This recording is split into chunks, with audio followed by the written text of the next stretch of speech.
I will. Just hide your folder of smut, and it's all good.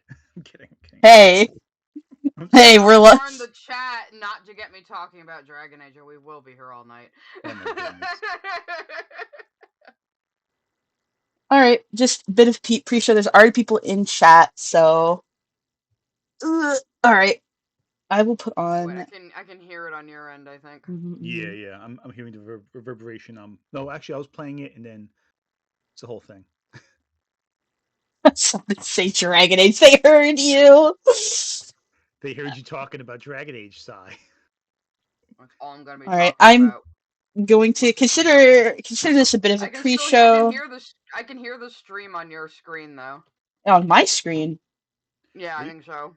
That doesn't make sense because I don't have it open.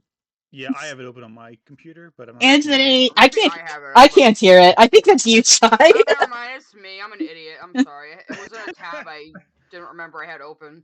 That would definitely help to make sure you have. Look, I'm you have just the a stream. guest today. I'm being very lazy. It's okay. It's It's fine. fair. It's fine. I'm eating grapes right now. Oh yeah, sped ate food before coming here because I was like, "Ooh, cool! I'll just cook some sausage and broccoli raw. It'll be amazing." All right. I'm So we are going live now. Hello, to. everybody. Hello. Yes, we are live. I'm just going to grab I the should link and probably put it in stop my. eating on your stream then. It's okay. I Probably a eat very on. good idea. Sai and Anthony are real quiet. How's that?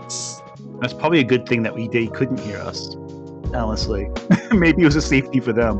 Yeah, right. Yeah, right. Exactly. Oh my goodness. How's your guys' weekend? How you guys doing? How are you looking forward to Halloween? Oh God, yes! I'm so excited for Halloween. I'm gonna dress as a scarecrow outside my front house and I'm put the doing. bowl of candy near me. And when kids go up to reach the candy box bowl, I'm gonna just move slightly. I'm gonna move an arm a bit so the kids have the question of doubt as to whether or not this is a real thing or not. That would be great. Alright. Halloween is the furthest thing from my mind because Dragon Age Veilguard is Ah, coming out, right, and I will right. be streaming all day. I'll be streaming from 1 p.m. because it's gonna release at 12 noon EST worldwide on PC. So yeah, that's what I'll be doing. I will be going insane. Don't get me talking about Dragon Age, chat. I won't shut up. Right, but Sai, can you seduce the Emperor in Dragon Age like you can do in Baldur's Gate 3? What emperor of which country? Oh no, just the Emperor of the mind. He calls himself the Emperor. He's not even like an Emperor of a location. He's just a guy who calls himself the Emperor, who's also like a mind flayer. No, that's just not how Dragon Age works. you cannot seduce the tentacle monsters. That's seems like a real. Well, I mean, if you look at Gillenane, you might be able to call her a tentacle monster. Alright. Anyway. Is Iron Bull in this game? It's been 10 years. I don't know where he is in canon at the moment. Oh, I hope. I love Iron Bull. He is possibly dead in some continuities, unfortunately, but that is a downside. That's a bit of a downside. I think we're gonna get started here. There we go. Auto mode, don't let me. No gooning on my freaking stream, you guys. It's not gooning, it's spurging, thank you. It's neither. It's just talking about. I know about the freaking Mind Flayer in Baldur's Gate 3. I know. Yeah. Anthony, calm down. You know, Anthony speed ran to that. No. You see, for me, it was all about. I'm sending you to the Shadow Realm. No, genuinely, Karlach was the key playing Baldur's Gate. Oh wow, we've got a super chat already. Nick Wolf. Wow. Oh yeah, Team Tism back at it again, baby. It's her official name now, I think. Yeah, I think it is. I do like Autism Trio too. I think that's what the farms gave us. Oh my god. Alright. I do love how I have a look of sheer terror in my eye on your Is it terror? I love when you use that for like your editing sections. It always jump scares me. Jump scares me. You always just look a little disturbed. That's usually how I feel like when editing my videos, though. A sense of just pure like, oh god, am I really doing this right now? It was supposed to look a little angry, but you know. I think I look more terrified of like. It looks like a 1,000-yard stare to me. I don't know. Okay, yeah, fair. It's like that movie Come and See, where the kid's expression gets worse and worse with each horrible thing he sees until by the end he looks like he's just like a walking like shell of himself. Shell. Yeah, that's what this is. This is like about 35 minutes into Come and See. We're not at the end yet, but we're getting. All right, that was perfect then. Yeah. All right, so I have both of our lists pulled up. I think we ended on. We were about to go. I made you let me end on Solus. Speaking of Dragon Age, did we end on Solus? I feel like you wanted to, but we're like, actually, let's open up with Solus next stream. Yeah. No, I definitely went over him last time, and we weren't even necessarily. Like, I think you had done.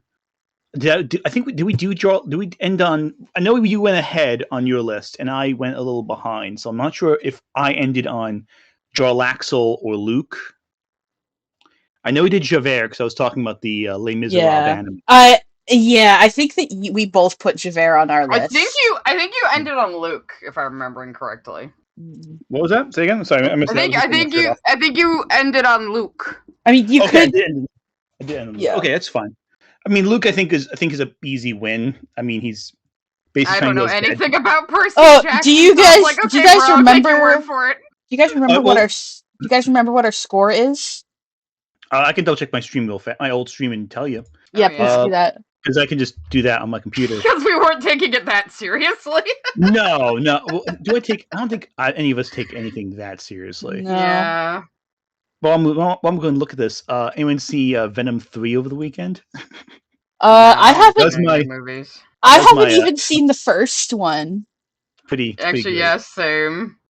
It's pretty great. Okay, I have the score, by the way. Okay, I'm not ready to hear it. I'm not ready to hear it. Sorry, wait. That was my spouse's. Me and my spouse had our anniversary this weekend. Same day as Lily and Michaela. We were married the exact same day. Yeah, exactly, because it was 3 years ago. Yeah, it was same day as Morch and Lorch. Yeah. Wow. Yeah. So we went to go see Venom 3 for our anniversary, in a movie, nerds. And we're both like, "Yeah, this was a movie." Isn't that what they say about all of them? But they're just so like corny. People like them. Well, that's the thing that was so weird. We expected it to be cornier. It was actually a little more like morose than I was expecting. Like it got kind of like sad. And I'm like, this is a bit of a bummer actually at some of these points. It was a little bit of a. There's some parts in it that I'm like, wow, this is actually really bringing me down more than it's bringing me up. I just want a goofy symbiote husbands. That's the last two movies. Oh, I hear you. No, that's what the last two movies were. That's what was so strange. This was more like, basically, the best way of putting it is imagine if the campy symbiote husbands went to like, terminal illness cancer patient ward for like the entire movie. Yeah, that's not fun. No, it's not as fun. Anyway, I have the score for you, Krim, whenever you want. I don't want to hijack your stream too much. I think Krim's putting it in right now. Yeah. 19 it's like covering the screen. So I got it. Okay, so what was your score, Anthony, so far? My score was 19. Mm-hmm. Yours was 17.5. Let's freaking go. And I believe the one you left off on was. Let me double check. I think. Yeah. So you were a. Okay. I think we decided to save Griffith because Griffith is pretty. Yeah. We're saving Griffith. What to say about him? We're saving Griffith, and for me, I think we left off with me on. Okay, so we did do Luke. We did do Luke. Yeah. Yes. I also would like to talk about something related to this list, and the reason it came up is that Lily is that Lily says that any villains that are like occupying those shades of gray, they're not good villains. It's always better if people are absolutely villains. There's no redeeming qualities, no mercy. Like the only good villain is one that's like a mustache twirling, card carrying bad guy that by the end of the movie gets like punched into a bloody mist. Like that's her. That's how she thinks about villains. That's the only good kind of villain. Absolutely. Because she seems to think if the villain had a point, then why aren't they the good guy? It's not even. It's not even about them having a point, though. It's that like if you give any ground to a villain, like that they're a little sympathetic, that they have feelings, that they're complicated at all, then they're badly written. Like the only good villain is one that is evil the whole time and gets beaten into bloody pulp by the end of the movie, probably dead. She'll deny that. She'll deny Zuko had a redemption arc. She's like, well, he can't have been a villain because he was an abuse victim. So she has these weird, stringent rules that she made up in her own head. Yeah. Same with the character like Riku, who is from a thing that she loves very much. But but she doesn't consider him the villain of Kingdom Hearts 1, even though he is. He hardly ever talks about him. Well, she has a whole video about villain redemption arcs and all that. That was one of the things I reacted to first of hers, actually, back in almost a year ago. And that was like the most she's talked about Riku. Beyond that, she mainly focuses on how lovable and adorable a hero Sora is. Because he's lovable and happy-go-lucky, but he also like kills people. I think is why she likes him, and that's why he's better than Steven Universe. No offense, but if Steven Universe and Sora Kingdom Hearts got together and hung out, they would be best buds. They would. No, they absolutely would. 100%. They were on the same level of enthusiastic for like just everything they ever see.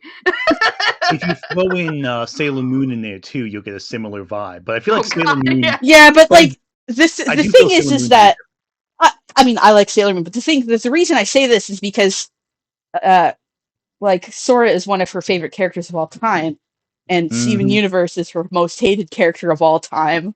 Oh yeah. So... well, I think Catra might have won out the bottom rung for her. For that, Catra and Riku would tear each other apart. Oh, 100%. Like they would do each other apart like cats. It's like the evil lesbian and the evil gay guy. Like it would... like they know only one can dominate the space.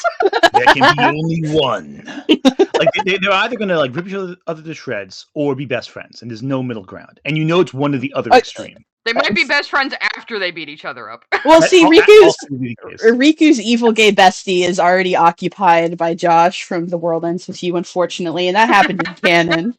That's canon, baby. Oh my god. Anyway, away from the autism vortex that is Square Enix, and back onto these lists. So we left off at Luke for Anthony. So Luke from Percy Jackson. We did that. We just did Luke. Yeah.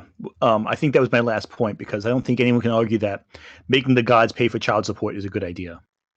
Oh, we got another super chat. Thank you, Nick.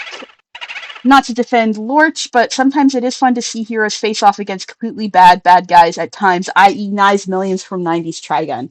I don't think anybody's arguing that. You can like more than one type of thing. I like tacos, and I also like ice cream.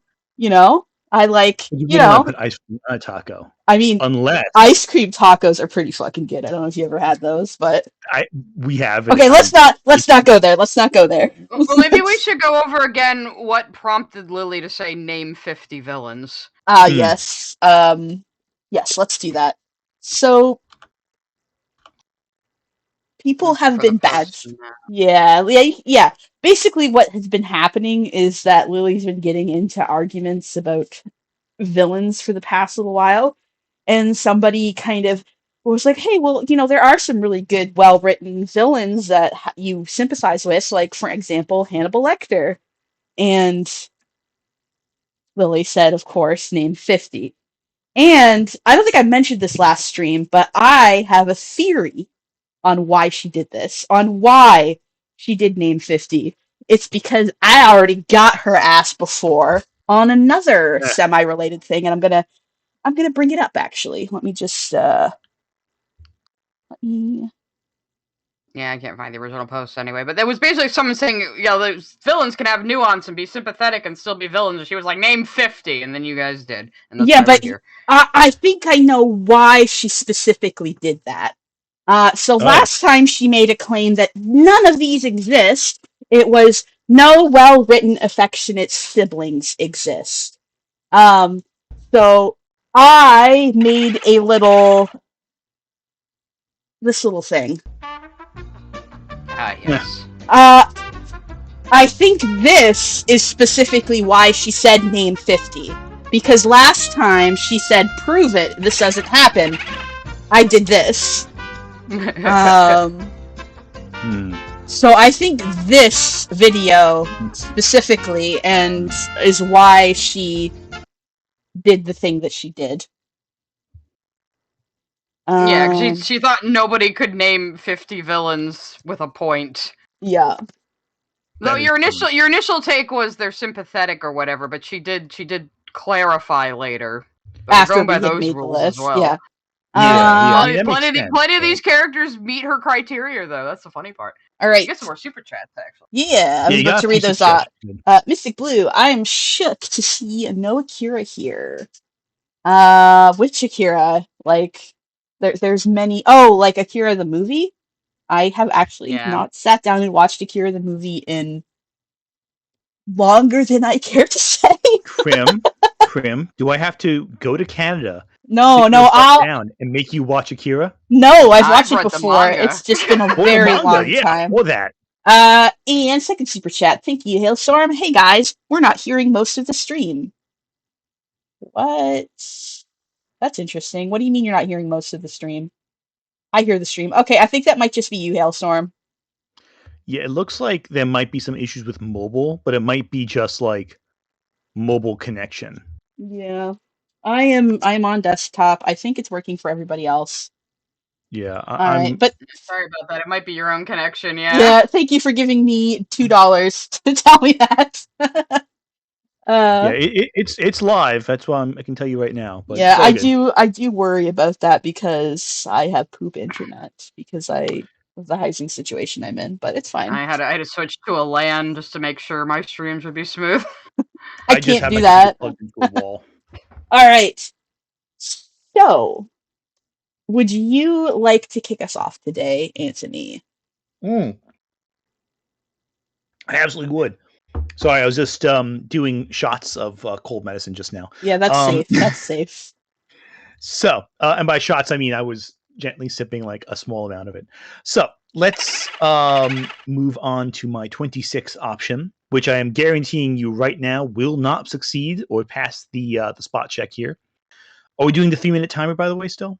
Oh, I didn't even think to do that. Maybe a wise idea. I got it. Up to you guys. Yeah. Yeah, let's not go all night again. We're already 20 minutes into stream. Yeah, last time took 5 hours. We haven't even started yet. It's because we're just so fun to talk to, is all. I know. We're just so interesting, you guys. All right, start now. Okay. The Lord Ruler of Mistborn is a great example of a fallen hero. He, many years ago, gained... To explain his full story would require explaining the magic system of Mistborn, which is very complicated and technical. But basically, hero thousands of years ago gains godlike powers, becomes an immortal, stops a bad guy by moving the earth, permanently altering the environment of the planet, decides to become a ruler of what he calls the Final Empire. And essentially, it's a case where he is, and in terms of over people, and as a result creates a new system of control that results in, to put it mildly, tyranny. He's a great example of a fallen hero, where he is sympathetic in that you understand why he took power to stop a greater evil than himself. You understand why he maintains control because he screwed up the earth and has to try to maintain it. But also, ultimately, that it's resulting in something quite terrible and awful. He is, I think in hindsight, I would not put him on this list because he does a lot of awful, heinous, horrendous things. Some things of which are truly horrible and create systems of control that results in actual harm being done. But it's more a case where absolute power corrupts absolutely. Not necessarily that he is currently sympathetic. He was sympathetic at some point in time. And that's my main argument, really. I feel like you can follow like a logical path how he ended up this way. Yeah, and this takes place over the course of thousands of years. So he starts off as short-sighted and selfish, but still good-hearted. And over time, the great power results in that selfishness and self-serving side becoming more and more potent and powerful, which results in things getting really, really bad. And they do get horrible. Like he is. The main characters see him as pure evil from the beginning, and nothing really changes their viewpoint on that. I think that's fine because they are at the end of the day villains. The point isn't that they're almost good; it's that they're evil, but they still do things that are just. Lily seems to think sympathetic villain is almost a good guy. No, that's different. That's a different thing. Yeah, that's fine. Like that's what makes these characters so interesting. It's like they're doing something so terrible, but you can understand why they do it. You feel bad for them sometimes, and there's those moments where you're like, I wish. There's the timer.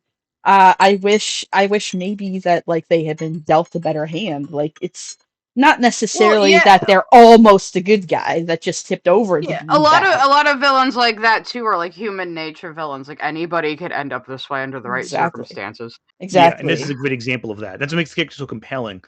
And there is fallout that has to be dealt with after he's taken care of, essentially. I don't want to spoil Mistborn because it is I'm trying to be vague about certain things because like it is one of those books that you really want to read for yourself. It's fantastic. But yeah, that's fair.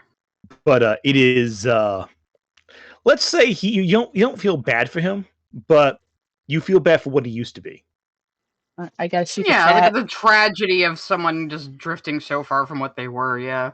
I got a super chat I want to read off. Thank you, Paige Lego, for the $19.99.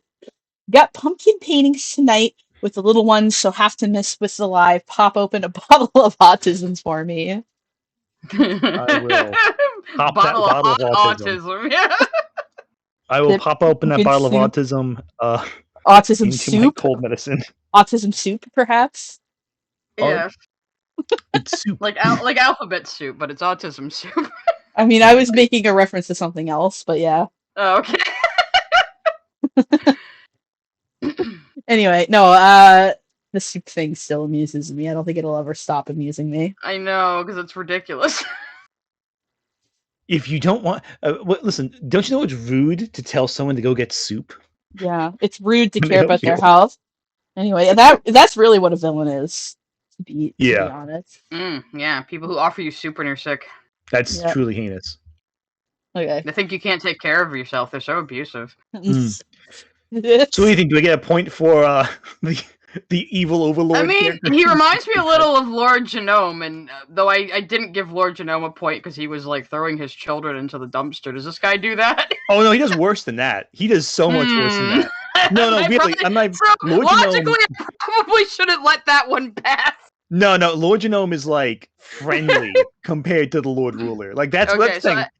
I wouldn't even give Lord Genome a pass, though, so I don't think I can give this guy a pass. No, he's way more evil. Like, he's genuine. The things he does are, like, actually heinous. I'm trying to be consistent here. Because I'd forgotten just how bad things were in the book until, like, this list. Because I'm thinking, like, Lord Ruler, yeah, he was sympathetic. He's like a tragic hero. And then I reread the book between writing this list and this video. I'm like, oh, actually, wait, no. Never mind. Okay, never mind. Well, yeah, these are Oh, casual ooh. lists anyway, so just to kind of be like at Lily. Yeah, this was literally a shit post. Like literally, I was shitting while making it. A lot of these are good though and fill her criteria, so haha. And what's funny is I think she said recently that like half of this list was anime characters, and like I know. Could we- Like, could we- because she's never heard of half the shit on it, probably. Well, look at Okay, this again. You got one, let's two- go through yours first and like make a list of anime characters. You've got QB. Okay. Cube, Lord Genome. Not counting N because that's a game character. Well, let's if it's like an anime-ish game, let's count it because he's also in the anime. So that's 3. Okay. We also have Lucy from Elfen Lied, Scar So from FMA, the 5. Puppet Master, 6. Zagato from 7. Rayearth, Stain, Naruto, 8. Kushana, Lady Eboshi, Molly Hale. So So that's. Oh, I read through a few. I think that's So- 10. I think let me double check that. Cube, 10 out of 50. Gurren Lagann, and Lucy, Scar, Puppet Master, Zagato, Stain, Itachi, Kushana. That's 11. So with Eboshi, it's 11. Molly Okay. Hale, it's 12. So for me, okay, sorry, go ahead, keep going. Oh, I and thought you then were after done. that's Alucard from Hellsing, so that's 13.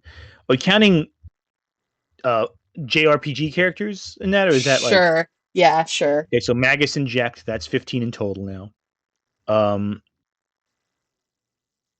And that's it, 15. Yeah.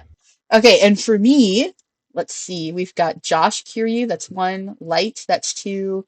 Sephiroth is 3. Ryo is 4. Xehanort is 5. Makima is 6.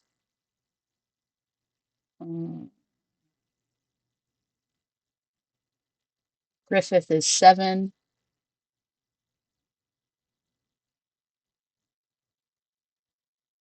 Zoisite and Kunzite is 8.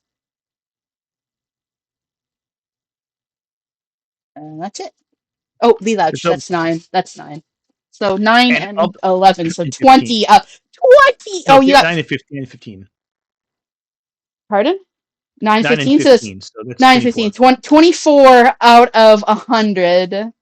And that's And- being generous. That's counting like JRPG and like Nintendo characters. Yeah, And of yeah, those- you're being way more generous than you need to be. And of those, only 2 of mine are from shonen anime. Well, 3. Scar, Stain, and Itachi. Those are the only 3 from shonen anime. The rest are all from seinen or shoujo. Oh, I guess Kagura, so that's another one. Sorry, I 25. 25. So 25 A out of quarter. 100. Mhm. Yeah. And, And and that's stretching because some of them are JRPG games. for mine, for the shonen anime, it's just Lelouch. And L, Light, don't forget. I don't know if I'd call Death Note a shonen though. Published in Shonen Jump, it counts. I Yeah, know. it technically is. I guess but not in the way that like Light shows up in Jump Force right Yeah, but- alongside Goku and Luffy. yeah, but if you're going to That's give it so by stupid. like Lily's definition of like an action anime, I wouldn't call Death Note an action anime. You know, Light Yeah. shows up with Goku in Jump Force. Yeah. He's hanging out with Frieza. I know. Lily goes by shonen means battle anime for teenage boys, and only that. Yeah, which is Which wrong. is not, but yeah, it's just wrong, but it is how Americans tend to kind of Yeah. use it. yeah, that's true. But like, I'm just saying, yeah. he hangs out with Yusuke Urameshi and Yeah. Oh, Jump. I All Might. Lano La Cola, they didn't make Zoisite and Kunzite cousins, they just made Zoisite a woman. yeah, Exactly, that's true. yeah. Zoisite is a woman in the, which I It guess was, they can get away with because he does cross dress. So He is very And he has feminine. like super long hair and stuff, so yeah. yeah. Still. He had twice. Which as it's feminine weird style. because in the manga he used to be lovers with one of the Sailor Scouts. I think Mhm. all of them used to be lepers with the Sword Scouts. I didn't quite like that little detail. It was so weird. Like the 4 princes of Earth.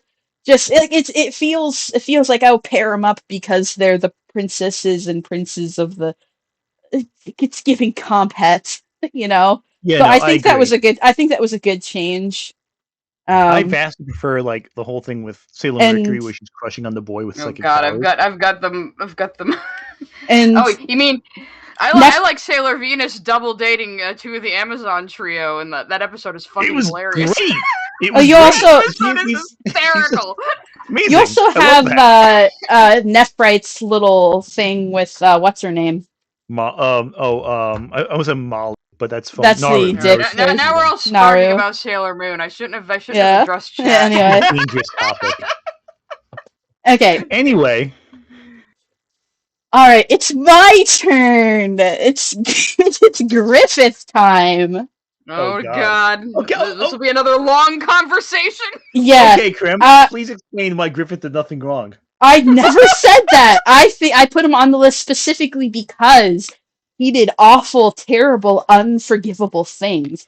But they were a lot of them were driven at first for a sense of justice, and he wanted to do good things, and he also had, well, you know, he had a weird thing about Guts, who rejected him, and that whole like triangle between the 3 leads, like just absolutely falling apart. I think it kind of is like a almost fantastical representation of how those kind of relationships that start off as innocence,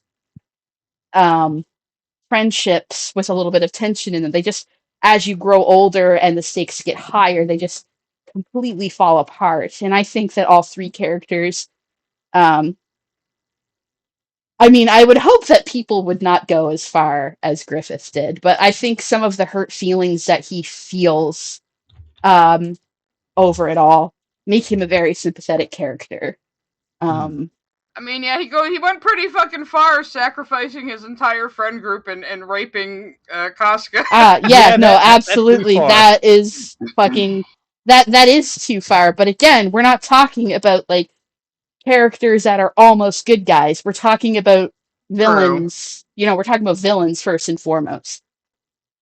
But does he have a point under Lily's criteria? Does he have a point? Is he Does he successfully avoid the issue of why he's a villain, and is he good as in, I guess we decided that meant well written. I mean, I think he's well written, but I think that his oh yeah. The thing is that like prior to his descent, I think he definitely had a point, but he did his fall and like all of his actions as a villain, probably not. He was just somebody. Yeah, because like he got tortured and then he activated his demon necklace and then everything went downhill from there. Yeah. The thing also is, I think he kind of has the Doctor Doom thing where he's what he does is horrendous, but he does actually make things kind of better in some ways, like especially in some parts of the later parts. Well, yeah, because he does go around afterward as like this shining hero who like draws people to him, and they all feel like safe and happy around him because it's like part of his demonic aura, I guess. Yeah. You know, he's like the Antichrist kind of. Yeah, he's literally an Antichrist, which is which is great. He is an Antichrist figure, essentially, not like literally. So you wouldn't get anyone to believe he's like a fucking demon lord because they're all like, no, he's great. He built this kingdom for us, and we all love him. He's amazing. He's not terrible people. I will say that in the effort of playing above the belt, let's not make speculations. This is something that I always discourage, like in my community. Is like, let's not make speculations on what Lily would and wouldn't like. Like, we don't need to speculate. She's got like a freaking like mountain of skeletons in her closet. We don't need to speculate on whether Lorch would be into the whole Casca and Griffith scene. We don't need to do that for anything. Like is that what people in the chat are saying? Yeah, let's not speculate on that. That's a little messed up and weird, and I don't appreciate it. And again, it's not necessary. We've got, as Sai once said, there are many horse skeletons in Lily's closet, so yeah, we don't We don't need to speculate. Which is kind of pointless. We got plenty right in front of us that we can point out and go, Lily, you're fucked up. Basically. So I'm anticipating that I'm gonna have to concede this one, but I mean, I don't know enough about Berserk, even though I watched Almighty Lowly's 20-hour video on it, but I haven't read it, so to be fair, I'm also like speaking from like a secondhand source because I know that Berserk is going to destroy me. I've already rewatched Devilman Crybaby this year, and I watched Chainsaw Man this year. Okay, as weird as this might sound, Berserk is kind of like Lord of the Rings, where only the people really, really, really into it can be scholars on it and understand it fully. Yeah. It's like any super epic fantasy series where it's it gets really there's a lot of complex themes it's dealing with, and it's themes, it's atmosphere, it's how the author's motives change throughout the years, and of course the author is now dead, and that adds a layer to it that people really need to be able to pick this work apart to comment intelligently on it. And then there's the influences it had on the fantasy genre as a collective whole. Oh yeah, I mean, it's another work I respect, but I'm just really not into myself. That's fair. I think it's brilliant. I read the manga back in college. Well, I started reading manga. I at least watched a 20-hour video on it by a fan. So. All right, I've got a couple more super chats to read out. Thank you for the super chat, Mystic Blue. Soup can emoji, goose emoji, maple leaf emoji. I feel like they're trying to communicate with me. I just know it. Hail Storm, thank you for the super chat. Soup fund with bread. Audio got fixed on my end. Okay, glad to hear it. I think one more thing also I'll say for Berserk, because I love giving Crim points apparently, is that a lot of Griffith's motivation also has to do with deconstructing classism. Yeah, that's also he's a folk hero. He's a folk hero. Yeah, basically. His dream from being a kid was to make his own kingdom. He's just now that's been warped by him becoming one of the demons, basically. But even before that, the system of power and ranking, you couldn't ascend the rank you were really born in beyond being a noteworthy warrior, but there's always a ceiling he can't go past before he goes to the God Hand. And the God Hand seeks him out because of his ambition, So that's one element too that's really this. It's not necessarily makes him sympathetic, but it does touch upon a real point that these systems of power restrict people from ascending above people who are less competent than they are, but are born into a better position. Yeah, I mean, you're the one who really understands the series best of the three of us here, so I will definitely take your word on it. So what do you think? I don't know about that, but I think I just. I haven't read it. I can't say that I understand it. This is fair. I'm just enthusiastic. Yeah. Do I get the points? Yay or nay? That's the question. And it's up to you if she gets a point. If he gets I'll be genuinely honest. If the Lord Ruler and Lord Genome don't get a point, I really don't think Griffith won't. Yeah, no, because he's worse than Lord Genome. Fucking when he did do the whole demon hand thing, God hand demon thing, that was pretty fucked.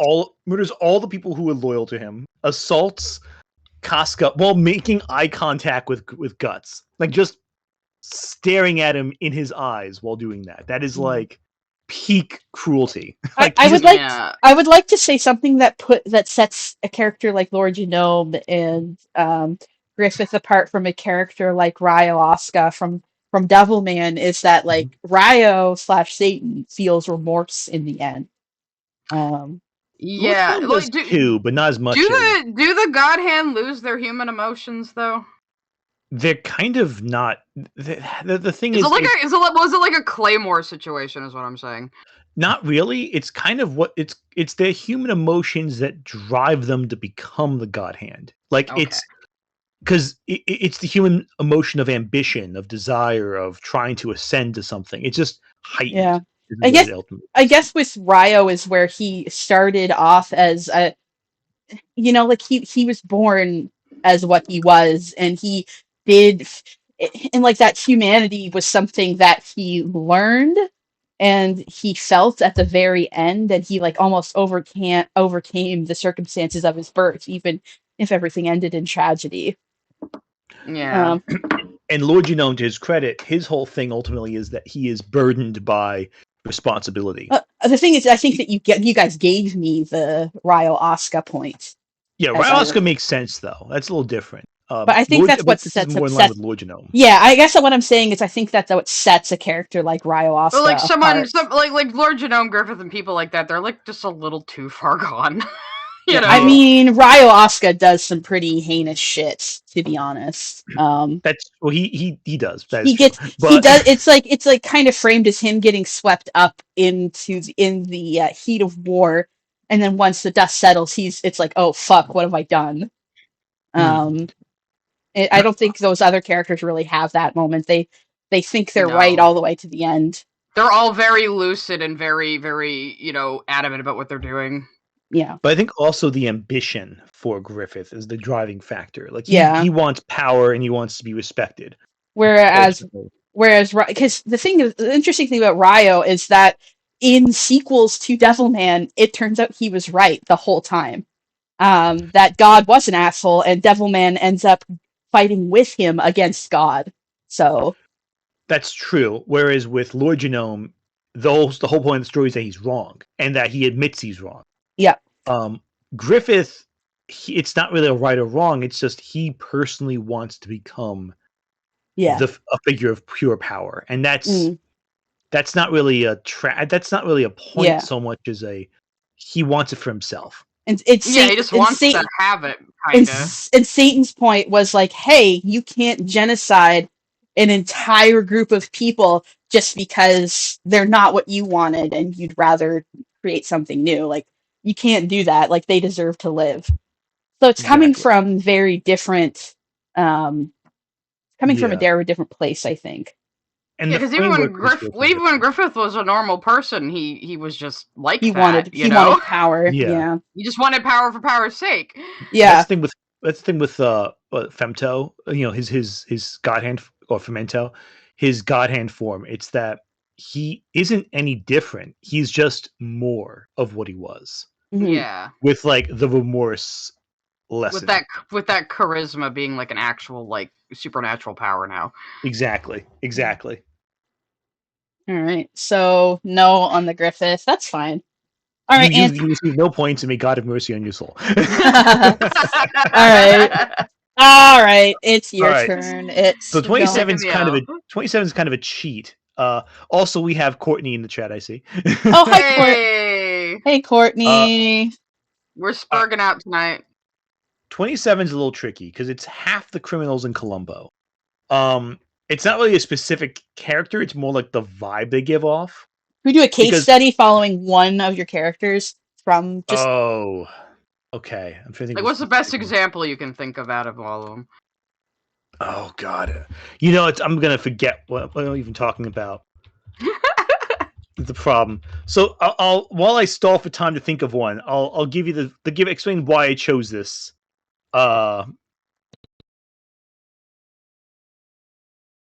A lot of the villains with Columbo, it's one of those mysteries where it's initially follows the criminal doing the crime itself, and Columbo enters in like basically the start of the second act.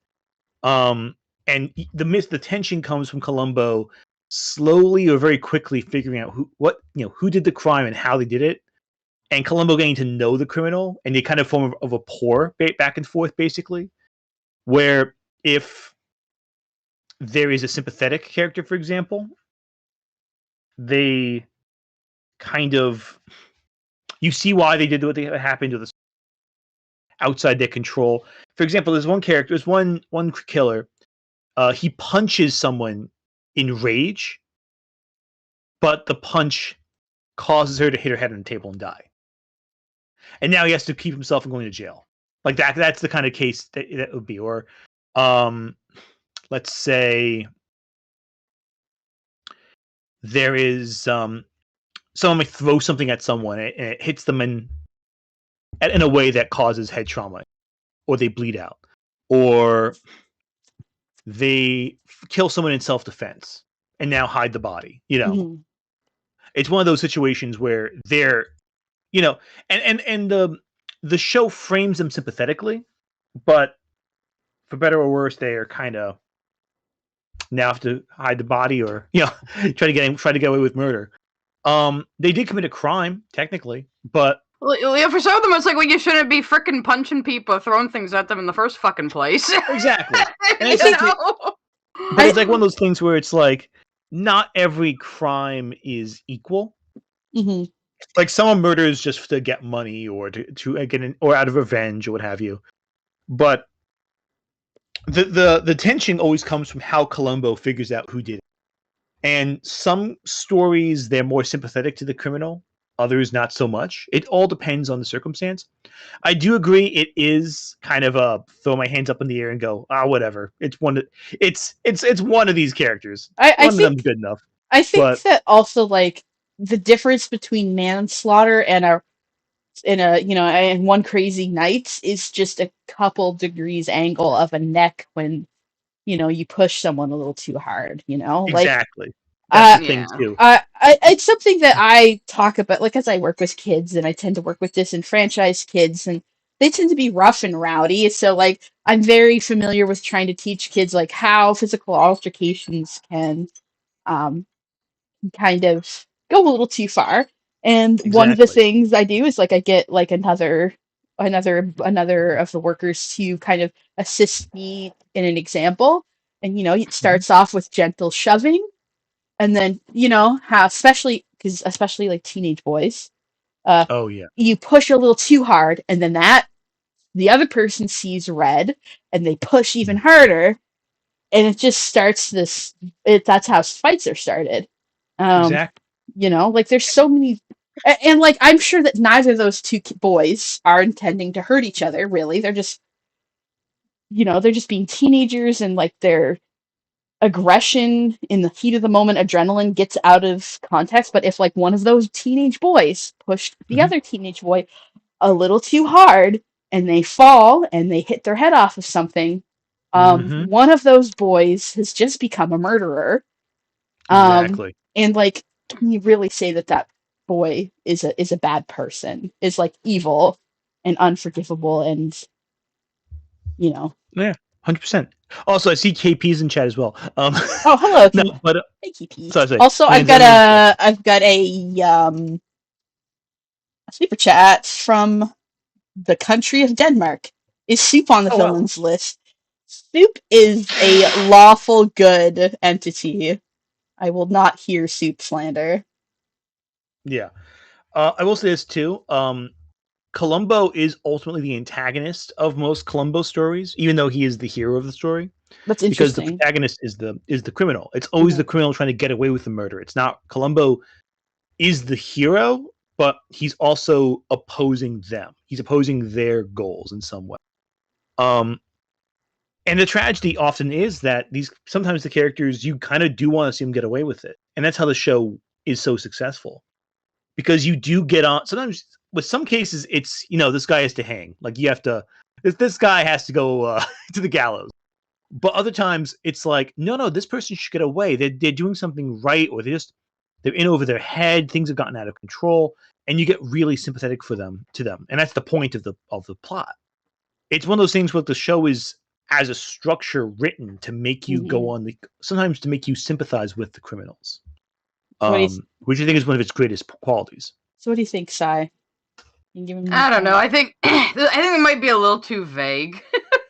I think the problem also is it's covering a lot of different characters at once. Yeah, I think you cheated a little bit there, Ant. I think you cheated a little bit there. What? The list I came up with on the bathroom was a little cheap at Well, times. I think literal shit post. We were raining points last time. It's the opposite this time. No points. No points. Okay. Valid. The energy that I'm bringing to the table. All right. Yeah, we get on Crim's channel and suddenly everything's negative. Yeah, I know. What was the last one? Okay, right. I just did Griffith. So Javert. Yeah. Are we going to give us? Do I get that point since I think Anthony got the point when he did Javert? Yeah. Yeah, That's that's reasonable. fair. That's reasonable. I love how like you're so much ahead of my list. We're gonna like when this ends, it's gonna be just me talking about villains. I can Like, come up. I can come up with some. I mean, I could probably throw in a couple I was Yeah. thinking of too. Yeah. okay, that's good. Weed on the list. No.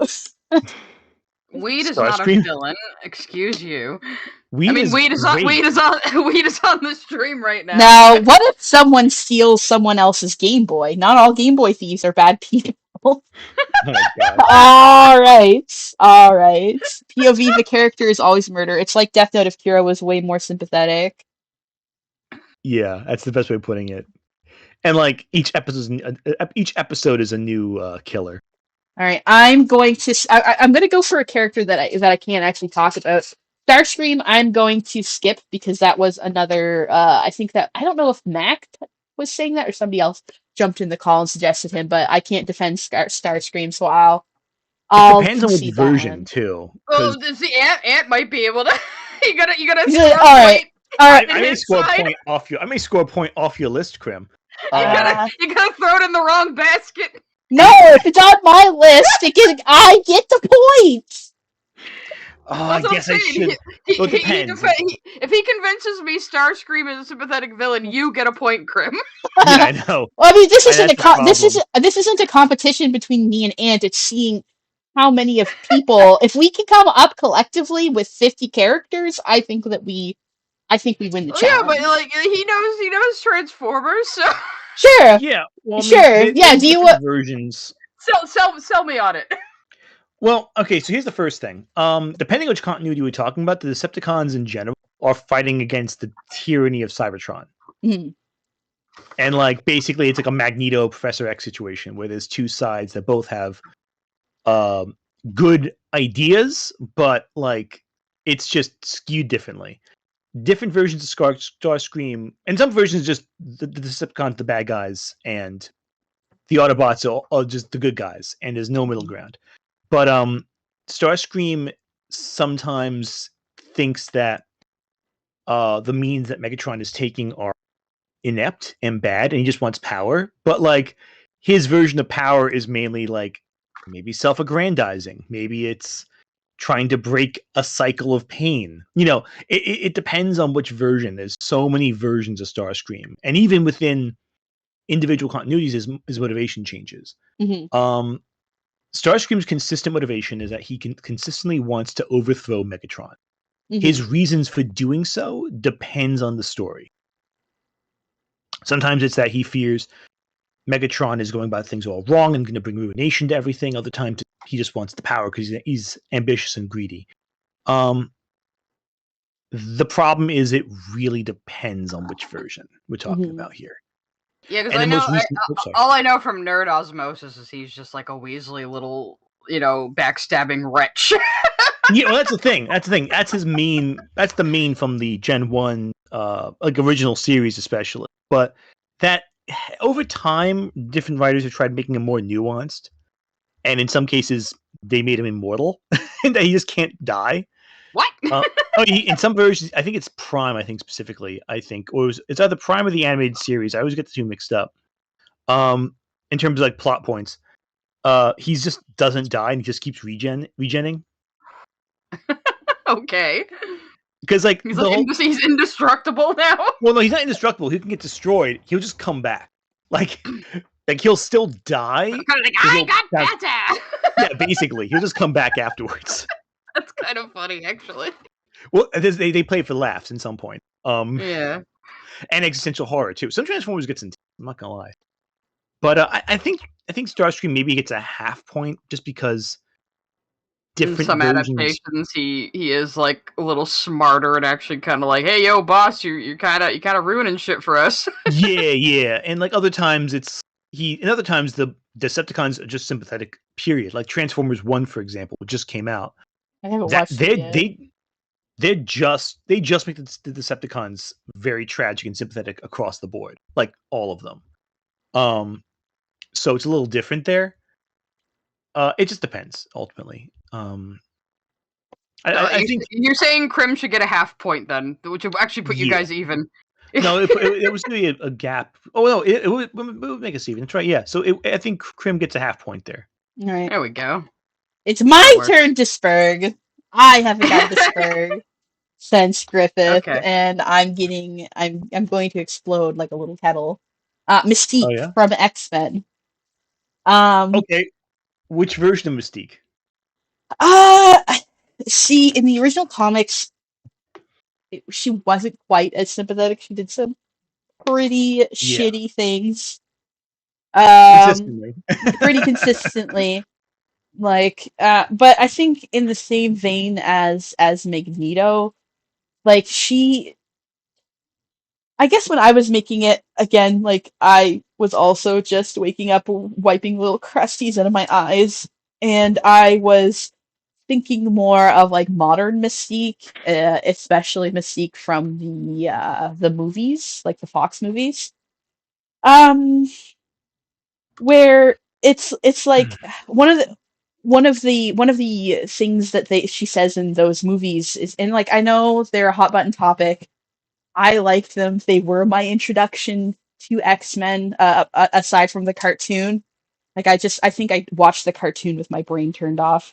But it's when I seriously started to get into superheroes was the X-Men movies. I started reading comics because of those movies.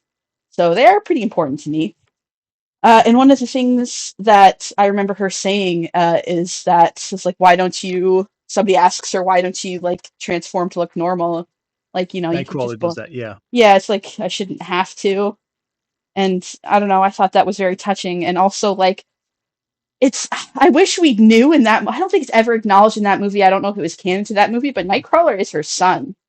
I just did a video on Nightcrawler in not just a few months ago. In the movies, they never confirm that Mystique is Nightcrawler's mom, even though it's freaking hint obvious. it though, don't they? Yeah. They hint it multiple times, but they never confirm it, Yeah. which is ridiculous. It's so obvious. I mean, they're both blue. Yeah. For one thing, yeah. And again, they also don't show that in those movies, she is very like mutant pride. This is what I am. I shouldn't be ashamed. Blah blah blah. Yeah. Yeah. Whereas in the comics, she's not really about that at all. Like, yeah, really not that at all. She's literally has antisocial personality disorder in the comics, I believe. Yeah, and to make matters more confusing, in the comics and the animated series, she's also Rogue's adoptive mom. Yeah. Which is a whole other thing. And she's a better mom to Rogue than she was to her biological children. Yeah. Like she like literally abandons Nightcrawler. That is sadly realistic though. Oh no, 100%. Like she abandons Nightcrawler, she abandons her son with Sabretooth, who turns out to be an anti-mutant bigot. Which is fascinating for so many reasons. She also has a fling with Wolverine more than once. Yep. Like she has a few flings. She gets around. But but what's the ruling on? Because she does some pretty awful things in any continuity. But I think considering does she have a point, and is it justified why she's a villain? Oh, she's justified. What do you mean justified? She does awful things. That's Lily's rule. Do they have a point, and does the plot justify them being her point, especially in the movies, is the freedom of mutants. But she will also use other mutants to further her means, like Rogue, for example, in the movies. Like, and I'm thinking movies, and I think that's what Lily was thinking of too. So let's go by. Let me offer a counter argument, though, Krim. Mm-hmm. So in X-Men 3, one of the worst X-Men movies of all time, and I pretend it's really bad. Mystique is depowered. Yep. And Magneto abandons her on the spot, and then Mystique just tells the U.S. government everything about Magneto. Out of like pettiness. Yeah, out of revenge. Which shows her really turning on her ideology very quickly. Like she's got minutes. Makes a deal. I mean, yeah, because she's like, "Screw you, man." It makes sense. It makes total sense. I mean, I still think that makes her sympathetic and like understandable and having a point, because the person that she had like been hitching her wagon to for decades just left her and treated her like garbage. So like that is true. That is true. It's You're tragic. no longer one of us, my dear. It's one of many reasons X-Men 3 is so stupid. Like I'm like, because in the comics stuff like that happens, and Magneto's actually still with them. So it's like. Someone made me marathon those movies a few years ago, so I do kind of remember some things. The thing is, those movies have such heights and such depths. Like, oh yeah, some of them are so goofy. some of them are incredible, but some of them are just so dumb. And sometimes the incredible stuff happens alongside the dumb stuff, and you're like, I don't know how I feel about this. She made me watch all the dumb ones, and then she made me watch Logan. Because Logan is hurt just, my feelings. I think Logan's the. I was like watching it, like this is sad. Have you watched but... Deadpool Wolverine? Yet? Yes. No, not yes. yet. It's so good. It was so good, and I loved how they opened it. I won't spoil it for Sai, but watching it off of the heels of Logan. No, don't spoil it. Watching it off the heels of Logan, you've got to do it. You've got to. I will say this. I do like both actors, so maybe I will say this. Great use of an NSYNC song. Yeah. Fantastic NSYNC usage there. Amazing. All right, I've got a super chat. The release Golden Heart after 1,000 years, or just YouTube and Apple locking me out of my accounts. I, Silver, am back, released and covered in gold. Sorry for being cringe, but I'm happy to be back. Thank you. Is that a Rita Repulsa joke? He's returned as Hot Soul the Golden. After 10,000 years, I'm free. I was making a Gandalf joke. I was thinking a Power Rangers joke. We're in different wavelengths. Oh yeah, that's what Silver Heart Soul, or I guess Golden Heart Soul now. If I recall, there was a Nick Wolf. Thank you for the super chat. If I recall correctly, there was a deleted scene, not shot but written, that Mystique would join Magneto in the park playing chess in X-Men 3. So her betrayal was staged. If only that was actually used, it would have made X-Men 3 a lot better, because that movie is a cluster, and the fact that it's written by people who did not have any involvement with the previous two movies really shows. You can tell, yeah, you can tell. Because nothing makes any sense. Well, because Bryan Singer was like, I'd rather do Superman than do a third X-Men film, and then he decided to commit massive crimes right afterwards, I'm sure. But yeah, okay. There's Paper Mario Spurgs in my chat. I need to get the leaf blower out. Good. We can beat up the Paper Mario Zoomers together. So what's the consensus, Krim? Sai, on what were we talking about? The Mystique. Do we give Krim a point on this one? Or? I would say yes for the movie Mystique, at least. Yeah, it's fair. I'll consent to that. Yummy. Even if X-Men 3 is really dumb, still it meets the criteria. Lily never said it had to be like a perfect movie. Mm-hmm. That's fair. Well, she didn't count because she shouldn't be a villain in Lily's eyes.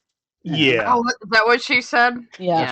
That's what she did. Well, because it's her usual. If someone is a victim, they can never be a villain, even though that's not even how fucking real life works. No, it really isn't, like, at all. But that's the cope she tells herself to tell herself she can't possibly be a terrible person. So. In Lily world, it makes sense. Okay, so this is what I'm actually really interested in discussing. I think it's a lot of nuance. So this one is Long John Silver. Long John Silver, who's most famous for being in, of course, Treasure Island, but some folks may know him from Treasure Planet. Some people may know him from Black Sails. It's the core plot motivation all the same, though. He's a pirate. He's a pirate who is making his ways on the high seas during the golden age of piracy. His motivation primarily is to get gold that he feels he's entitled to as a member of Captain Flint's crew, that's buried on this island. That's his core motivation. However, well, and you could say, oh, it's greed. Oh, he wants it for himself. But there's a few things to consider. Especially in Black Sails, he's basically one of the heroes of the story, where he is a little unhinged, but he's trying to make do in a world that is unfair, that is cruel, that restricts people based on arbitrary reasoning. He's also pro-civil rights. In both the book Treasure Island, I think, and in Black Sails, he is involved in an interracial relationship in a time when that was extremely taboo. So he's a social progressive. He's an outsider. He's also possibly bisexual. I'm just pointing out that because that makes me like him more.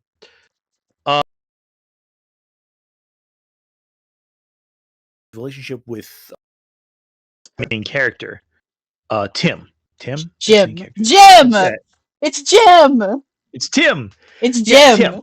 I'm gonna kill you. I'm gonna kill you. Don't. You're unlocking my Treasure Island freaking autism. Don't you dare. It's Jim. Oh, I love it. It's so great because he immediately takes. Because at first he's gonna like use this kid as like as a pawn in his greater scheme, but like immediately across the book and you think, oh, this is something that was changed in like adaptations, but no, like reading the book, it's the same way. Yeah.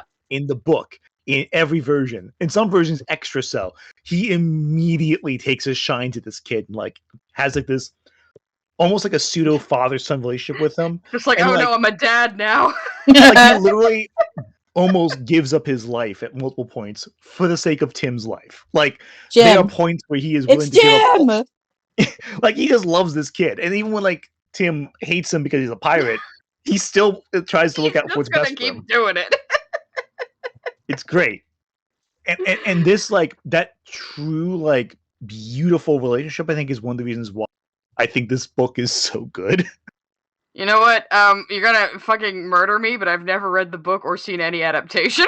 Oh, I mean the book again, it is a book that's like 100 years old, so some of the language is a little outdated, but like even so, it's an easy read. Like it's I haven't even seen Muppets Treasure Island. It's just not something that's never interested me. I don't know. The funny thing is the Muppets version is the least sympathetic version. But the thing is, here's the problem for Sai. It's an utter sausage fest. There's not a single female character in the book aside from Jim's mother. She barely has a speaking role, and she's gone by the end of the first chapter. So yeah, maybe Sai wouldn't like it. It is definitely I mean, that's not unusual. It's definitely a book for the boys. It's definitely it is a book designed entirely for, like young boys. Jim. Oh, it's Jim. I'm an idiot. I said that multiple times. I'm gonna fucking kill you. It's Jim. I think I can still hear Tim Crim's Curry. voice. I'm mixing him up with. Oh my god, Jim Hawkings. There we go. Yeah. Stephen Hawking. So off on a treasure hunt. All right, it is a beautiful story. I think. I've got some super chats. You freaking, you freaking traitor.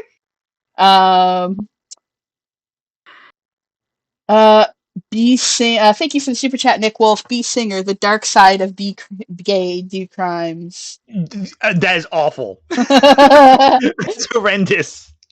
Unfortunately, you're right, but that's horrible. I think I brought some of my audience here. Bryan Singer, he's such a creep. Bryan Singer, and like, that pissed me off. When you read about the stuff about Bryan Singer, pisses you off so much. Thank you again for the release, Golden Heart. On a side note, I watched half of the first video, and sadly, I will be mostly in and out on this video. But what did Lily do this time? Well, the thing that actually spawned, because I think at first we were going to just ignore this, but then we found out that she's making a video about it, and we thought it would be funny to snipe it out from under her before she was finished. Yep. Literally the only motivation. Yeah, that sums it up right there. And fun too. We're just hanging out. Yeah, we're having fun. But no, I think that Long John Silver is very sympathetic, very tragic. Yeah, and it has a beautiful, warm relationship with his kid. And it's funny because in the book and in many of the film versions, he gets away with everything, and the characters just don't want to catch him. They're like, you know what? Let him have it. It's fine. Yeah, a lot of those like adventure type stories kind of end that way. Like, you scamp, we'll get you next time, you know? Something like that, yeah. Actually, it's funny. In the book, it's implied that Jim is like traumatized by it, but like every adaptation, but more because of the almost getting killed more than anything else. Like it's more like wow, I almost died in this. I was like a kid and put in really bad situations. That was crazy. Most versions of like the story, I think the biggest example is Treasure Planet. I'm sorry. Can I make a counter argument? Go for it. As somebody that loves Treasure Island and Treasure Planet, you know, transed my gender, you could say. Oh yeah, that I cracked your egg. don't. It did crack my egg. I don't think that. I don't think John Silver's a villain. I don't think he counts as villain. Sorry. Well, he is. He's an You know what? antagonist. He's an antagonist, but he's principled, and like yes, he's a pirate, but again, like we didn't necessarily always think of pirates as the bad guys, and especially with how it turns out, where he's like, where he's redeemed in the end too, and that's like kind of one of the points is that if they get redeemed, are they what really is he a getting villain? redeemed from if he's not a villain then? Exactly. I also have to point out something else here, Krim. That if Long John doesn't count as a villain, who is the main villain of the book for like the first half, roughly, I'd say, until they get to the island and the crew starts to fray a little bit. Well, the crew starts turning on him, and right, but by that logic, Mystique can't be a villain either, because she's a hero in more of the films than a villain. This is true. What's a villainous action Long John Silver might have done? Like what would be villainous? He does kill the first mate just because he's inconvenient. It depends on the version as well. I'm sorry. He leaves the alcohol out during a storm by the guy and maybe pushes him off a ledge, or one of his crew knocks him into a black hole. So he just says, "Hey, go get drunk out in the storm." Yeah, you know, in Treasure Planet, he didn't want the first mate to die though. Like that was when the crew was already starting to fight back against them. That's a Disney adaptation, though, Krim. Well, the Disney version of it, the first version of the book that was popular, and in that one, he has the darkest version of it. Because it's like the Disney live action from the 50s. He gives him like rum, knowing he's like an alcoholic who can't control himself. And then like grins next day when they do like roll call and figure out he's dead. Yeah, you just put. Like, I'm just defending my boy Treasure Planet Long John Silver because you did put that one on the list. That was one of the versions you listed, and I would say that version of Long John Silver is not a villain. He's less villainous, but he's still the villain until the crew turns on, until the pirate crew turns on him. And I mean, that's not even counting Tim Curry as Long John Silver, who is just like a guffawing like villain the whole time. From start to finish. Like he's just having a good time with like singing and like, and in that way he doesn't even kill Arrow. He sends what's the American Eagle guy? Sends him on a boat to go just row around. It's just Sam Eagle. Sam the Eagle. Yeah, that guy. He sends Sam Eagle on a trip. And like, okay, I have to inspect this boat. Oh, it's very stable. I'm going away now. Something like that. Sounds like him. And then he rows back in at the very end of the movie. Maybe I need to watch Muppet Treasure Island. It's great. And it has Tim Curry just like hamming up the whole time. That's a selling point. Tim Curry doing anything. And it's implied that Long John Silver in that version slept with Miss Piggy. And I implied, basically directly stated to the screen in like the most. I would believe that Tim Curry fucked a Muppet. Yeah. It's great. I love that movie. All right, I've got another super chat. Thank you to Release Golden Heart. I would say it's a little mean to be this petty, but it's Lily, and she tried to fool you all over and be so casually homophobic to you all, and it's valid now. So go, Kings and Queen. Woo! Woo! I accept this. I also accept the point for Long John Silver because I think I have sufficiently proven that he's. We're having a royal meeting right now. Is what we're doing. The thing is, like, the only thing we're debating on is how. Yeah. I think at that point. I think if you're arguing that, then you get the point. Yeah, I think it's fair. If you got Mystique, I should get this. Yeah. You give yourself a point, Krim. I like how you guys said it wasn't a competition like 20 minutes ago, and you're like, no, if you get that one, I get a point. No, I did not give myself a point. I got that for Mystique. That's right. Yeah. So now we're both at 20. We're both at 20. Thank you for the super chat, Hailstorm. Fun fact: the 1950s Disney's John Silver still inspires pirate accents to this day. Absolutely. Yep. I believe 100% it. true. All right. It's a great little trivia fact. All right, cool. Your turn, Krim. Zim from Invader Zim. Maybe this one. At the end of the day, here's the Does thing. he have a point? He's a man with a job. He has a job to do. He's trying to prove himself after being labeled He unstable. doesn't even have a job. They tricked him. Yeah, but They that's dumped kind this of on him. sad. That's kind of sad that he's being like It's not even that. They manipulated. just said just fly in this. They didn't even expect him to find a planet, though. It's so sad. This place right here. He's trying to prove They were just himself. trying to get rid of him. He's trying to prove himself as this tiny, shrimpy little nobody. He was given defective materials. He just wants to do his part for the Empire. Right, but that's still conquest. Does that make? Let me ask a question, Krim. Okay. You've seen Dragon Ball Z, right? Sure. Okay. Does Raditz is Raditz a hero for like conquering planets in the name of I haven't watched that much Dragon Ball Z. It's Okay, the well, first see, episode of Dragon Ball Z. I'm not butch enough for Let's see, Dragon Ball Z. I'm not butch enough.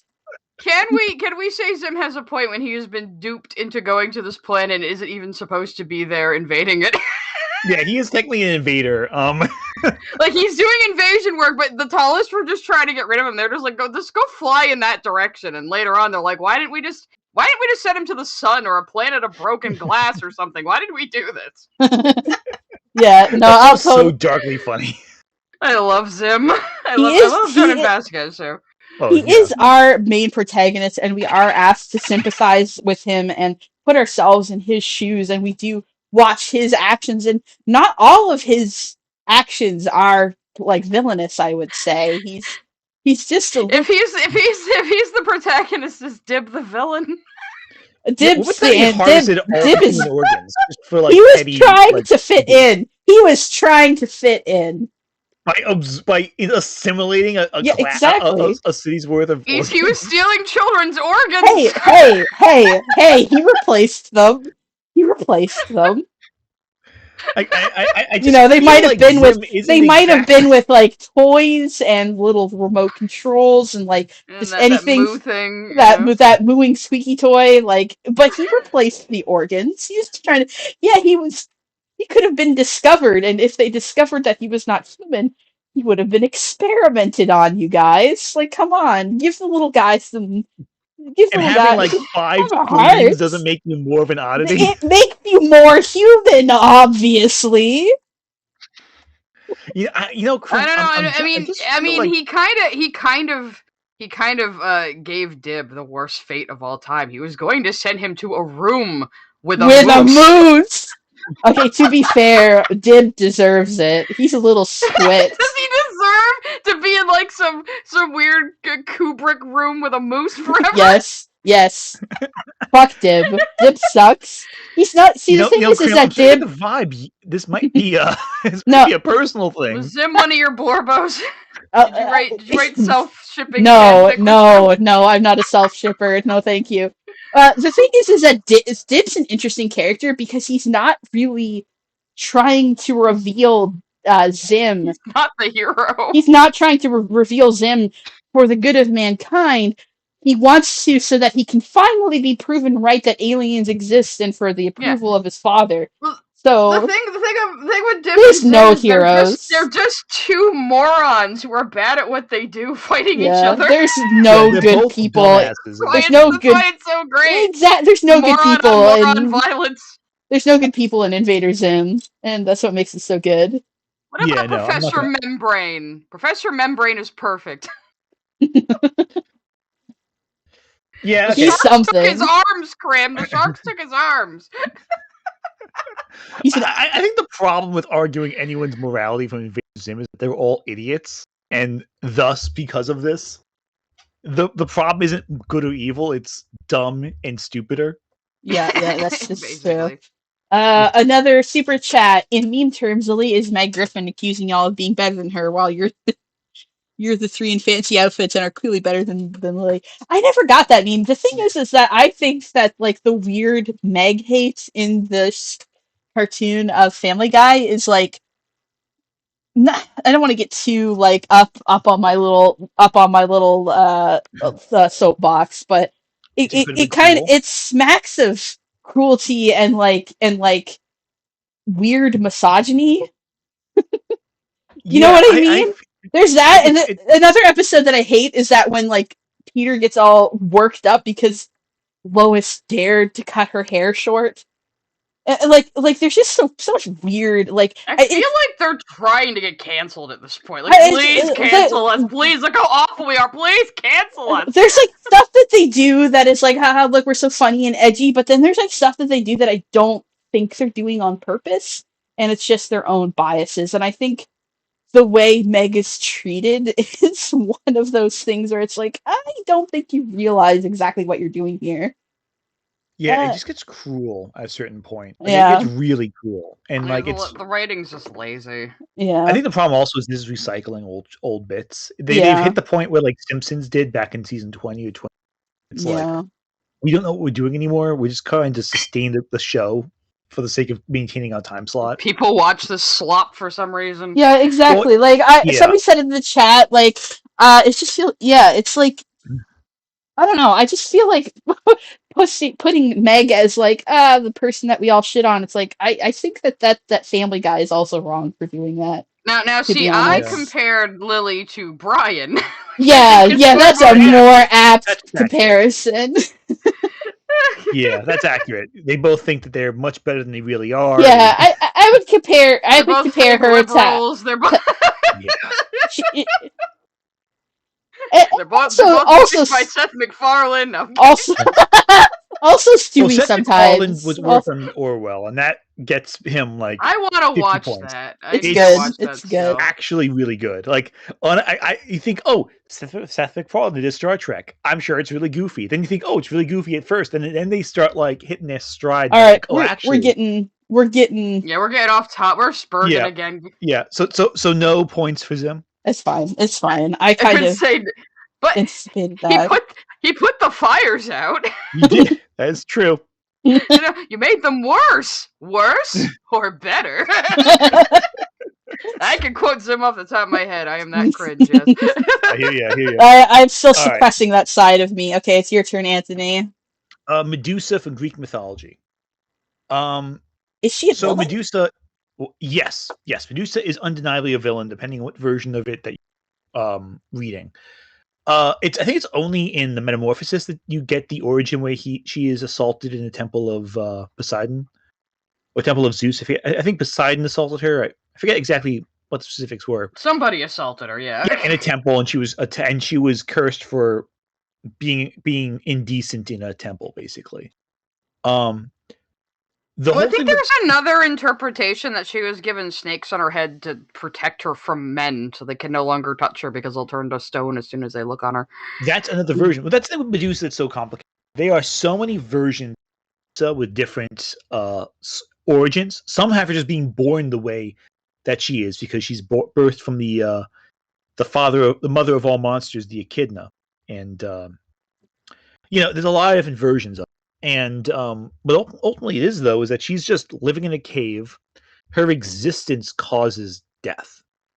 Like by virtue of her being there, it kills people, and she becomes a target for heroes to slay, and which leads to Perseus ultimately slaying her. But it's the way that she exists with her sisters, and it's the way that she is a monster defending her territory. And in Greek mythology at the time, all monsters were evil, or at least were able to be beaten by these great heroes. No, not like the Echidna from Knuckles. It's a monster named Echidna, the mother of all monsters. Again, it is tragic, but the tragedy is part of the point. That she is made into a monster, that she she continues to cause harm by virtue of existing, and thus becomes a target for heroes because she is causing destruction around her. But is she doing it intentionally? No. But depending on which version. The thing is, in the Ovid version, in the Metamorphosis version, she's not a villain, but she also has grown a hatred for humanity and thus doesn't care that she's hurting people. She also feasts on human flesh, I believe, in some versions. In other versions, she just is a malicious figure who is tragic in that she can't exist in society, but also hates the very nature of man that fears her. She She's sounds a figure. more like a tragic figure than. Yeah, most versions have her be a figure of tragedy, and then modern interpretations of her are more sympathetic to her. Using, again, like what Sai was saying, her visage becomes a defense mechanism against those who would hurt her. I think the trick here is that a lot of the elements that make her a villain are outside of her control, but she has to now exist in this world where she has this monstrous ability and doesn't fit into society, so has to fend for herself. It's a story ultimately about a person who is surviving with a deck shuffled against them. And are they evil? Well, maybe not, but they are existing and sustaining themselves. Yeah, because like in some versions, she sounds almost animalistic. Like she wouldn't really have, like she's just on instinct and isn't really consciously like, I'm boo-ha-ha gonna hurt people. Exactly. Some versions she is very inhuman on a soul level, but for whatever reason, that's not the version that has stuck with people. It's more the version of her that's assaulted and punished for something that's not her fault. That's the version that really sticks with people, I think. Because it's so provocative. I would say that she doesn't count for the purposes of this list, personally. Yeah? Yeah. I mean, like, because either she's like, she made none of these choices on her own, so can she really be classified as a villain? She didn't make those decisions herself. That's a good point. But, I mean, villain can also be a role in a story, but that's where it starts getting really fuzzy, you know? Yeah. I would say because she doesn't make the conscious choice to do the things that she's doing, she doesn't really count. So you really wouldn't call like a mindless monster a villain. No, it's a force of nature. There's like in the ones where she's a force of nature, that's it's a force of nature. She's not really a villain in the way we would consider evil. Yeah, like you wouldn't call a bear a villain for eating somebody.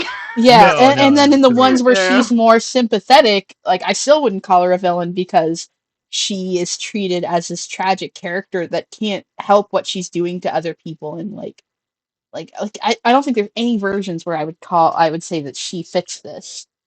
I think that's a good argument, I would say. But I will make where she had not monster, but society has given her this role that has designated her. But the and that's shaped her perspectives and morals. Same with Grendel too, from the book Grendel, not the poem Beowulf. Yeah, but the Frankenstein's monster has gone out of his way to do awful things that he did consciously. He made a choice. He didn't choose the circumstances of his birth, but he did choose his actions. That's true. Whereas Medusa is like hanging out in her bone cave. Yeah. All right, I'll accept that. Now justify Frankenstein. I guess we kind of started with Frankenstein now. Yeah, you guys are going to justify Frankenstein. Why do you has it on the list? I have it. I have it on the list. It's next. It's perfect. Oh yeah, it was a segue. We're so smart. I'm gonna read some super chats first. Just making sure I didn't miss any. Yeah, perfect. Thank you guys so much for the super chats. Also, if you haven't liked the stream, like it right now, and subscribe if you're not already. All right, Nick Wolf, thank you for the super chat. The Meg hate is definitely unwarranted, but memes have context pre-baked, so I just thought the shoe fit. Wasn't trying to start anything. That's fine, I suppose. Adrian, thank you for the super chat. Mythology in a nutshell: the gods are the worst. Yes, especially Greek mythology. Norse mythology, not as much, strangely enough, but Greeks, they really wanted their gods. All right, Frankenstein's monster. I will note that Lily's argument against Frankenstein's monster is that he's the victim, so he can't possibly. Everybody knows that it's Frankenstein. It's the doctor that's the villain. Well, Lily is so wrong. I mean, Frankenstein kills. I mean, Frankenstein's monster kills Frankenstein in the end. If we're going by the book, No, but is no, that that's not the only true. murder he does? No, well, okay. No, So well, let me. Frankenstein- Hey, this is my Oh, sorry. list. Oh, so Shut sorry. your sorry. mouth, Anne. So Sorry. I read Frankenstein every Halloween. I'm sorry. it's okay. It's okay. It's okay. But you can jump in, but like, let me kind of set the stage and why I put him on No, there. go for it. Hijacking your thing. Cause similar to Medusa, he did not ask for the circumstances of his birth. So yes, you could say that he's a victim and that he got neglected and abandoned. But then he very intentionally goes on a warpath, and he even ends up killing a child. You know, like it's really freaking dark, and we see the perspective of why he's doing it because a lot of it's told from his point of view. He just has this rage come over him whenever like he's confronting these people, and he kills them to get back at Frankenstein, the doctor. And he does end up killing Frankenstein the Doctor at the end. I think it's undeniable that like he's very sympathetic. We are with him throughout the story. Um, he's basically a sort of allegory for an abandoned child, and I think I've brought this this analogy up before that like a child who is not embraced by the village will burn it down to feel its warmth, and I think that kind of describes Frankenstein a lot, or Frankenstein's monster a lot. But yeah, he did. because he was supposed to be the Doctor's perfect man, but when he saw him, he was like, "Ah, damn, you're ugly." But the thing too, it's so strange. It's not even that he's ugly; it's that the Doctor is grossed out by him. Yeah, because like you are like a reanimated corpse. Like that's kind of There's something hellish and inhuman. Yeah. I also want one correction. The monster does not actually kill the Doctor in the book. Oh no, my bad. No, so they end up chasing each other through like the Arctic, but the Doctor dies of hypothermia. Mm. And okay, I misremembered that. Oh yeah, no, but he dies in pursuit of the monster. So they both are chasing each other through the Arctic on a dog sled. Oh right, yeah, Frankenstein's trying to kill him. I'm remembering now. Exactly. They're trying to kill each other essentially. But what ultimately happens is Frankenstein dies of frostbite basically, and the monster comes to the boat where he's being held and mourns his death, and then the monster vows to end his own existence. Another thing too is that he murders Frankenstein's brother, a younger brother who's like the child you're talking about. I thought it was and his then dad. frames them. Well, his son. The dad dies of the adoptive son. Yeah, but then he frames the nurse for the murder, and that's where the real villainy. It's one thing if he kills the kid out of rage, but then he has the know-withal to frame another person for the crime, who's completely innocent, and they hang him. They hang her. So it's like extremely cruel. Undeniably a villain, very much intentionally does the things he does out of malice, but I still think I think that he fits the list because he is sympathetic and we understand why he's doing the things. Yeah, and we see he could have been a gentle, normal person at one point because he was like hiding out in a house, learning slowly how to read and talk, and you know.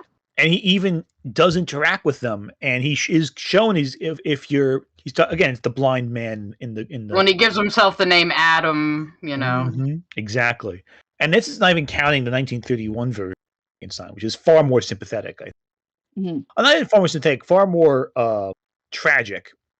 No, not tragic. That's not even the right word. Differently tragic. Because like in the book, he's more intelligent. He's able to form. He's very philosophical. He's very self-reflective. In the 30s film, he is so childlike. You know, there's the famous scene in the 1931 film where, you know, Frankenstein just escapes from the lab, and all he's known is pain. Like he's been tortured with fire. The doctor wants to kill him. You know, he all he knows is cruelty. And he bumps into this young girl who's just playing flowers in like a lake, and the girl shows him kindness, unconditionally so.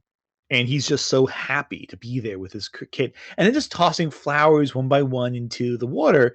And they run out of flowers. And Frankenstein, he gets this look on his face where he knows the monster, I should say. He wants the game to continue. So he's just like, He's thinking, oh, we tossed the flowers into the lake. Let's toss the little girl in the lake.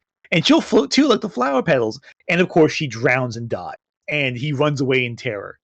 And what they did with the film initially was they would cut, because it was so shocking when the Hays Code came out, they actually cut that scene for many years. So it would cut out the whole scene of the monster playing with the girl and just cut to the father carrying the young girl's corpse through the village who just, after she had drowned. And it would make him seem much more monstrous by comparison. And even then, audiences still sympathize with the monster, even with that content. Like, it's just heartbreaking, the first couple of Frankenstein films Universal did. No one is talking. Am I just? No, sorry. Yeah, I was worried. I was worried that I cut out. No, I was it's trying to think okay. because I know I've seen the adaptation that's closer to the book too. The one I think that has Robert De Niro in it, of all people. That one's actually a good one. It's good one. though. Surprisingly, you wouldn't think Robert De Niro as Frankenstein's monster would be a good movie, but it is. Well, it's very accurate to the book. Well, it's one of the ones that Kenneth Branagh directed, and that was when during his stint where he was doing a ton of classical literature adaptations, and he was doing a good job with them too.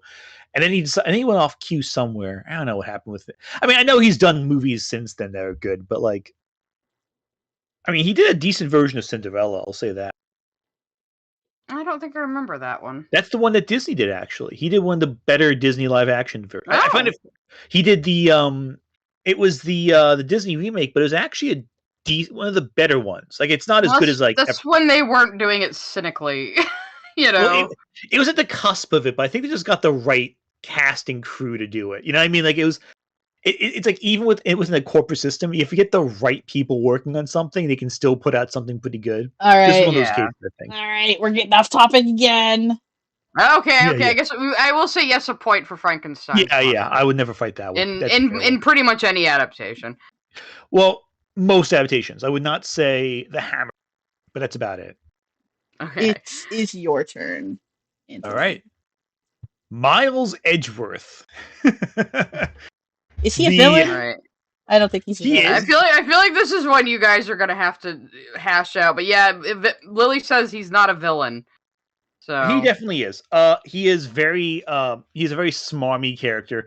Again, it depends on which game it is, because like over time he becomes less villainous. He becomes more like a rival. But he is a villain who uses extremely underhanded tactics to win cases, and sometimes knowingly defends clients. Give me an example of him being underhanded. Give me an example of him being underhanded. There are cases where he distorts evidence that is presented to kind of invalidate it just on shaky grounds without actually knowing what he's actually saying. Like, there are tactics he uses in the legal system that just should not be the case. Look at Saul Goodman over here. Yeah, basically it's Saul Goodman, except an evil version of Saul. Except he's like a twink. Yeah, basically, like twink Saul Goodman, exactly. Okay, so he just is his motive just to win cases? Like, he's not doing this for justice. He just wants to like be like the best and win for any way he can. Yeah, so he has a good he has some good motivations as it goes on, but like, how hasn't he been disbarred? But he has actually tampered with evidence. He's tampered with clients, especially the early games. As the games go on, he becomes more of like a noble antagonist. But like at first, that's the cycle of a lot of anime villains and antagonists. Wait, hold on. People are saying twinkification of Saul Goodman is something I wasn't expecting to hear. My argument is that freaking he came first. Like, my boy Miles Edgeworth came first. So you could say that Saul Goodman is the twink death of Miles Edgeworth. Also, there you go. Also, I should put this into perspective. He's only as amoral as he is because of Manfred von Karma, who raises him to be essentially this ruthless individual. And she also mentioned that he only uses forged evidence once in the games, but he didn't know it was forged. But even after realizing it was forged, doesn't stop using it. Stinky. Yeah, that's pretty. So that's he pretty is- shitty. Yeah. Yeah, so he is amoral early on in the series, but as it goes on, he becomes more solidified as like kind of a not so bad guy. But early on, absolutely. I think it's when you defend him from I think it's Von Karma, I think you defend him from that he starts to turn around in the first game, but he is ultimately a villain for at least one game. His motives sound pretty selfish, at least at first, though. Yeah. It's kind of like a Vegeta Piccolo start off as the bad guy. Oh yeah, but I can see. He seems like Kaiba from Yu-Gi-Oh to me. 100% a good comparison. comparison. That kind of character. That's a great comparison, actually. Like he's basically Kaiba. He's just but that. with He's lawsuits. that archetype, you know. Yeah, but like once he turns around, he's a pretty good dude. But it's like he's also, kind of he's kind of immoral at first. I think if we're talking the first Phoenix Wright game, he's definitely the villain. Later games, it's more he is the rival character. All right, the release Golden Heart. Thank you for the super chat. Haven't played an Ace Attorney. Just that he, haven't played an Ace Attorney. Just noticed that he's a bit of a tool in the clips I've seen, and his monitor is a grade A bastard. Yeah. Yeah. So I think he is sympathetic because he is raised that way, treated that he has to win every case. And I think like his morality shines through more as he goes on. I think the fact that he has his redemption. Yeah. Well, yeah, Kinda he proves did. the Even in the elements are first there. game, he got a bit of a redemption arc, right? So he's also like N, who Lily hates, but she Mhm. praises the villain who abuses him. Exactly. He is a victim of abuse as well from his upbringing. So that's a factor as well. And how he does.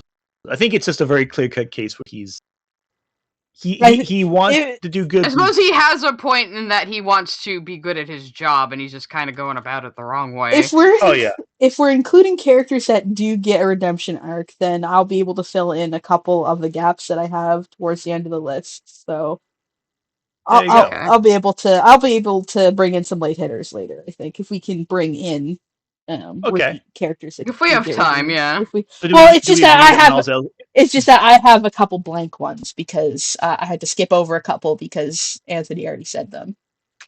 So I think we agree that Miles Edgeworth is in fact. Well, you got the points for them too.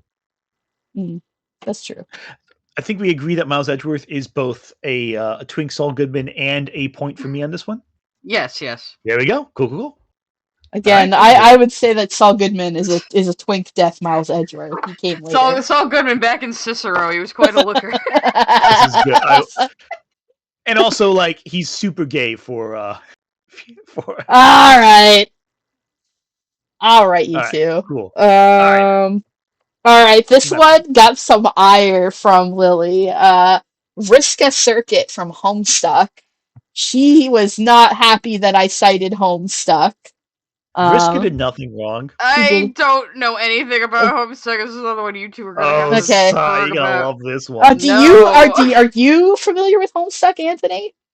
I am familiar with Homestuck Oh up until no! Act 6. Oh boy. God. Okay. I'm gonna shrink into the corner here. I don't know them. That's fine. I won't go. I won't. Around Act 6 is when I dropped That's off. But, fair. like, That's fair.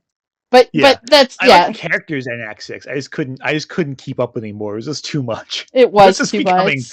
too I've difficult been- to follow. I finished the whole series, and I've read some of the epilogues, which are garbage. But anyway. Okay. So Vriska is born to this sort of warrior race of aliens, known as trolls, because haha, 4chan trolls. It was a really stupid joke at the time. It still is a stupid joke. I had a But- feeling that's where it came from. Yeah. Yeah, because the whole thing was that they were like trolling the character, the main human characters. But yeah, it turns out that the alien race Yes. is also Really? known as Really trolls. dates the work, doesn't it? Yeah, it does. Oh, just wait. It Wait. Oh, they does. all have different ways of typing and chat room. Yeah, forums, too. yeah. One of the Oh, do they have- characters do they speaks. talk in leech Yes, speak? there are characters that use Oh, leech speak. God, no! We just need to get an example of how Vriska types, just to drive. Yeah, she throws eights in. It replaces. Yeah. I'm Anyway, just gonna type. I'm gonna copy an example right here. all right. So so Vriska, her sort of parental figure, which is a giant spider, must be fed other troll children, or it will eat Vriska. So, from a young age, she was conditioned to be very murderous, but troll children murdering each other is kind of par for the course. It's very normal for the series. Like, even the characters that are not villains have done so. But It's you like know, a species thing, it's a perhaps. species thing. So yeah, They kill each other a lot. there's no adult trolls on Alternia, their planet. It's only children. The adults have been banished to space to kind of keep them from banding together and doing a hostile takeover against their empress. Um, How do they acquire more children for their uh, society? I don't want to get into that. That's a whole thing. That's a whole thing that we Yeah. don't need to talk about. But They go into I've extreme heard detail I've about heard Yeah, a few details, and yeah, I think that's yeah, something we don't we want don't to need to even go into express that. right now. Yeah, I do not want to explain Homestuck to you today. I just want to talk about Vriska. The future stream idea, though, just slowly melt my brain with Give you Homestuck lore. give you Homestuck brain damage, sure. Yeah. I guess my short elevator pitch for Homestuck is it's about a video game that brings about the end of the universe, and or not the end of the universe, but the end of the planet. And the reward for winning that game is that you get to create your own universe. And it's revealed that this is how universes proliferate. Like it's like sort of like a life cycle of universes. The second thing we've talked about that seems like it was ripped off by Mirai Nikki. What the fuck? Yeah, kind of like that. I guess. but the sort of the hook of Homestuck is that it all goes wrong. Like they majorly fuck up. Like in the Trolls universe, which is like the one that proliferated our universe, they cheated. And it basically screwed up the humans version of the game because of that. So that's kind of the if I was to describe Homestuck in like under a minute, that's how I would describe it. But I feel like it's just one of those things. If you're not into it already, it's just never gonna happen. yeah, it's not gonna happen. No, Like no. you're never gonna be a Homestuck Psy, and that's okay. You managed to escape. You're lucky. I avoided it. Me and Anthony are the perfect age to have gotten swept into the Homestuck brain rot. That's true, because you guys were just a little younger than me. Yeah. Yeah, no, it was rough. In college, you couldn't escape it. In college, yeah, that's when I got into it. That's what I Yeah, when I got into college, and you go to an anime con, they were all dying themselves. Oh, I've and seen the mocking. fucking cosplay. Believe me, I remember that era. I never bothered to check it out. Anyway, Well, you remember the girl- anyway, like Gray, be a troll, right? all right. Let's not get too far ahead of ourselves. So basically, Yeah, sorry. Vriska really, really wants to be seen as a hero because for her entire life, she's always been seen as kind of a fuck up. She is liable to accidentally break things. She's abrasive. She's very unlucky, and she wants to be seen as a hero and a good person and very smart. So she tries to manipulate things in her way to cast herself as the hero of the story. Nobody ever really buys it, and she keeps on being put in these situations where she's, the villain, the bad guy. She has maimed people. She's has mind control powers, so she used that to control a guy to kill his own girlfriend. It's really fucking messy. Yeah, she's cruel. She was 13 at the time. 13 years old at the time. I feel like a 13-year-old with superpowers would do shit like that, though. Yeah, she's very much like, a 13-year-old that can control other people's minds. Yeah, that's what she's going to do. If Regina George was a hot fucking mess, basically. Is basically what she is. And at the end, when she kind of realizes, like, the stakes, she gathers up an army of ghosts. So this is after she dies, so she doesn't really have a stake in things anymore. Uh-huh. She gathers up an army of ghosts to go on sort of a self-sacrificing mission to blow the big bad guy to smithereens. So, like, she's definitely sympathetic. She always is villainous. Like, she never, like, I would say she never really turns to the side of good. But You her say she has a point? I would say that, like, that one's a little dicey. Because, like, her point is that she wants to prove herself that she can do something good. And most of her plans, especially towards when she becomes like there's a point in the story where she basically achieves godhood, and at that point, her whether she's good or evil is kind of really left up for interpretation. There's this mechanic that, like, if somebody that has achieved godhood is killed, they will be resuscitated and revived unless that death was either heroic, like, so they died doing some heroic action, or just they died as a villain by someone committing a heroic action by killing them. And in the moment of that death, they do this sort of meta thing where the imagery they use to determine if somebody died a just or heroic death, it's like a clock that ticks back and forth, right? It's kind of a cool little visual. And they break the third wall, and the clock is broken when she's dying, so you don't know if she died a heroic or just death. Just that she did die permanently. And that kind of, there's a lot of argument of whether it was truly just her heroic death, but it was their roundabout way of making it ambiguous, I guess. Oh, well, I think it's because a lot of her actions are ambiguous. You could interpret her actions as just or you could interpret her actions as villainous or heroic. And I think they were trying to say something with that, where with, like, casting people in these roles, it's not always black and white. Like, that is kind of the entire point of the character, is that she's not a black and white character. She could be a hero or she could be a villain, and you could make a case for either. Ant, what do you think? Do you understand this nonsense? I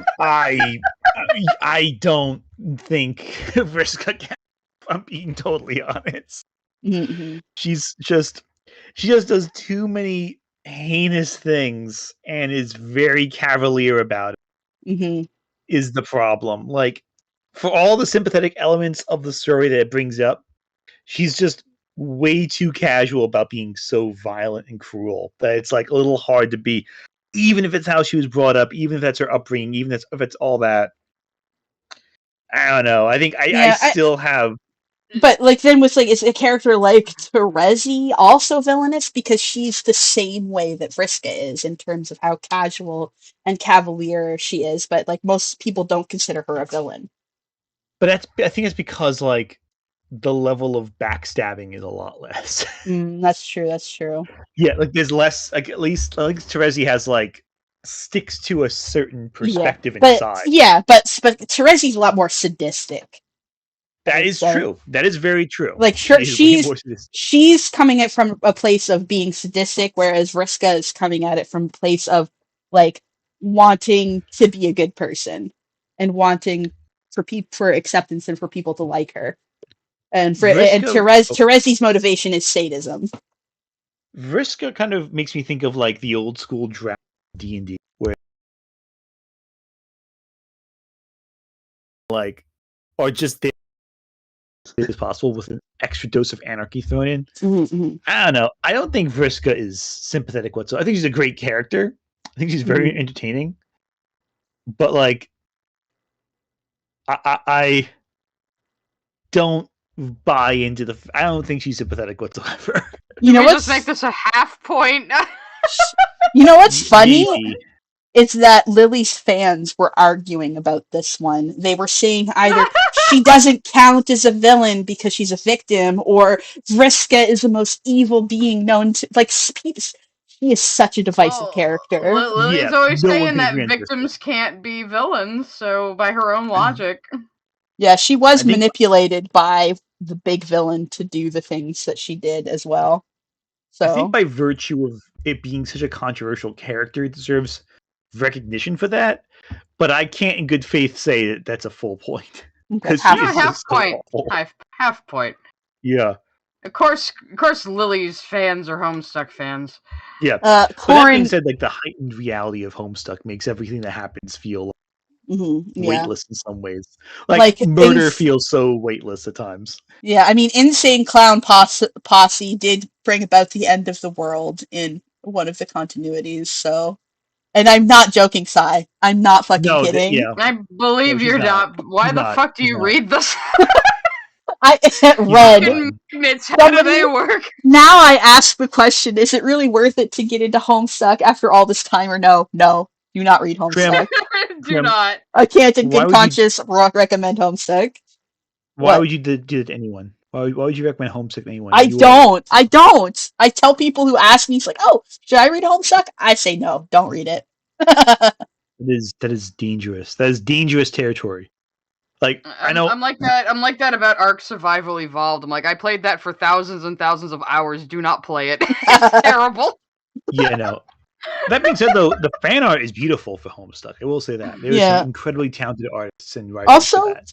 Toby Fox got his start as I doing the know that. soundtrack for. He, He made yeah, he wrote music Undertale. for it. He made Undertale in Andrew Hussey's basement. So, He also first debuted Megalovania on Homestuck. well, that. actually, it was a hack for Earthbound. But yes, Megalovania has my been in bad. everything that Toby Fox has ever worked on.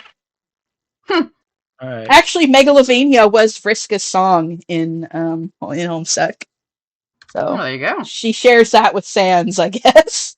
All right. So I think I can actually do these next three in one go because that'll bring me Dracula. up to like because it's just three versions of Dracula, and now bring me up to like where you are Yeah. in terms of your list. But Sure. okay, so we have three versions of Dracula. We got Dracula from the Castlevania, mainly 3 in the animated series. We got Dracula Untold, and we got Alucard. I'm gonna knock Alucard off right now because I feel like he's the easiest to discuss. Alucard is basically, some would say Alucard's a hero. I would say no. He is just a villain who happens to be working with the heroes. I think they call that an anti-hero usually, don't they? Yeah, Kinda, sort of. Alucard's motivation, though, is basically to get rid of monsters like himself. He's like Blade. He's like a monster hunter. Why? But that's the thing. Like his motivation is his goal is clear, but his motivation is uncertain. He was also Vlad the Impaler, by the way. So Yeah, he was Also Vlad the that. Impaler. He was the Dracula from the book Dracula. You know, like his goal is to service the Helsing family. but Lily says rape victims can't be villains, so I guess he isn't. Yeah, but like, oh, there you go. But the thing with Alucard is that he continues to amass greater and greater power, and seems eager for opportunities to test it. Whenever he kills anything, he assimilates that power into his being, and kind of creates an army of souls at his bidding of all the people who he's ever killed. In some ways, his monster hunting is equal parts him testing his abilities like a twisted Saiyan from Dragon Ball Z, but also ridding the world of other monsters. But it's But if he's the biggest, baddest monster, there won't be any others. exactly they can rest. But he seems almost like want to hoard power for himself, but then just like take a nap afterwards. Like it's weird. He's not like ambitious about it. It's more like, oh, it comes across his lap. He's excited, plays a game, and then goes back to like his corner and rest. Like Yeah, basically, it's when he's not bored, I guess. yeah, basically. Yeah. And he goes for a walk and Go for a walk. Now we're getting into freaking abridged territory now. I won't let it affect my opinion on that. I know. I will argue that Hellsing Abridged by Team 4-Star is just another adaptation of it at this point. Basically, like it's fantastic, but yeah, no. So Alucard is not a hero; he's mainly an anti-villain. I think that's a great way of putting it. And he That's does. That's a good point. If anti-heroes exist, anti-villains could as Oh, well. yeah, anti-villains Yeah. are definitely a thing that we talk about. Yeah, no. Alucard's a great example of that. And similarly, Dracula from Dracula Untold is that too, where it's an alternate version of Vlad the Impaler who becomes the monster Dracula in order to defend his country from the Turks, basically. It kind of follows the Vlad the Impaler story, except as told through a superhero origin story. This was the first start of the Dark Universe that Universal tried putting out, but it didn't do well at the box office. And then The Mummy did worse. But basically, this when version everyone was trying to have cinematic universes because Marvel was doing it, but they didn't know how to like actually arrange that. Which is funny because the monsters from Universal were a cinematic universe back in the 30s and 40s, and they just could have just done that again. You know, make horror movies that are interconnected with them crossovers, and not like big budget superhero films. But I digress. So the whole thing with Dracula Untold Dracula is that he is a noble hero who accepts the dark powers to defend his people and becomes a monster in the process to defend his people. Like, he is essentially a demon by the end of the film, but he gave it all up to protect those who he cared about, and then he loses anyway. So it's like, in part because of his powers. Mm-hmm. So he partially destroys that which he loves to defend that which he loves. So all of his motivation is tragic. Now he has to kind of just exist as a monster now, despite that. And while he does try to do good with his ability, he's still, beholden to the urges and desires therein, and chooses to submit to them for more power. I do want to say, I want to address something in the chat. Weirdly enough, Lily always substitutes the words anti-hero and anti-villain with villain to protagonist. Villain protagonist is something different. Villain protagonist is like Light Yagami. He's a villain protagonist. Or Walter White. Or Walter White, another villain protagonist, where they're the villain, but they're also the main character that we're following. I would also argue, and if I know that people don't like this one, the characters from the Coffin of Andy and Lele are also villain protagonists. What you described, it sounds yeah. I'm gonna read some. By the end, they are villains. We see them transform into villains, and it's sympathetic, but they are villains by the end. Yep.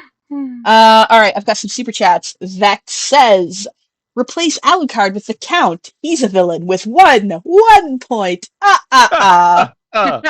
Yes, totally true.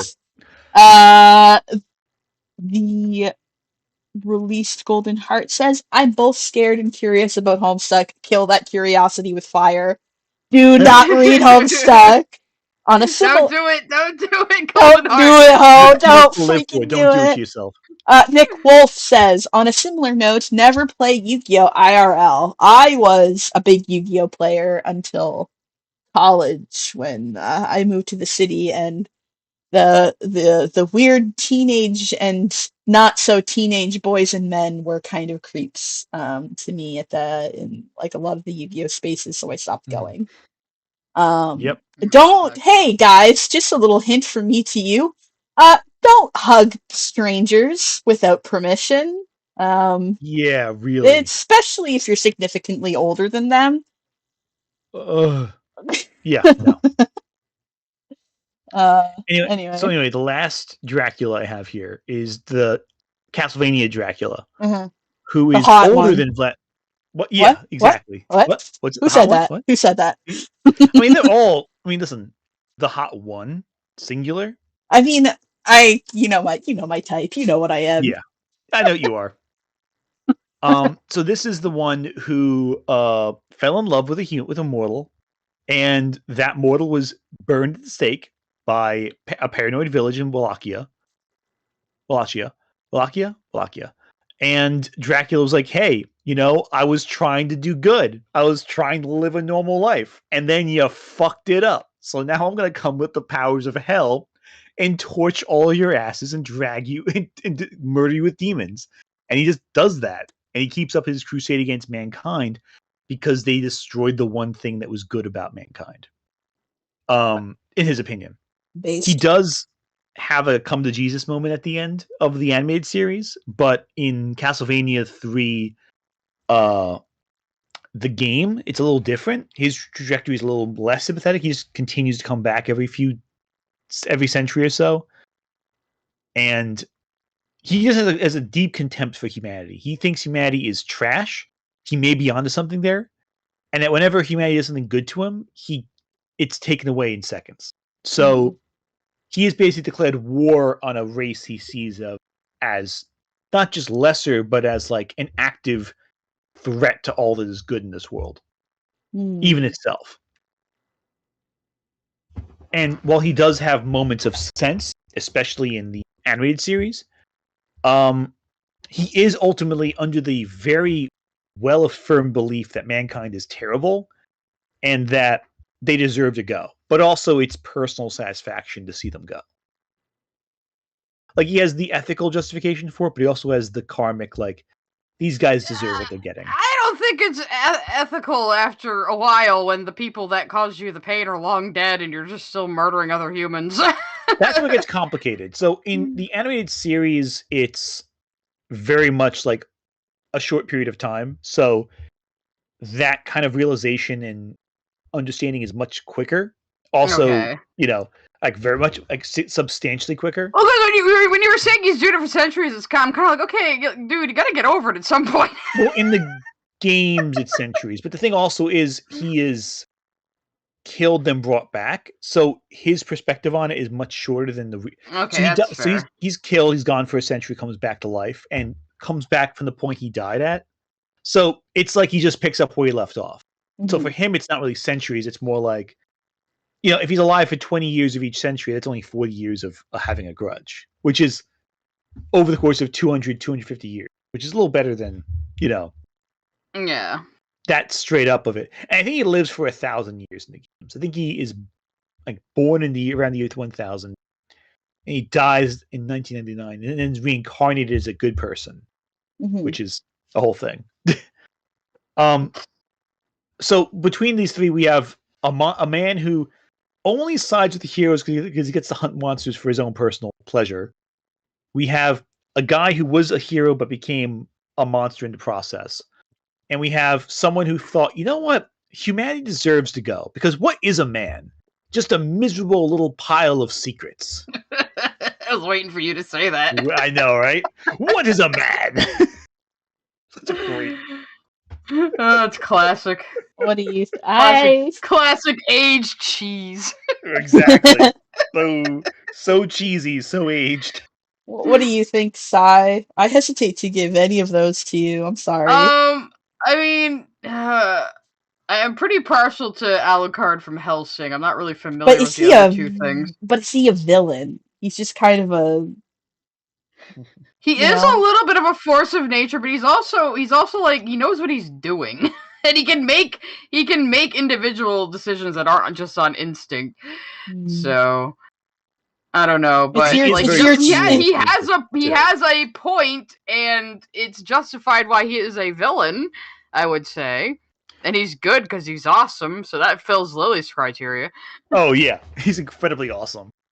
And he does at times just go for cruel, sadistic. Like, people are running away from him, and he'll just kill them anyway for his own personal. Anyone who's only seen Hellsinger Bridge, that whole plot line where Integra told him to stay down in the basement, and he stubbornly did, regardless of what was happening. That was actually going on in the show. Yeah, but that's fucking canon. He hasn't left a finger to save anyone. He's like, no, you told me to stay down here. And everyone's like dying upstairs. Yeah, like in the second episode, like, the Hellsing organization gets invaded, and he just waits in the basement for the biggest bads to come down to him. Meanwhile, everyone is dying; they're all dead, and he just doesn't give a crap because he only wants to fight. So 1 point for those three.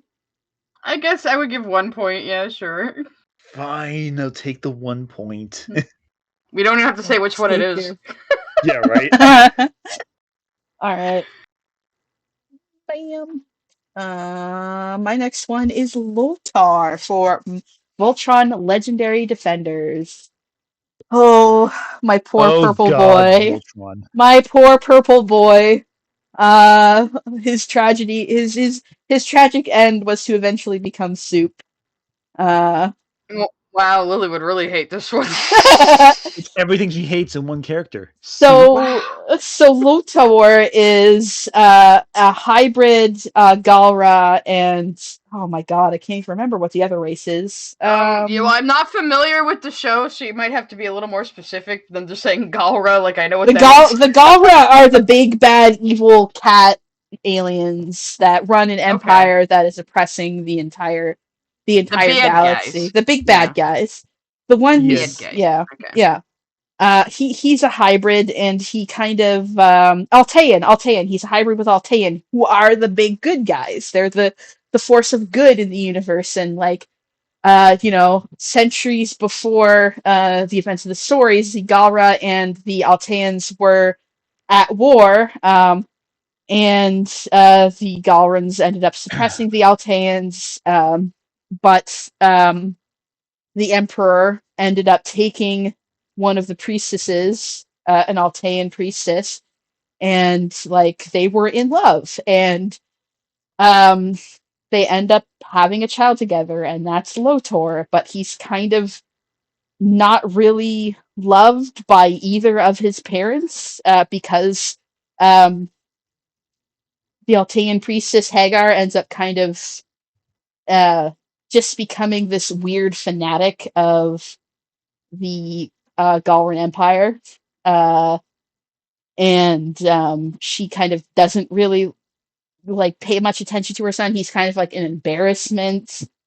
What he wants to do is he wants to end like the Galran oppression of non-Galra species across the universe.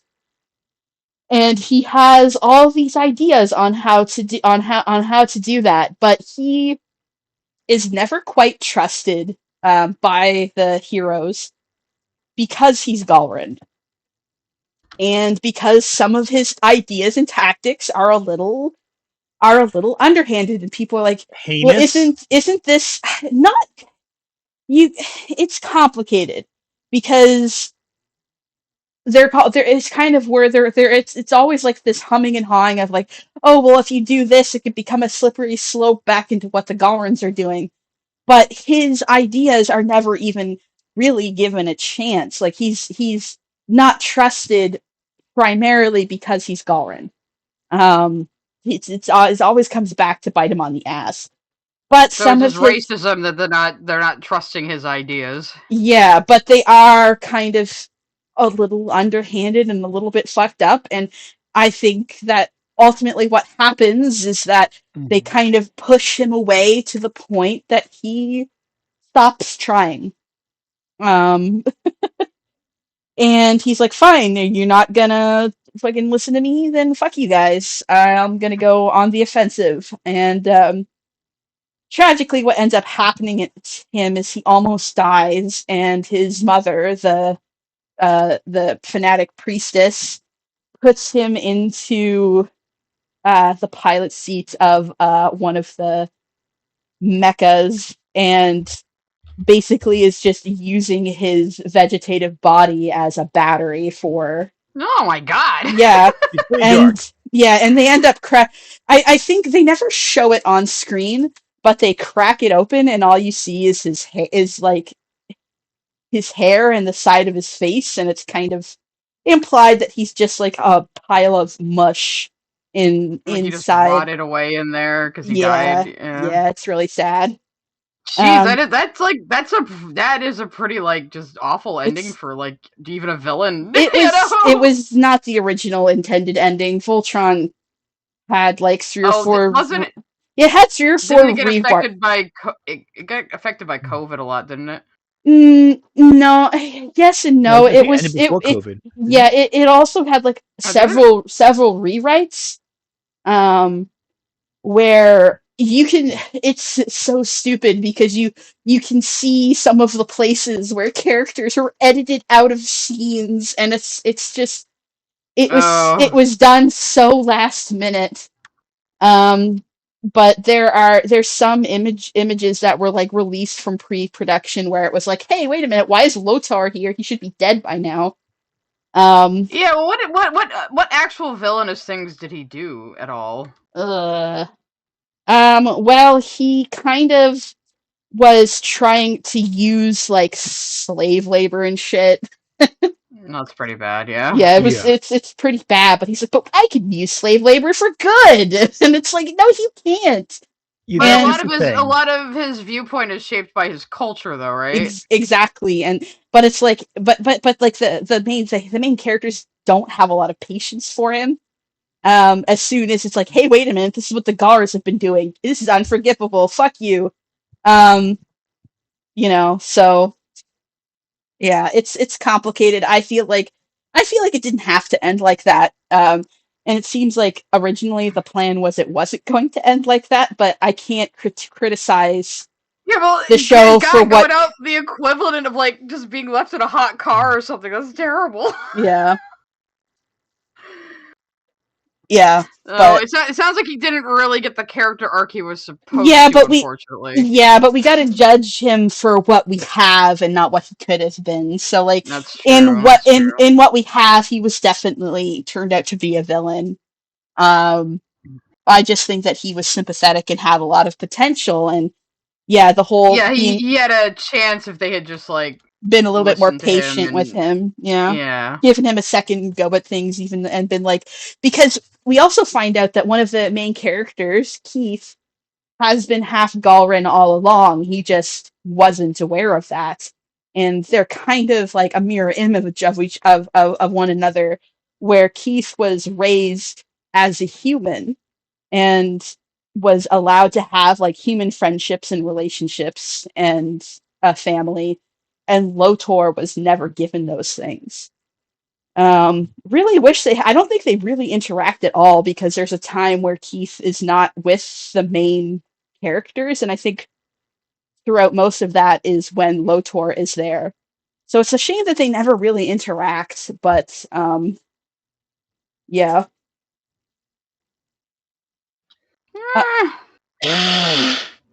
Thank you for your input, Ant. Sorry. I'm still getting over a cold.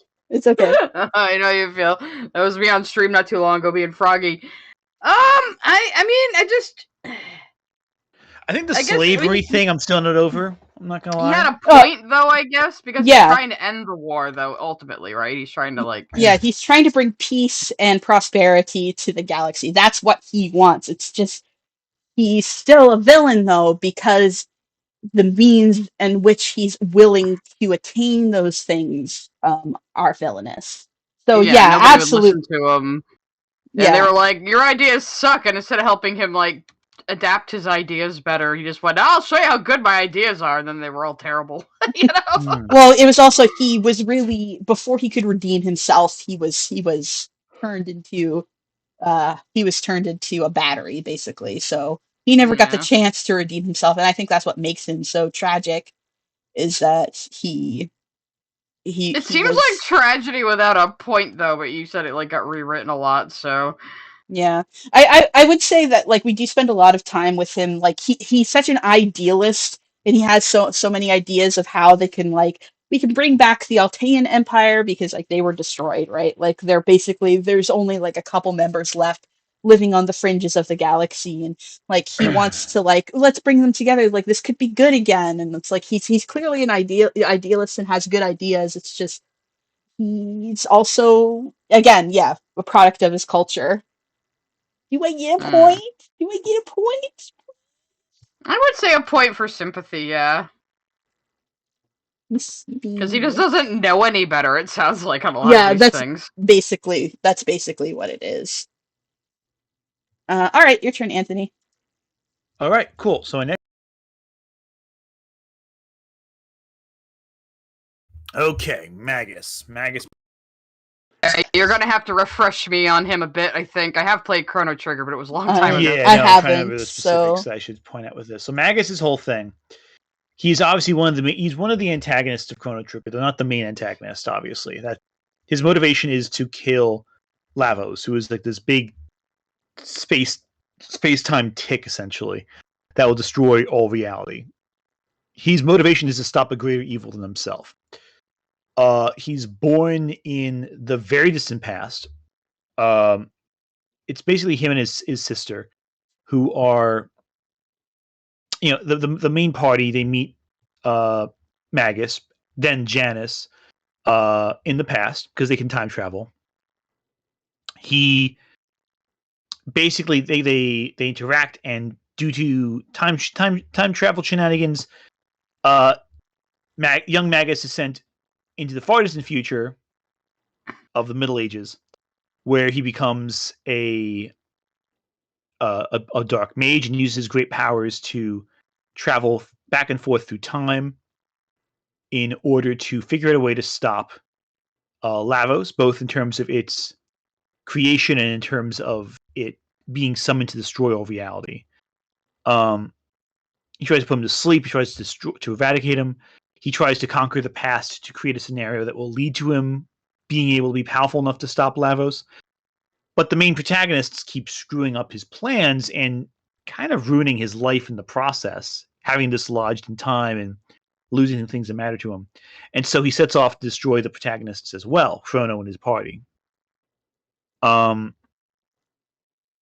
Ultimately, his goal is to save the world, but his methods are kind of, due to the way he keeps bouncing to and from history, he has a very long-term form of history perspective where the ends justify the extreme means to get to the ultimate salvation of the planet. And he also just really can't stand the protagonists because they keep screwing up his life. But he is also taking some great measures to stop this enemy. Now, the thing with Magus is also that he can join your party depending on what choices you make in the game. So you can work alongside him if you so choose to, if you make the right choices, because he's not irredeemable. He's just doing what he thinks he needs to do. He's just seen so much of history that he's just thinking in terms of thousands and thousands of years. Yeah, and he's seen everything that he loves die. So for him, it's kind of like, okay, I can fight this as you are, like you're doing, or can try doing a massive scheme to stop him that takes place over the course of literal tens of thousands of years to accomplish. Over 10,000 years to accomplish. And when he works with the protagonist, he is ultimately successful in his goal, but like on his own, he fails. But he also fails in part because the protagonist, Chrono and his friends, stop him. So it's one of those tricky situations where he is taking measures that could be seen as good, but they're also very destructive, hurt a lot of people and civilizations in the process. But he can be redeemed, and his motivations are seen as kind of in line with the heroes of the story as well, ultimately. Well, yeah, because they all want to stop Lavos from destroying everything forever. Yeah. At the end of the goal, everyone wants the universe to die. We get to see like the aftermath of certain things, like throughout the game too. I remember. Oh yeah, but if you make the wrong choices, Lavos still awakens, and to that luck. It's like, well, and Lavos still woke up. So Magus just had to learn about the power of friendship. Basically, that was the solution all along, not being an evil mage man. Basically, he needs like Sailor Moon friends to help pull him out of it. I mean it's a Japanese game, so that's what you expect. But... Exactly, and like he is ultimately a villain. Like he does cause irreversible harm. But yeah, I think wasn't it like you keep meeting him in history and just like he's always up to some bad shit, so you're like, this is the bad guy. Yeah, and you don't even realize who his original identity is until late in the game too. Like you keep seeing Magus show up, and he's always causing some hijinks. He's in the background doing something, and yeah, but ultimately his goals do align with your own. It's just his means of reaching them are different. I definitely think stopping Lavos is a point. And it's also justified why he's the villain, because, once you're thinking on a time scale of thousands of years, you're not thinking about the day-to-day lives of ordinary people. 100%. Kind of reminds me of Omni-Man. Honestly, a little bit like that, actually. And again, like, from his perspective, I think he wasn't sent there to conquer, though, but he is thinking on a far larger time scale than anyone around him possibly could. I have another villain who I think of in terms of Magus, and that's Leto II. who I'll get to much later. Yeah, we'll but get to that later. yeah, but both I think look at history from the long term of history, where it's like the individual lives and even civilization. It's stopping this great cosmic looming threat that's inevitable. And the means of doing it are just terrible, but it's terrible means to a good end, to a just end. From their perspective, anyway. But even then, even you could say even just survival is a point, you know? Exactly.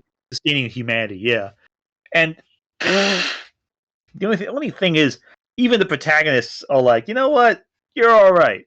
So I mean, I would give you a point for him. I think. Yeah, I think that one's. From what little I do remember. And again, this is going off of memory from Chrono Trigger. He is a very Toriyama-esque villain, though. It's oh yeah, 100% Toriyama. I mean, it's Toriyama design, so like even looking at it as a Toriyama character. Yeah, I think that's absolutely a good one there. All right, I think that's all I gotta say on Magus. I think I get that point. All right, mine. Next one, Elphaba Thropp from Wicked. The book only. Get that musical shit out of my freaking face.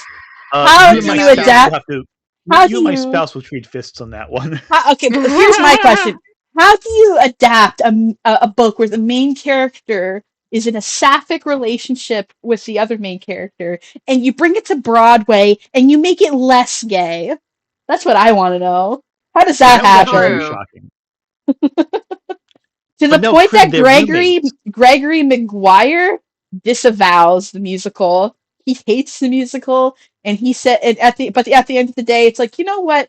I guess it does kind of end in a similar way to the book because, Elphaba and Glinda still can't be together.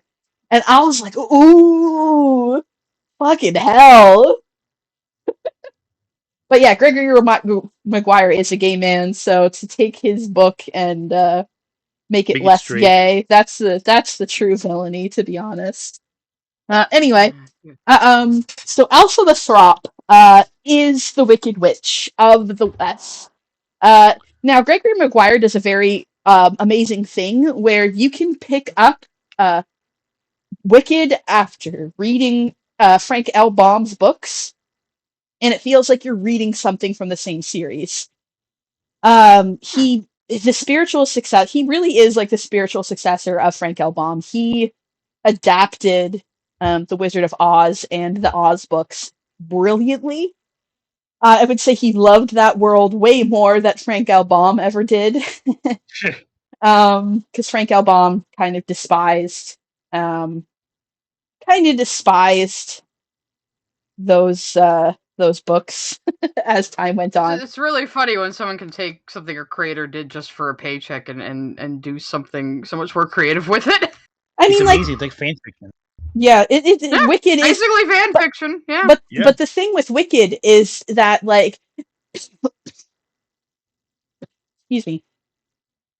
The thing with Wicked is it's not just like, oh, but it's not really doing what the Maleficent movie did. It's not really changing anything. It's like giving a backstory to the Wicked Witch. So Elphaba was born,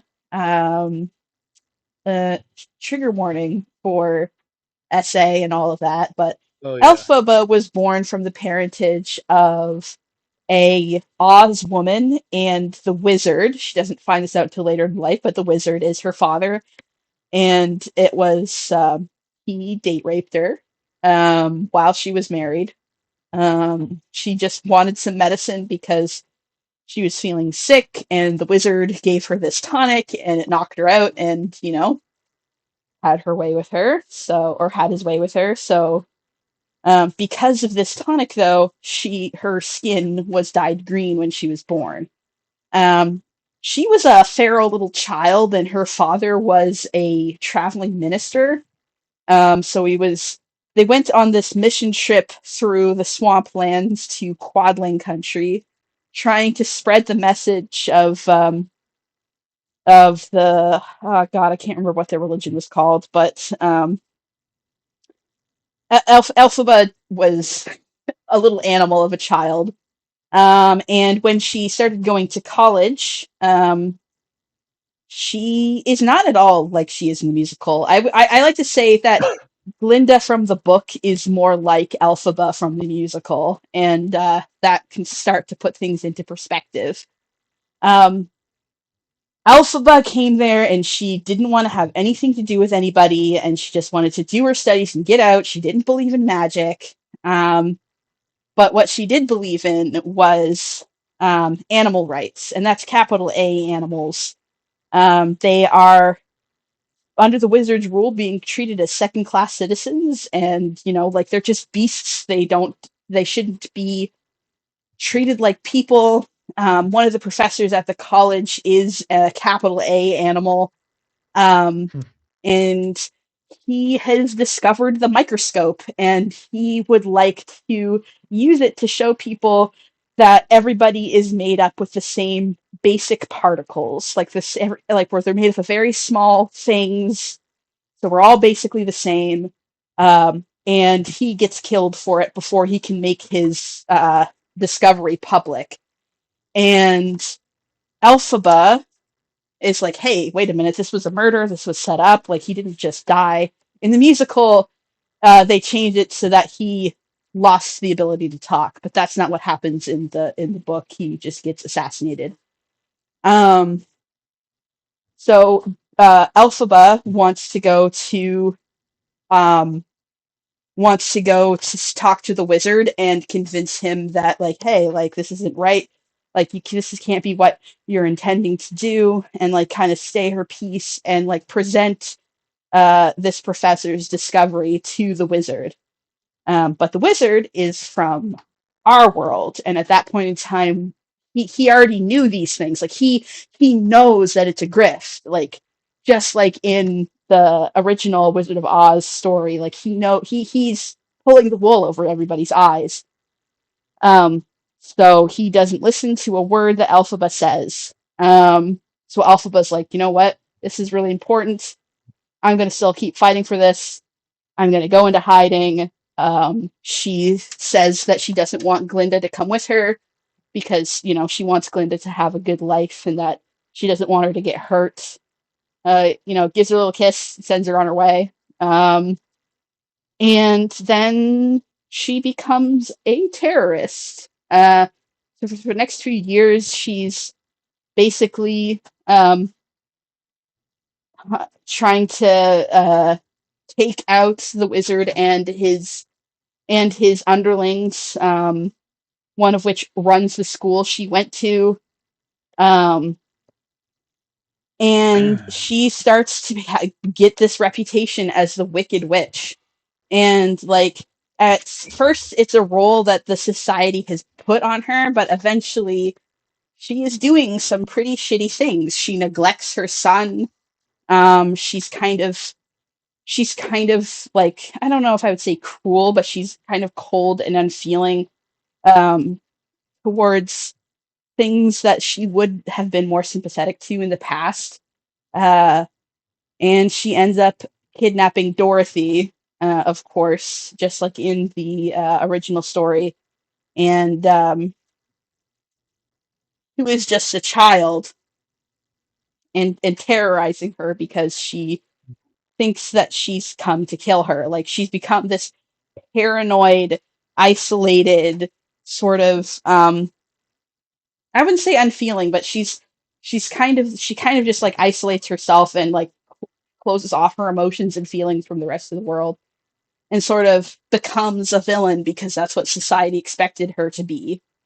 Um yeah. Yeah, I'd say that gets a point. Like, was she discriminated against a lot before that, too? Before becoming, like, a Yes. fucking eco-terrorist? Okay, I was gonna say, I imagine so. Yeah. Sort of. It was always like this is like a fantasy book, so everybody's like, oh, she's kind of weird, but like, whatever. Like, it's complicated. It's more like in the way that anybody that looks different would be discriminated against. Like her sister Nessarose, is the Wicked Witch of the East, is kind of more celebrated, but she also becomes cruel. Nessarose, she's not green, but she because of complications with her birth, because her I don't know if she took the same tonic again, but like she doesn't have any arms and her legs can't move. So she's in a wheelchair most of the time until her father gets the ruby slippers made for her, and when wearing the shoes, she can stand. So that's why they're so amazing. Like they were first made for Nessarose so that she could walk. The story kind of sounds all over the place, though. To be honest, It's a big story. It's a huge story. It does make sense while you're reading it, but it's like it's dense. Like it's a big long story. Fair. Like it's broken up into 4 smaller books within the book. Like it's part 1, part 2, part 3, part 4.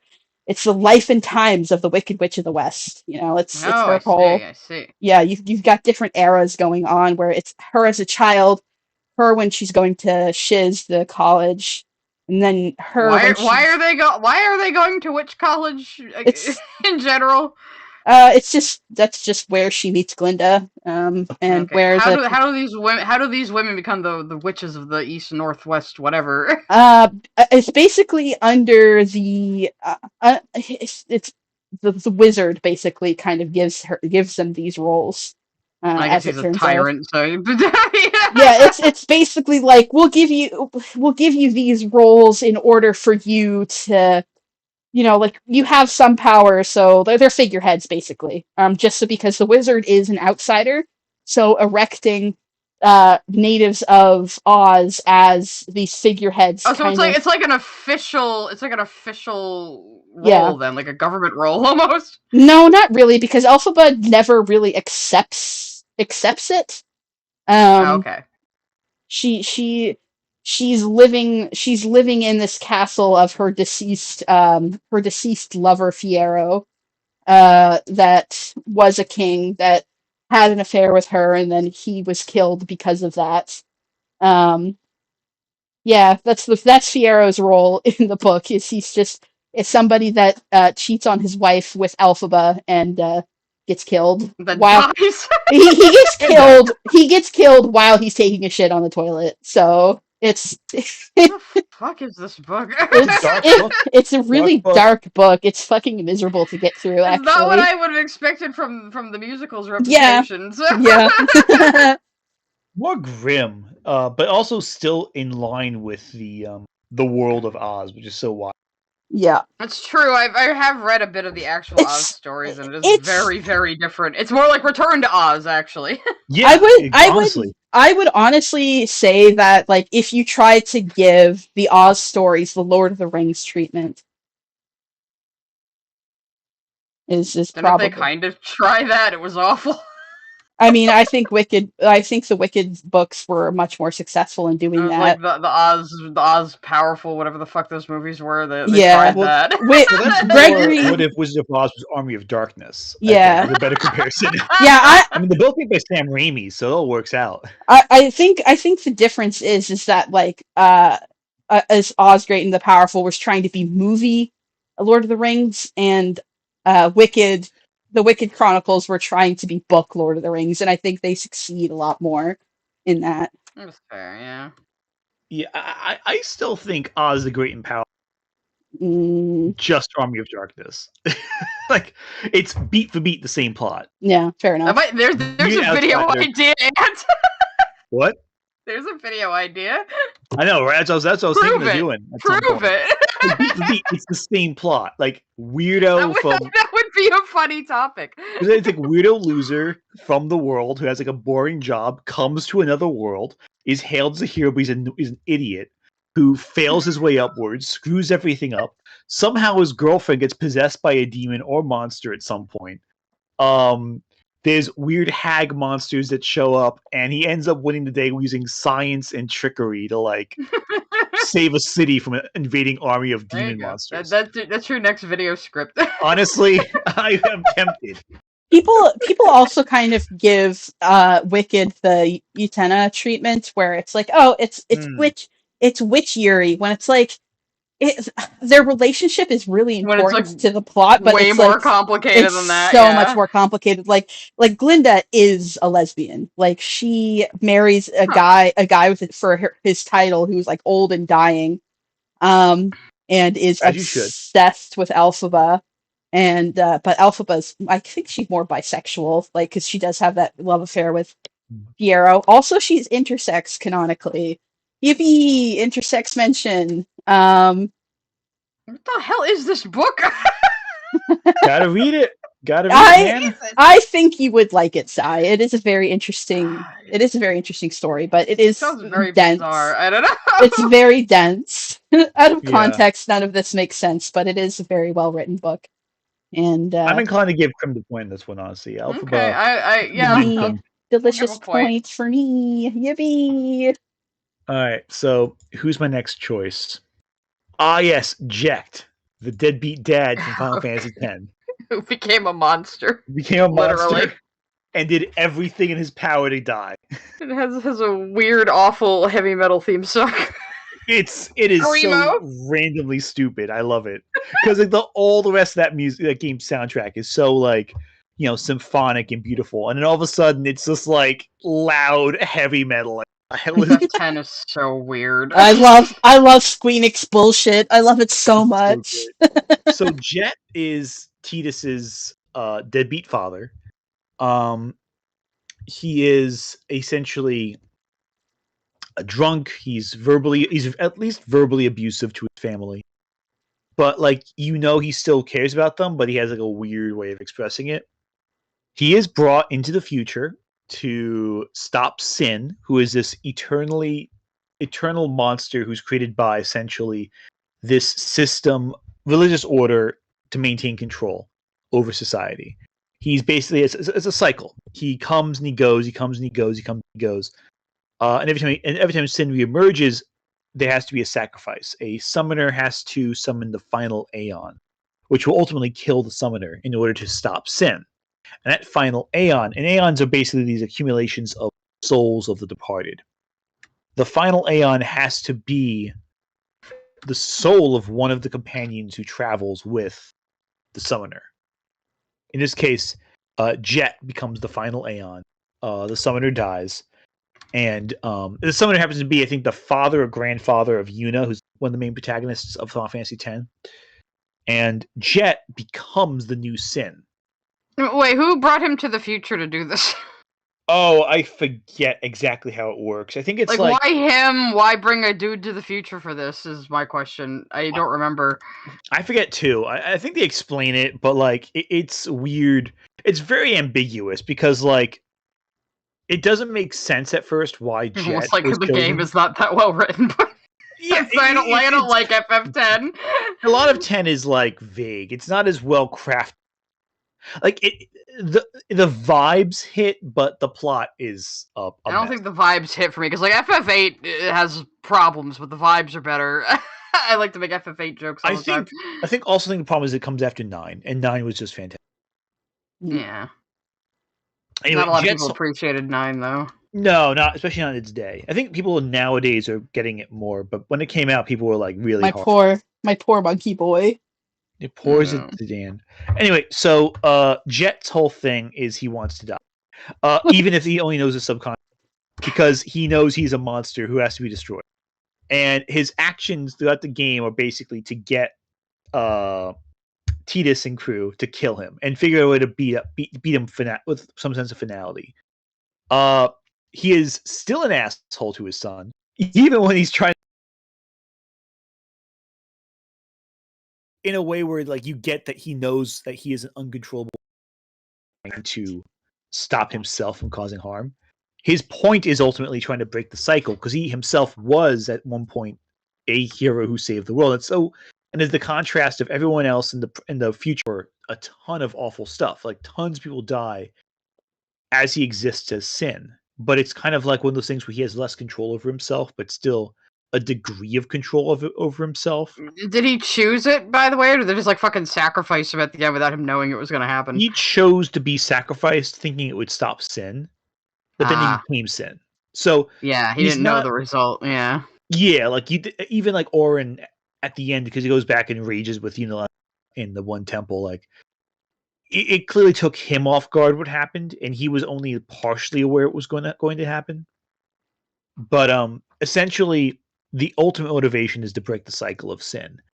But to do so, he has to cause harm, to draw the attention. He has to take Titus out of his home. He has to go on rampages. He essentially has to be a kaiju by design in order to continue the cycle, in order to motivate the heroes to put him out of his misery for good. But he is sort of a distant antagonist. Like in Final Fantasy X, even though sin is the core cause of everything, he's not really the main villain of the story, because that's more the systems of order and control that uses sin. Yeah, it's the church that perpetuates the idea of sin. It's like it's a metaphor or something. Exactly. Yeah, Square Enix is not subtle. And it's no coincidence that the final boss fight, after all these other grandiose, epic. Speaking of them not being subtle, I think you have to play Titus's laugh now. Oh God, yes, the Titus laugh. It's perfect. Hold on. But I don't think it's any coincidence that the representative of this great church is a tick in the center of this great massive monster. They might have been trying to say something there. And people were like, I can't believe the final boss was so terrible. No, you don't get it. It is an obvious allegory, and it's going over your head somehow. And yet, I still don't like the game very much. That's fair. You don't have to love it, but I think I don't like the execution. I think Jet is a real tragic character, but also there's sympathy to him, but he's tragic ultimately. Here we go. How do you explain Final Fantasy X-2? Yeah, right? I hope this is the English version. Maybe you shouldn't try laughing so hard. I'm seeing people chat go like, you need a high IQ to understand the final boss of Final Fantasy X. Yes, a high IQ to understand the church is a tick on the underside of like everything else, sucking the blood from everything. All right, so does he get the point? That's the real question. Well, he does have I want to die is a pretty good point. But just he's a like villain because he's going around murdering people. He meets Lily's criteria. Yeah. No, it's a lot of, and the thing is, he's a tragic character, but he is a prick. He's undeniably a villain, but he's also like genuinely wants to end this cycle of pain, but the only way to end it is to cause more pain. So it's like, so it's okay he beat his son. Right, yeah, exactly. All right, Nick. Wuss anyway. Nick Wolf, thank you for the super chat. Not to name names, but I can't believe a certain late 2000s, early 2010s reviewer tried convincing fans Jet was cool for being abusive to crybaby Titus. Who was that? Was that Spoony? Spoony. Exactly the joke I was just fucking making. You bastards. All of you. Look, I agreed with Spoony because I fucking don't like Final Fantasy X.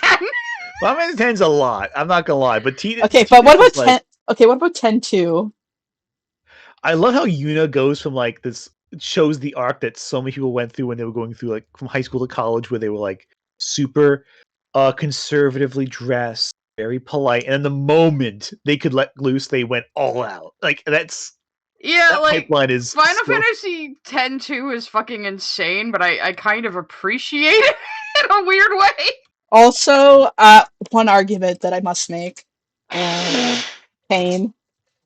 Your arguments are invalid, Pain. Pain is very valid. Pain does exist, yeah. Pain is great. Let's just all take a moment to appreciate Pain. And I always am down for appreciating Pain. Okay, anyway. Anyway. How much hairspray do you think she uses a day? Not as much as Seymour Guado. Less than Seymour Guado. I do think it's really brave to give a female character the pompadour mullet look. That is fair. Anyway. They have to make her hot and goth to pull it off. Yeah, right, exactly. Anyway, we're all normal. Yeah, thirst aside, we're all very not. There's something going on with the three of us. let's be real. We're straight edged, okay? We're very straight. Mm-hmm. There's a heterosexual space here. On this Christian Minecraft server. This Christian Minecraft server. Yeah. Precisely. Speaking of Christian Minecraft server, I forgot to switch the title to the villain's title. It was just I am placing blocks and shit until about 2 minutes ago. How long have we been going with that title? I was 2.5 hours. That. Actually, I know from the beginning. I thought that was like a choice, so I just didn't say anything. All right. Professionals for professionals. I really should have popped off and noticed that. Yeah, I definitely lit up on purpose when he said this was like we're all straight edge. All right. Back to me. Yippee. All right. My next one is Simon Lawrence from the Infinity Train, and like. I've only heard Lily Orchard bitch about this guy, but... Lily's so mad about him. This is the one who gets skeletonized, yes? Yeah. Melts, right? Like, yeah. violently. I will say that this highlights the point that, like, hey, we didn't say a villain that is almost a good guy. It was a villain that is sympathetic. And even Lily's own point is they have to have a point, i.e. be right about something, and the story has to justify why they're a villain. Yeah, he is undeniably a villain. He kills Tuba, like he tries to kill Grace. Like he's a bad guy. Now what motivates him to do these things? Okay, so have you watched the Infinity Train at all? No, I know the basic premise though. People are stuck on the train until they figure out what will solve the number on them. Yeah, well they're basically all put on the train because they're kind of awful people. So everybody on the train is a bad person. Has a history, yeah. Yeah, exactly. Like they've done bad things. They believe they deserve to be there.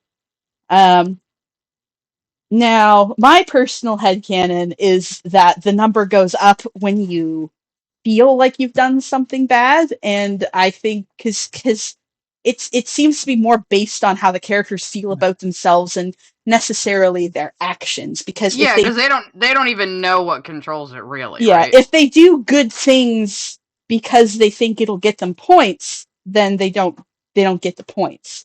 So it's about their feelings. So I guess Simon is kind of like Azula. And I would argue if Azula gets a point, then Simon should get a point because it's kind of the same thing. He was like this shitty little nobody who feels bad for himself and was really put through the ringer. And he is lashing out at Grace out of jealousy because they've built this world for them. He thinks he's doing the right thing because they've made this world for themselves on the train where they get to have whatever they want. The train isn't real. To them, it's just a video game. And Grace realizes very quickly that, like, even if it's just everything is a construction, that doesn't mean the things they encounter there don't have feelings. That's what she learns. But Simon's like, nothing here is real. So why do we care? They've convinced themselves this can't be a real place. So to like cope, I guess. Yeah, like this train is for us. We had shitty lives, and we were brought here to have whatever we want, to kind of be an escape from our real lives. And Grace realized that wasn't true. Simon did not, and Simon thinks that his best friend is falling for the grift of the train, and so he starts getting pretty freaking mad at her. She was the leader, and he like kind of overthrows her. But he dies after thinking that he killed Grace. Like he lashed out at her when they were kind of like in a mortal peril, and he was like, "What the fuck did I just do?" moment. He has a mental break, and during his mental break, he gets killed by like the soul-sucking monsters on the outside of the train. Oh, so that was like his moment of lucidity that this is real life. You know, I just killed my friend. Yeah, I think it's more that I don't think he ever accepted that the train entities are real. And well, it seems like he at least was starting to like feel the cognitive dissonance he had been ignoring. yeah, he realizes that it's when he realizes that, like, oh fuck, Grace, I killed Grace. Grace is real. This isn't a game anymore. She ends up being fine. Yeah. But he thinks for a moment that moment of the delusion being lifted, basically, you know, Yeah. because it sounds like they were basically in a cult to convince themselves that, you know, they weren't in the situation they were actually in. Yeah. I mean, it is kind of questioned, which is understandable, and it's very human. Yeah, it's very human, but isn't he like also? I might not be. I'm not totally confident in what I'm saying, but isn't it also like implied that he kind of like almost kills her, almost out of like pettiness? Like there's no need to keep fighting. It's like a brief period of pause, and yeah, like there's there's there's this moment of pause, but I think she says something that kind of like triggers this reaction in him, where and he's still convincing himself it's all fake, too. Well, he thinks the humans are real. He thinks that Grace is real and he is real and the humans are real, but he doesn't think the train or any of the things on the train are real people, therefore they can do whatever they want with them. They're toys, basically. And it's left up to... It's hard to say if he's right or not. That's kind of one of the interesting things about the train. We don't really know what it is, how it got there, how real any of the entities are. Unfortunately, it was canceled before we really got to answer that, to be honest. That kind of makes it interesting, though, because it is like people figuring out life and philosophy and religion when you don't really know if what you're saying is actually true. Well, it's also like if you're playing Undertale and you are, it's like the people that are like, if you do the genocide route in Undertale, you're a bad person. And like the three of us are like, you guys are fucking idiots. It's a video game. Like that's the mindset that Simon has. Yeah. And the fact that like, Grace, you're willing to just betray me because you think these video game characters are real, you're insane. Like, what the fuck is wrong with you? He's very logical brained in that. But it doesn't sound it sounds less logical brain and more like cope to me. Like, this has to be how it is, because otherwise I have to accept that I am trapped in this inescapable situation where I'm in real danger. Yeah, that's what it sounds like to me. He has to believe this. I mean, like, there is like, if you're in the train, there is like, oh, these things are I'm watching them being created. You can change the coding of cars to produce different things and change like the you know what I mean? Like, it's very obviously programmed. Like, it's very obviously everything he has computer program. He has evidence for what he wants to believe then too. Yeah, but it just sounds to me this is more like a self-defense mechanism. Yeah. The thing is, it's kind of a ghost of in the shell, and I say ghost in the shell, but I'm not referencing the actual saying. Yeah, the actual saying. Where the fact that like maybe they were intended to be machines and computer programs, but they've become much more than that, and he can't see that. Yeah. Well, here's a question too to all this, which I think is very important to point out. Does any of this change the fact that he's primarily motivated by pure pettiness and selfishness? I don't even know if I would call it pettiness and selfishness. I think that like he's a teenage boy that is in a situation like if you were put on a fucking hell train where everything was a computer program, no exit, and you were like 16, like how and you didn't know if it was. And you didn't know it was ever going to end, or how you're going to get out, or what's going to happen to you. You know? Yeah. I mean, that would be more existential dread, but like it's more the point I make is that I think like the moment with that situation, the moment he takes it out on other people who he knows are real. Yeah, I mean that's what makes where it goes from sympathetic to like this. Actually maybe because it's not like with other villains where it's like I have this greater end that I'm trying to reach. He's definitely it's very instinctual, his motivation. It's very much in the moment and not really thinking long term. I did just say earlier though that survival is a point though. That's true, but this isn't really for survival. It's more because the thing is, like, Kinda. I mean, to an extent, maybe, but like, This is how he survives on the train, by believing this. I think true, also, like, survival there. a big part of his motivation is he wants to be thought of as smart and important.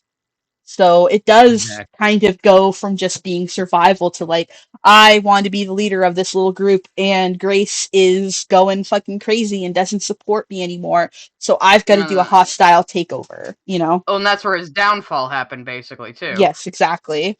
Like, you can kind of, like, it was really messed up that he killed Tuba, I think. This gorilla that never did anything wrong. But I think when he starts taking it out on Grace, he stops being sympathetic. Like, it was dark that he killed Tuba, but again, to us, it's just like people. It would, like, to him, it's just like people that do genocide route on Undertale, like it's a video game. Like, ultimately, who cares? But by the time he's hurting Grace, he knows he's hurting a real person. So it's complicated, you know. I would give him a point, though, just because I think he does have a point, and he is justifiably a villain. I think he's sympathetic because, again, this is just a teenager coping with this impossible situation. Yeah. All right. This is true. He was put there as a child. Yes, most of the characters. He was put there as a child, like a teenager, like a young child. Yeah, he was like 9 or 10 when he was on there. This guy had no chance. This guy had no chance. If you're in this show, you're all screwed up. And I will say that Grace was exactly like him up until like 2 days before Simon dies. So, you know, and it's just that she gets redeemed and he, you know, goes on downward spiral. And of course, Lily thinks all this nuance is a badly written character. People think that just because you say that, oh, Simon is kind of sympathetic and it's tragic what happened to him, a lot of people think that means that people are saying Grace was in the wrong, and it's like nobody ever said that. No. I don't think I've ever seen anybody say that. But you can see a misguided youth as being tragic, yes. Yeah, it's good but here's the thing: is that Simon is white and blonde and a man, and Grace is a black girl.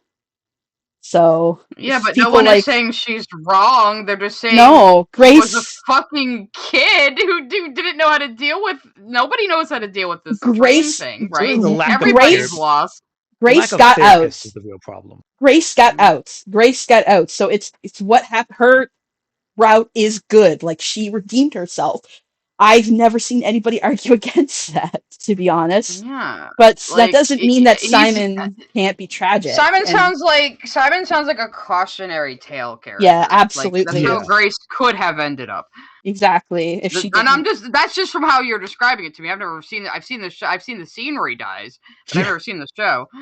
Yeah. All right. Point for me. All right. Your turn, Anthony.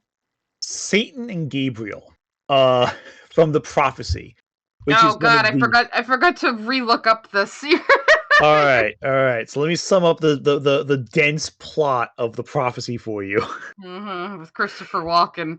Christopher Walken is Gabriel as an angel, yeah. As an angel, as the archangel Gabriel. Worse than Nicolas Cage as an angel. Is it worse or better? Christopher Walken's a better, probably, actually. they're both different, though. Actually, what's funny with Nicolas Cage is I'm getting sidetracked. I'm going to the side discussion. This is my fault. Gabriel is in a war with the other archangels, where he wants to basically eradicate humanity that he sees of as lesser, because he feels that God no longer loves him and the other angels. So he believes that in order to get back on God's good graces, which in his eyes is the greatest love of all, the greatest entity of all, he has to steal a dark soul who has seen shit that would, you wouldn't believe, and use it as a weapon to take over heaven. That's his motivation. He believes that in order to get back in God's good graces, he has to take over heaven. Very simple, but direct. Now, Satan's motivation is he believes that if Gabriel takes over heaven, he'll turn heaven into a second hell, which means there's just one too many hells for Satan's comfort level. So he's against Gabriel just because he thinks that his version of heaven will be just as And then what's the point? diabolical as his. He's like, and he's no longer special. and that's Satan played by Viggo Mortensen too. So another Oh my over the god, top actor. that's in that. right. And he's great as Satan. Like he's genuinely like this is like, I mean, it's not Peter Stormare or whatever you say his name from like Constantine, but like it's up there in terms of No. all-time Satans in film. Basically, they're both motivated by these giant cosmic ideals, and both are kind of like Satan's motivation is entirely self-serving. Like he just wants to still be in charge of hell and the only Yeah. hell. So he's still evil. That's a point, though. It is a point, though. He It's a doesn't good want two point hells. and a valid point in the world. So Yeah, no need for a second hell. And Gabriel's whole idea is that he's unloved by his creator and wants to be, and thinks the only way you can get loved again is to destroy and conquer. So it's like both are motivated by very understandable motivations. It's just they are such cosmologically like gigantic entities that their perspective of what counts as good and evil is kind of skewed a bit. yeah. Also, it's Christopher Walken. Mhm. What ultimately happens in the plot? Like who beats who? I don't remember. Well, basically, if I remember the first movie, because there's like 4 prophecy films, and the plot Yeah. changes over time. I think I've 'cause seen the eventually- first and second ones. By the time the second one rolls around, at the end of it, I know Gabriel redeems himself and becomes the protector of humanity. So he undergoes a redemption arc eventually. But and in the third and fourth one, he's basically like a sarcastic Christopher Walken-esque hero. But I know in the first one he's dragged to hell, but he gets better, and I think he's like turned into like kind of a quasi mortal person after his powers are robbed of him basically, and he's forced to live on Earth as a human, and that's when he starts to undergo his real redemption arc. He kind of holds like a Spike from Buffy now that I think about it. He's brought down to normal and kind of has to function, and ends up kind of being like a reluctant hero of sorts. But his primary motivation was ultimately he felt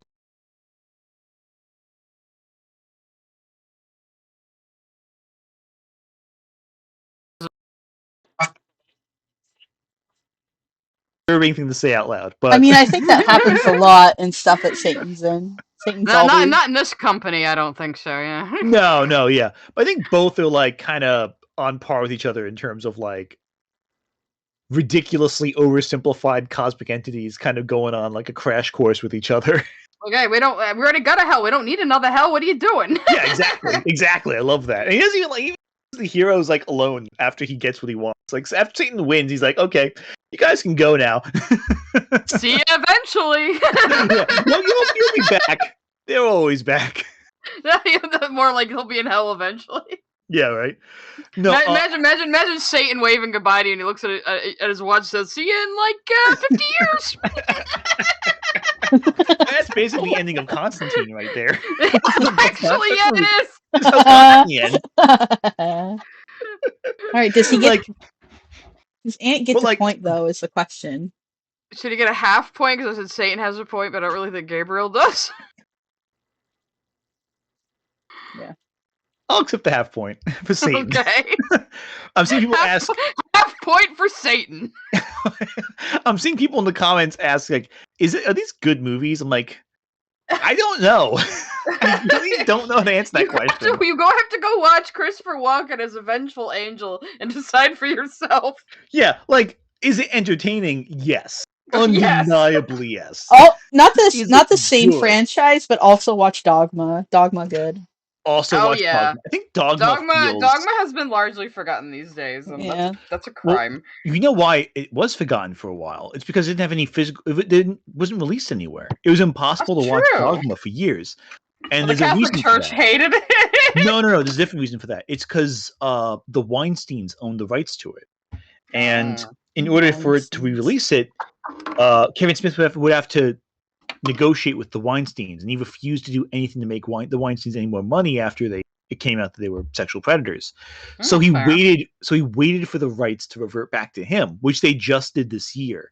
And now Oh he's my going to God. re-release it again. So he basically played like the patient long game of like 10 years waiting for them to get the rights back. All right, we'll have to tell everybody to watch Dogma though. I'm still angry at that movie for naming the Angel of Death Loki, and people thought that was a real thing.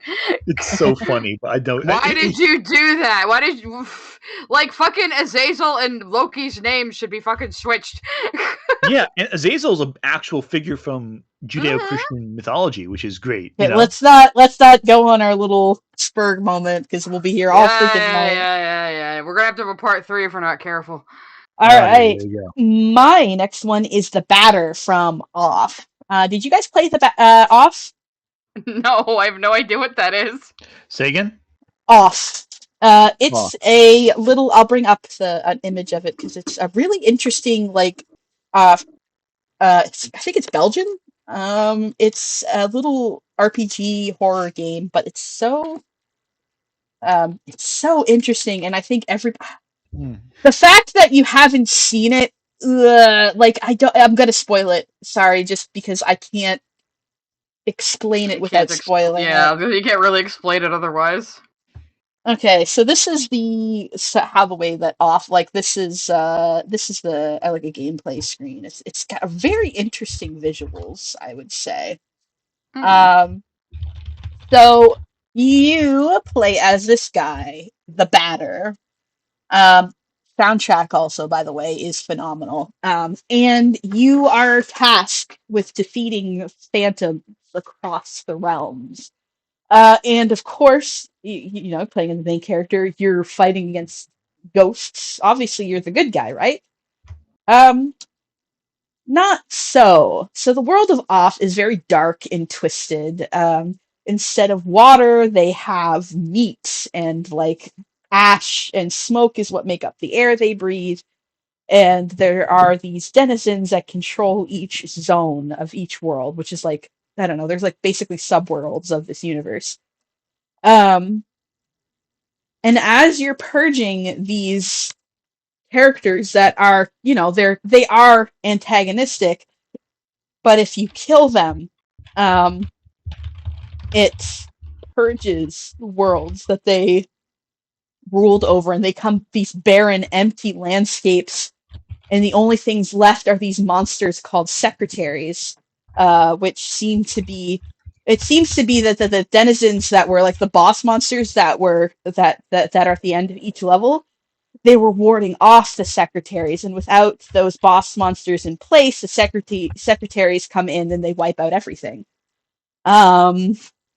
I will show you what a secretary looks like. They're kind of freaky. So why were you motivated to go after these guys in the first place? These are what the secretaries look like, by the way. They're fucking like why were you fighting them in the first place? It's because the world is inherently poisoned and corrupt. And it's revealed at the end it is some sort of figment of the imagination of this character called Hugo, who is a child that is very sick and unwell. And this world was kind of created for him, but it's basically just prolonging his suffering in a way. And at the very end of the game, you kill this child. It's really freaking messed up, to be honest.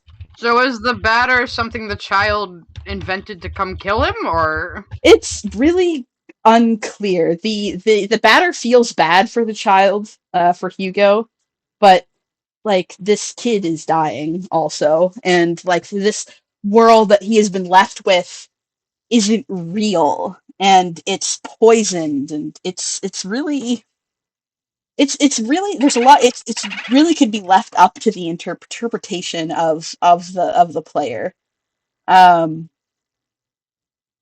Of like, there's not. I would think if the Batter's a creation of the child, then he doesn't really have his own motives. You know? Yeah, and ultimately killing this child also ends his own life too. Like it's yeah. It's an odd little game, and things are kind of who's tapping away.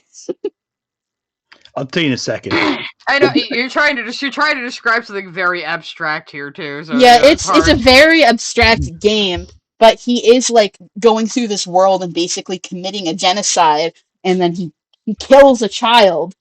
But is it at the behest of the child who is his creator? It seems that it's his own motivation, but the thing is also that like the world is there's nothing good about this world. Everybody who lives in it is constantly afraid. They, like I said, they breathe air and like they're addicted to sugar, I guess, which makes them go crazy and turn into monsters. Like, there's nothing good about this world that this child lives in has been created. I mean, this could be reflecting things that the child in real life has gone through as well. Like maybe the parents are just feeding it sugar and there's secondhand smoke or something, you know? Yeah, it's we don't really know what the nature of the world is, just that it's synthetic and poisonous. It's a very much left up to the interpretation, but the fact that like you go into the battle screen, like it's not just like it's not just like a what's it called, like a scripted event. You go into a battle screen and you attack the child and he dies in one hit. It's pretty dark. This does actually sound interesting. People in the chat are saying that too. It is such a good game. It's so cool. I recommend anyone play it. It was made in 2009 by a guy named Mortis Ghost. You'll make sure that you get the English translation because it is in French because it's Belgian. But I definitely recommend people give that a shot. It's such a good game. I would say yes to a point because the batter seems to be a figment of the child's imagination and therefore has the motives that the child wills him to have. Yeah, there's also I feel like your favorite character. He's very much like Nier in a way. Yeah. Is this guy? His name is Zachary. He was fun. He is fun. He was kind of turned into a Tumblr sexy man. But why am I not surprised? But he if you like Nier, I think you'd like Zachary. This is like official art done by the creator. Also, the art style in Off is so. Yeah, it looks like something that would be in like a kid's like notebook during math class. Yeah, it's like these weird, interesting drawings on like these brightly pain. Let's not get distracted. On these like brightly colored, not the secretaries are so creepy. Get out of here.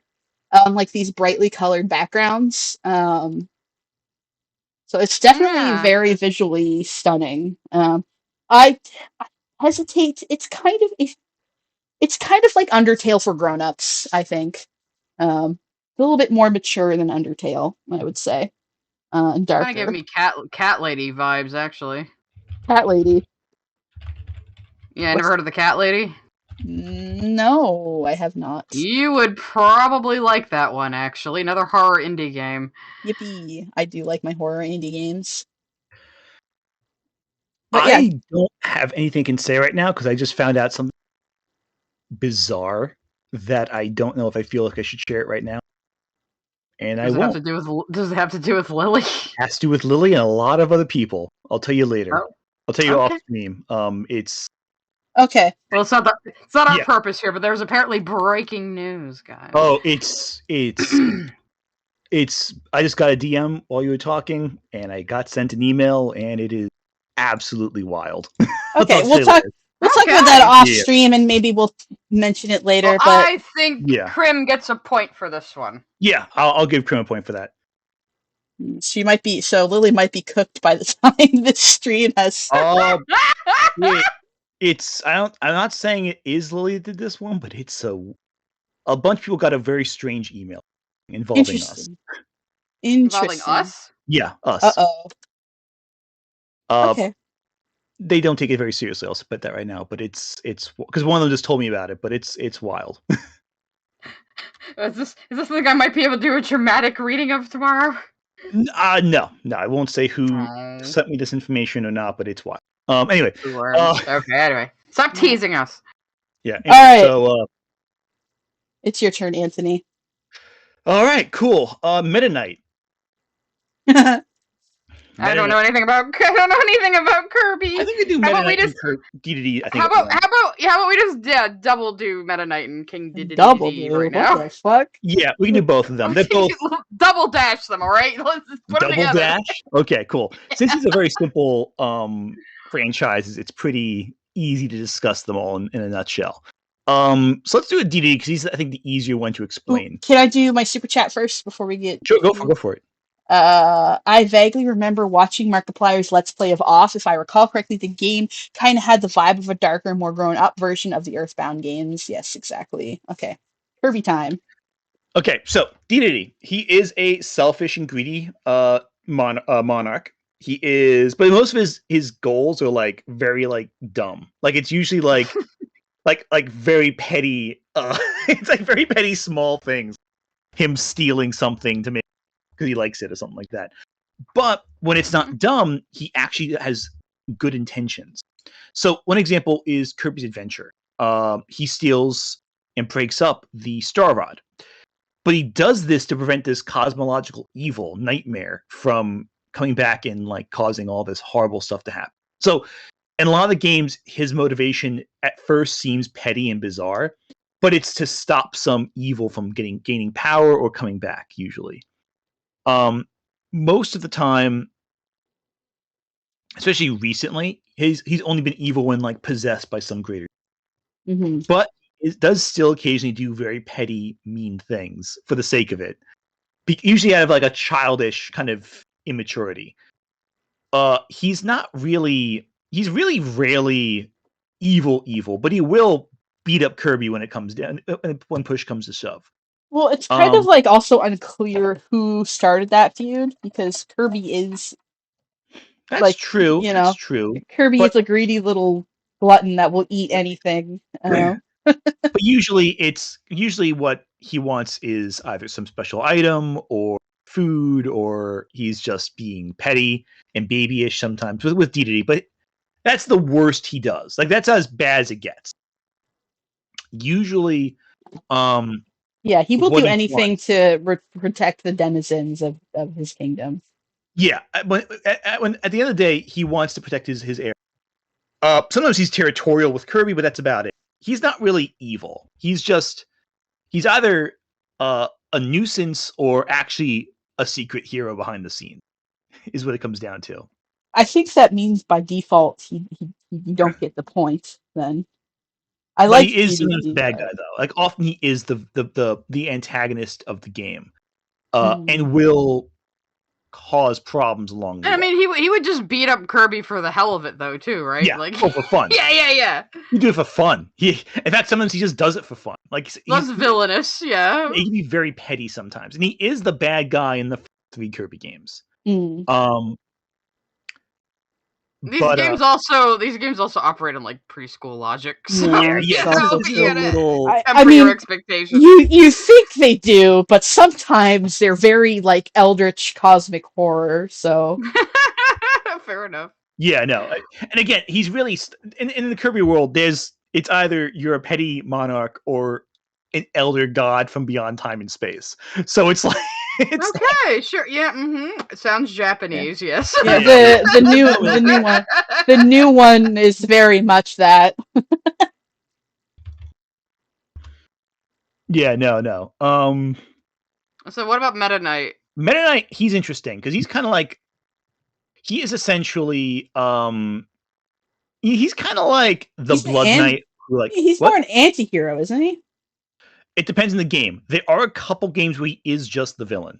Some games he's trying to like test Kirby's mettle and might, but there are a couple games where he is the bad guy. Like there's a couple where, and essentially when that happens, usually it's for some trying to take over the kingdom for his own intentions.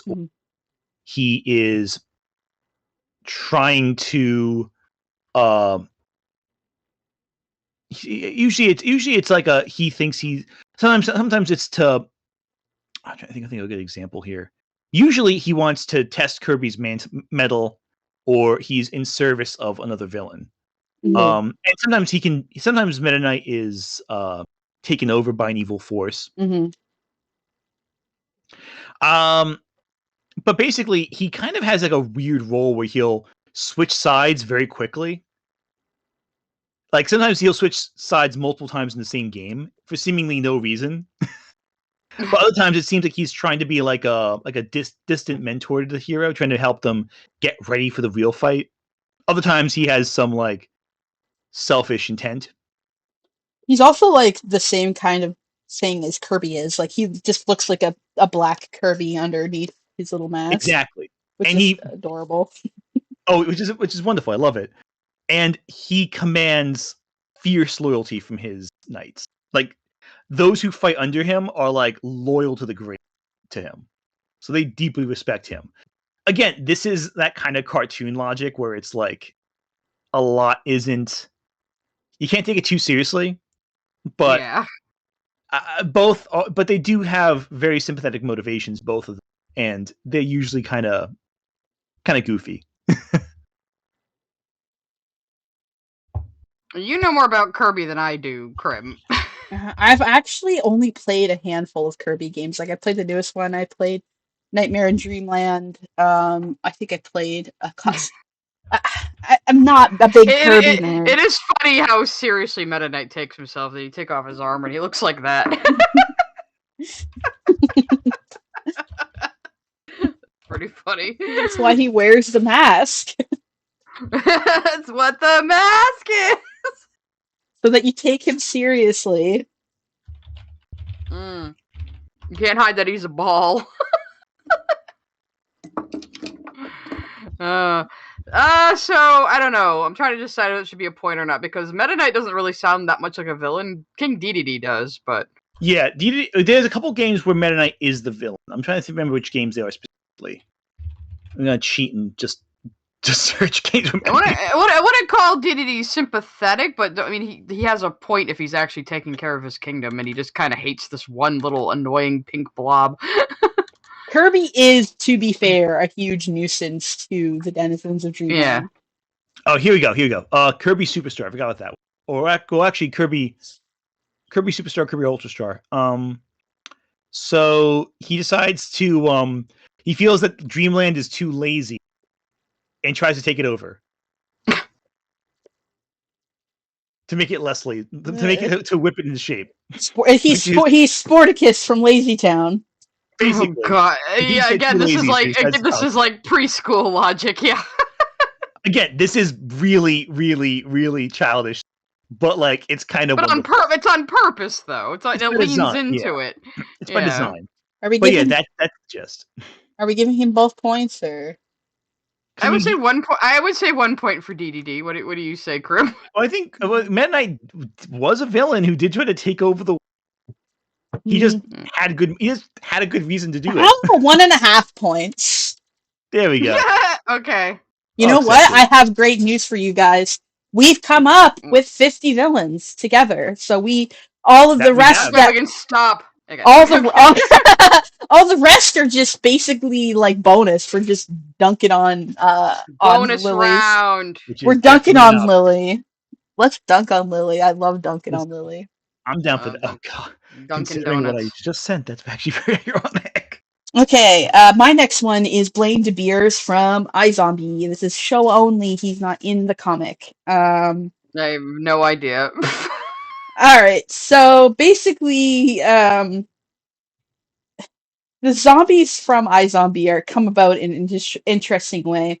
Basically, an experimental energy drink kind of triggers this infection that it triggers this like super status where it just like gives people a little bit too much energy, and when I think they have to die to become zombies. It's been a while since I watched it, but yeah, it's basically an energy drink.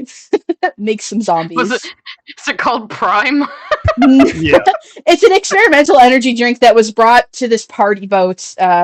Blaine was one of the people that was supposed to push this energy drink at this party. everybody else dies on that party Oh, boat God. except for him and the main character, Liv Moore. No, I'm not kidding. That is her name. Um,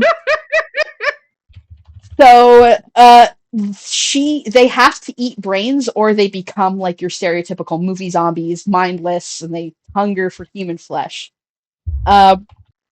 Liv is lucky.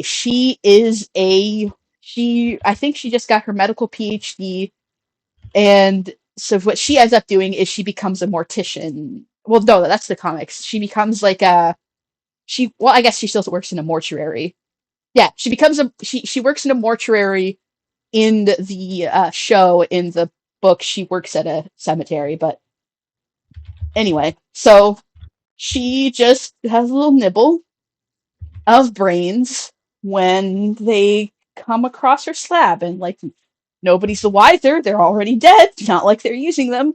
So she's like an ethical zombie, and eventually she goes on to use because whenever a zombie eats a brain, they gain some memories of the person that was, of what the person once did, and she uses it to solve crimes.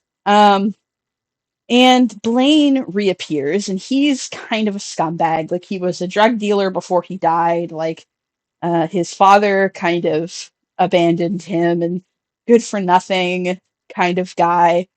And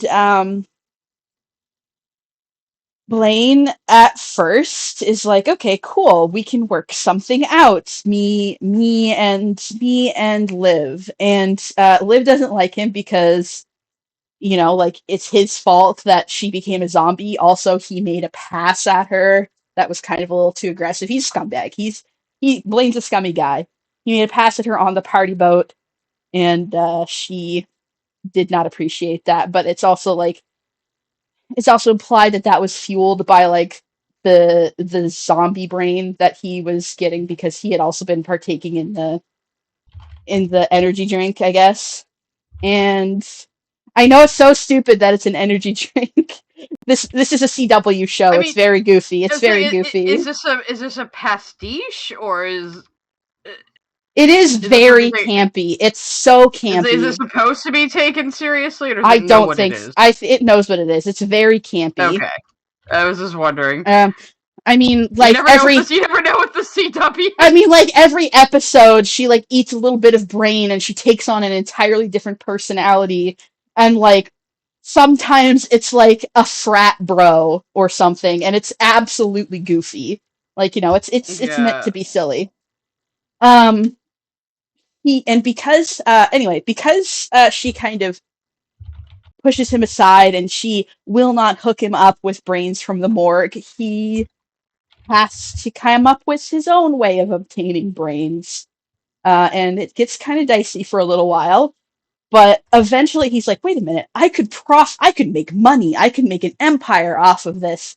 I don't have to live in the dirt. So he starts hooking up with clients, infecting them because this virus can be passed along through scratching, biting, bodily fluids. So he'll infect people with the zombie virus, and then make them into clients. And he's basically getting them to pay him money so that he has enough kind of overhead to feed himself and to sell them different high quality brains. It's like, oh, well, this brain belonged to an astronaut, and so he makes that an empire. Why are we supposed to think he's sympathetic? Yeah. Okay, so around halfway through the series, he has a turning point. So he was doing all of these awful bad things, and then he has this turning point, and it's because of a girl, which is cringe, but whatever. And he wants to be better for her, but he can't get away cure for the zombie virus. He's a trial subject, as a way to kind of try to get their approval again. And it's him and another character that got infected with the zombie virus. They're doing a trial course, and one of the effects of the cure is amnesia. We later learn that this is a temporary amnesia, and that Blaine has been pretending to have amnesia for far longer than he had it, because he eventually had his memories come back. But he wanted to be a new person and turn over a new leaf, and like he never gets that. He never gets his second chance because he's already, well, not his second chance, but he doesn't get another chance because he's burned through too many. But you can't just I don't know. I don't feel sorry for a guy who infects people on purpose to sell them the cure.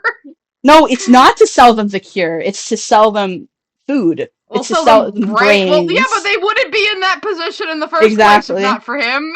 Yeah, I'm not saying like that part. Obviously, bad villain, but he tries to redeem himself, and he can never quite get there. Well, so fuck him. Yeah, exactly. That's fair enough. I honestly didn't expect to get that one. Yeah. He's more. It's not so much sympathy as it is pity, I think, for this character. Looking back on it, I feel that, to be honest. Yeah, fair enough. I guess it's also I have the concept. It's almost like he went around deliberately infecting people with AIDS, you know? Yeah, that's basically. Bro, yeah, it's pretty really fucky. Use that. Yeah, fair enough. Fair enough.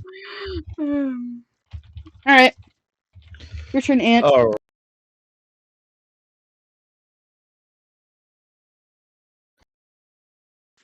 Yeah.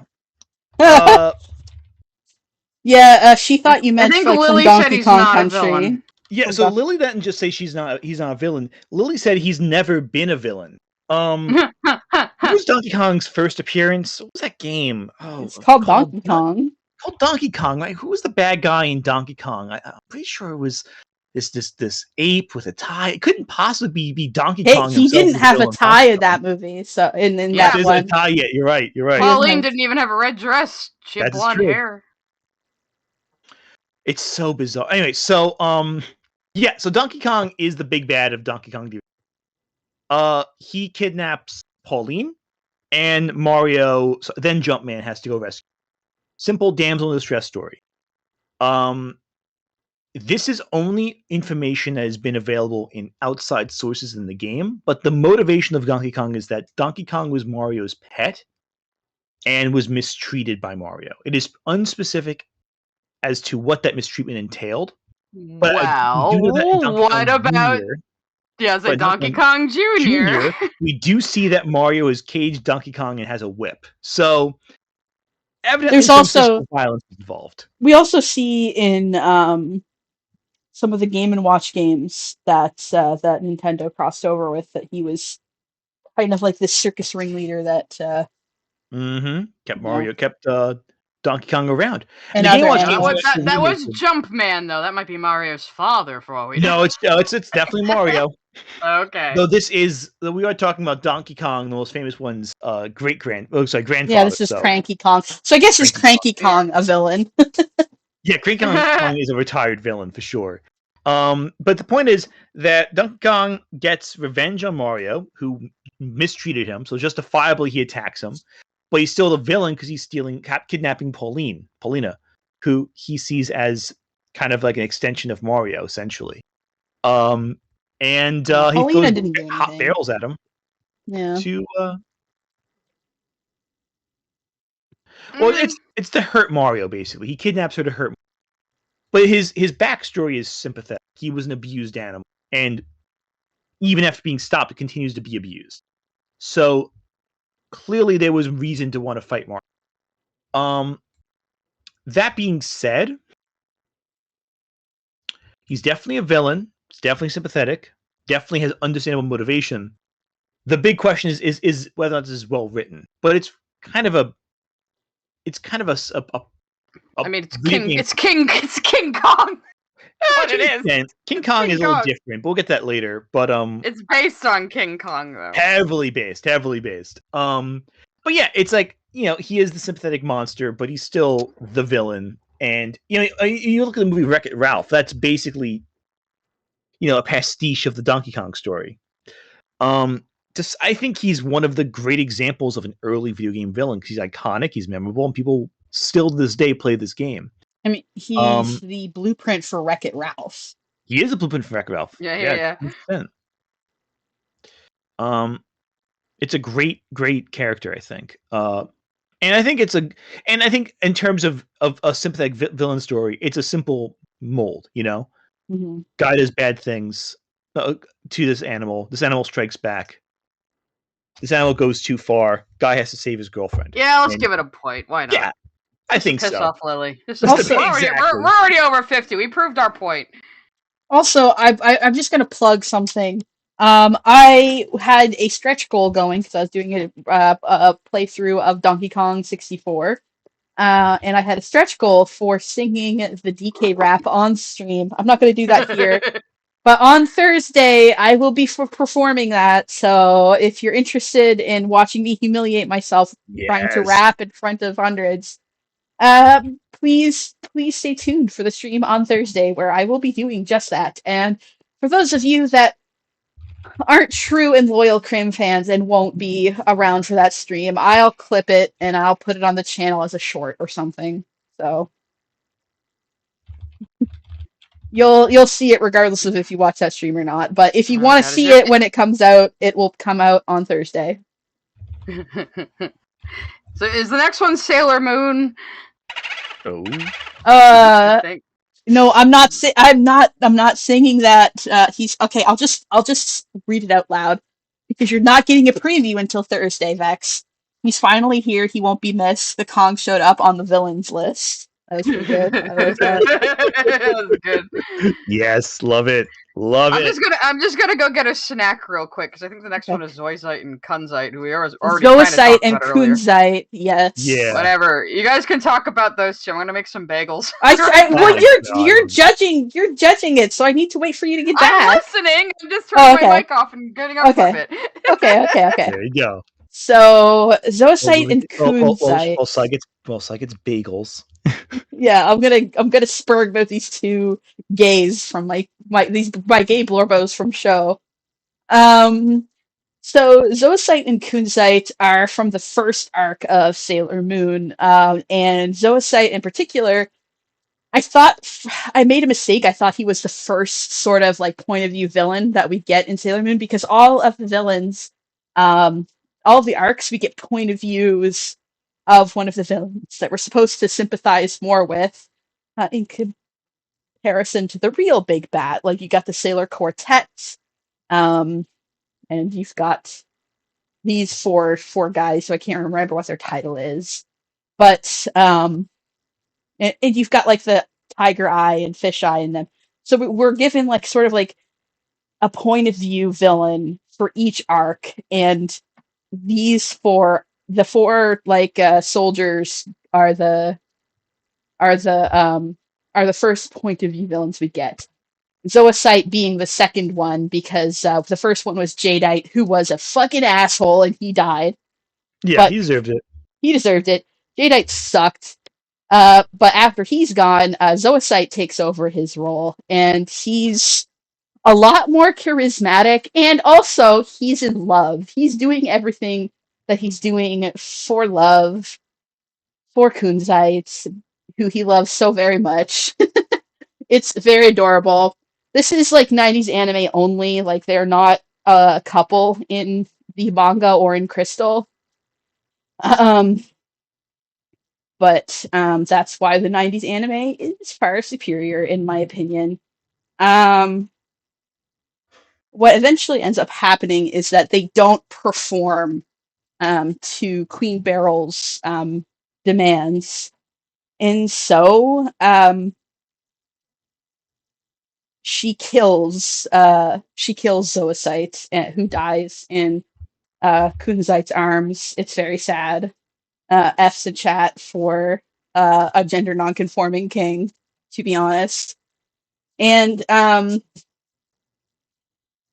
for the rest of the time that Kunzite is around, he's very kind of like, he's like a shell of his former self. He was always kind of like this quiet guy that was like basically just arm candy for Zoisite, But like, cause he's very quiet and just indulges Zoisite, gives him his little pat on the head, and But after that, he's kind of just listening to what Queen Beryl tells him to do.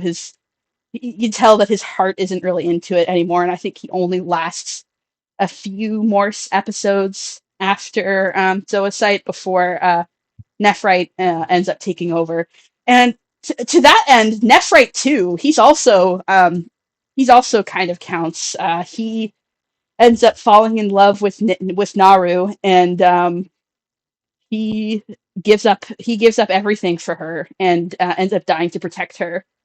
So a lot of the Sailor Moon villains are like that, though, where they kind of start off as like, oh, these card carrying villains, but you realize they have a reason for what they're doing, or that they've been manipulated by somebody, or something that they care about is being held hostage, or like they had their memories taken away from them, or they were brainwashed. These characters, their memories were taken away from them, so they're kind of like the dark versions of the Sailor Senshi. They used to serve King Endymion, which was who Tuxedo Mask was in a previous life. And in the manga and in Crystal, they used to be lovers of the Sailor Senshi, but that ended up not being a thing in the 90s anime, thank God, because all of the characters' arcs ended up being much more interesting that way, I think. Oh yeah, I agree with that one. Yeah, like I don't even remember which Senshi they were paired up with in the manga because it was so like inconsequential. It's so inconsequential. I think it's I think with this one it's, let me see the image here. It's a famous. Yeah, I think. Oh yeah, so Jadeite is paired up with Sailor Mercury. Ew. Nephrite is paired up with Jupiter. Zoisite is paired up with Mars, and Kunzite is paired up with Venus. Mars is his beard.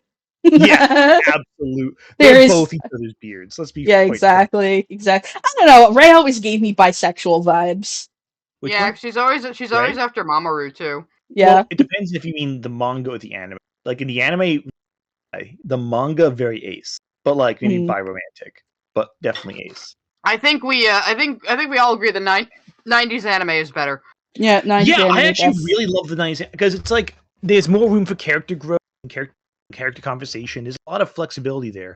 Well, like I think we mentioned this before, but the author of Sailor Moon, like of the manga, was very young when she wrote it. Oh, very young. Yeah. Whereas like the 90s anime was written by like a group of adults. Exactly. Which changes a lot. Yeah, so like it's gonna be a lot more. There's gonna be a lot more maturity to the 90s anime. Also, I think the 90s anime made the right choice where they didn't show freaking Chibiusa kissing her father. That was weird! That was very weird. That was a very strange decision. It's strange they insisted on that point. Yeah, I'm glad that the 90s anime was like, let's not do that. That's kind of creepy. Let's like not make it a romantic thing between a father and a daughter. That was Dark Lady plotline was a bit. I don't know. Yeah, but I'm glad they downplayed it in the 90s anime. That was the correct decision. Yeah, no, absolutely agree there. I'm inclined to give points. They are definitely a one for the collective, since they are kind of the same motivation. Well, I mean, they're just following Queen Beryl's orders, basically. Like, what? How did they end up with her, though? Again, I forget. They were the Earth generals, so basically they were her generals when the Silver Millennium was going on. Okay. So in the past, they just were reincarnated or brought back to life, depending on how you see it, to the present day. In the manga, they're very sympathetic, but they're also far duller. Yeah, and they're not interesting. I also say that they're not really villains because it's like they don't they're directly mind controlled, where it is in the anime it's more that they forgot who they once were. They're more like minions, but they're still minions of a villain, so yeah. Also, hold on a second. I need to pull up the best picture of Zoisite. Sorry, I have Blorbos, okay? Don't we all? Exactly.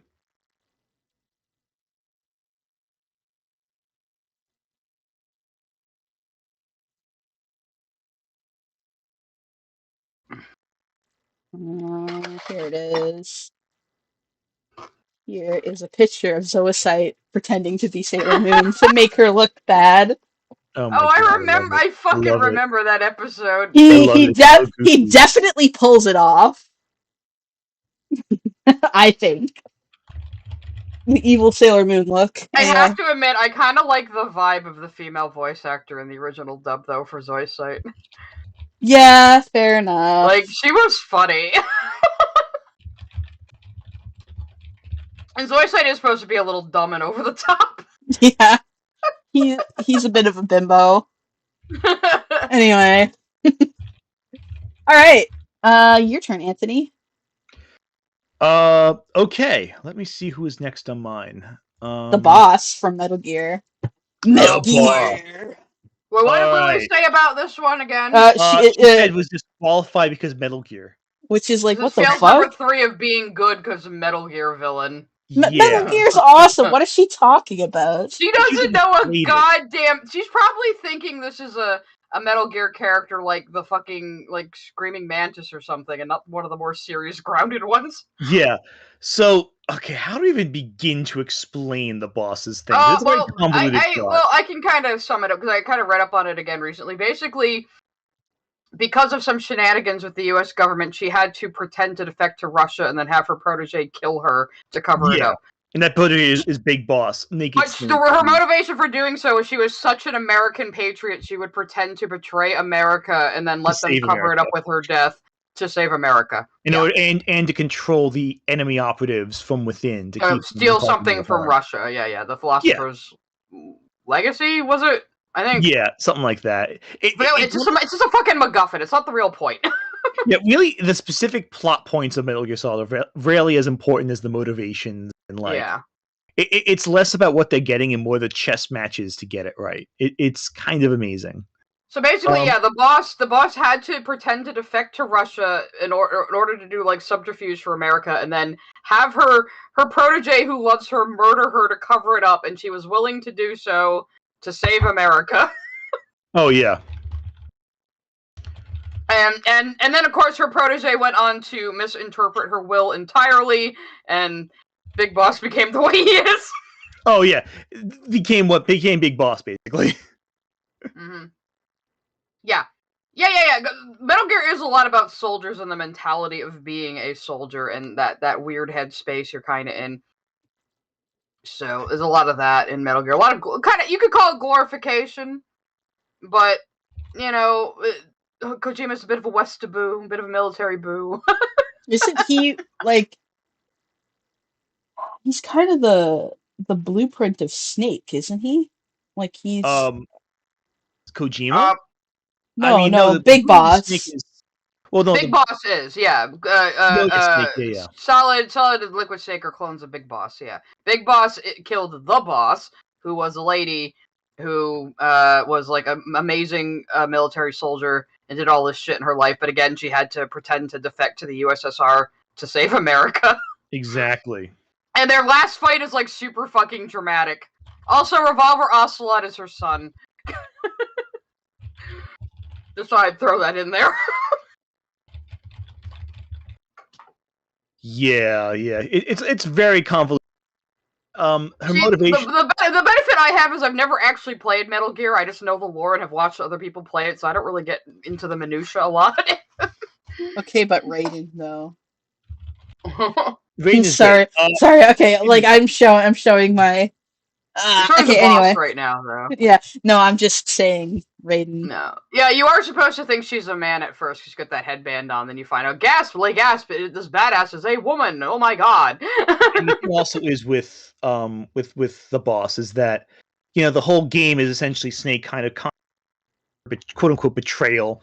Like you get this sense of personal pain that Big Boss, that Naked Snake feels, and in the process, you slowly begin to piece together that she's actually kind of not a villain, but Because he can't figure out why the fuck she would defect to the USSR. Like this baffles him the entire game, and then it turns out it was all a big conspiratorial plot that's going to end up with him having to kill her.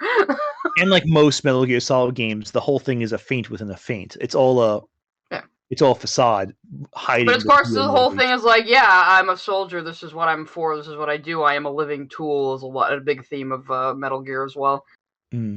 Yeah, exactly. I think there's an easy point. I don't think I need to explain it. I think you already sold. This one I think is really just dismissing one of the most well-written characters in media just because Metal Gear. From one of the greatest games of all time, Metal Gear Solid 3 specifically. I bet she didn't even know the boss was a woman. No, I had no idea. I thought it was like liquid snake or something. It must be big burly man. Must be. It's ironic because of the whole Liquid Lily thing, but I know. Well, Liquid. Look, the Liquid and Solid naming came from the Chris Chan stuff because there was that kid doing impressions of him, and to differentiate them, they just started calling them Solid and Liquid Chris. Which came from Metal Gear. Yeah. Because Metal Gear is just one of those things that's just embedded in the internet. Yeah. For good reason, Metal Gear eventually.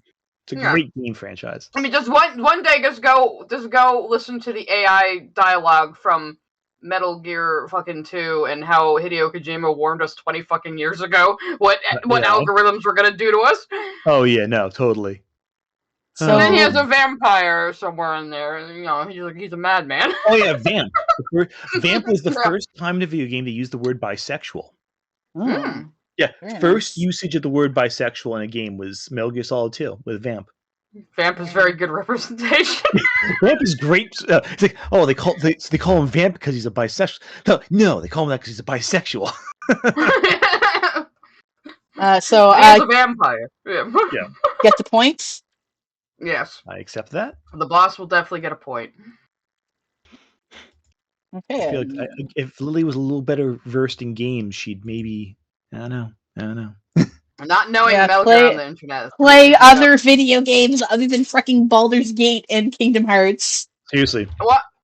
Watch somebody tell her the story of the boss, and she tries to say, well, this thing in Kingdom Hearts was definitely more emotional.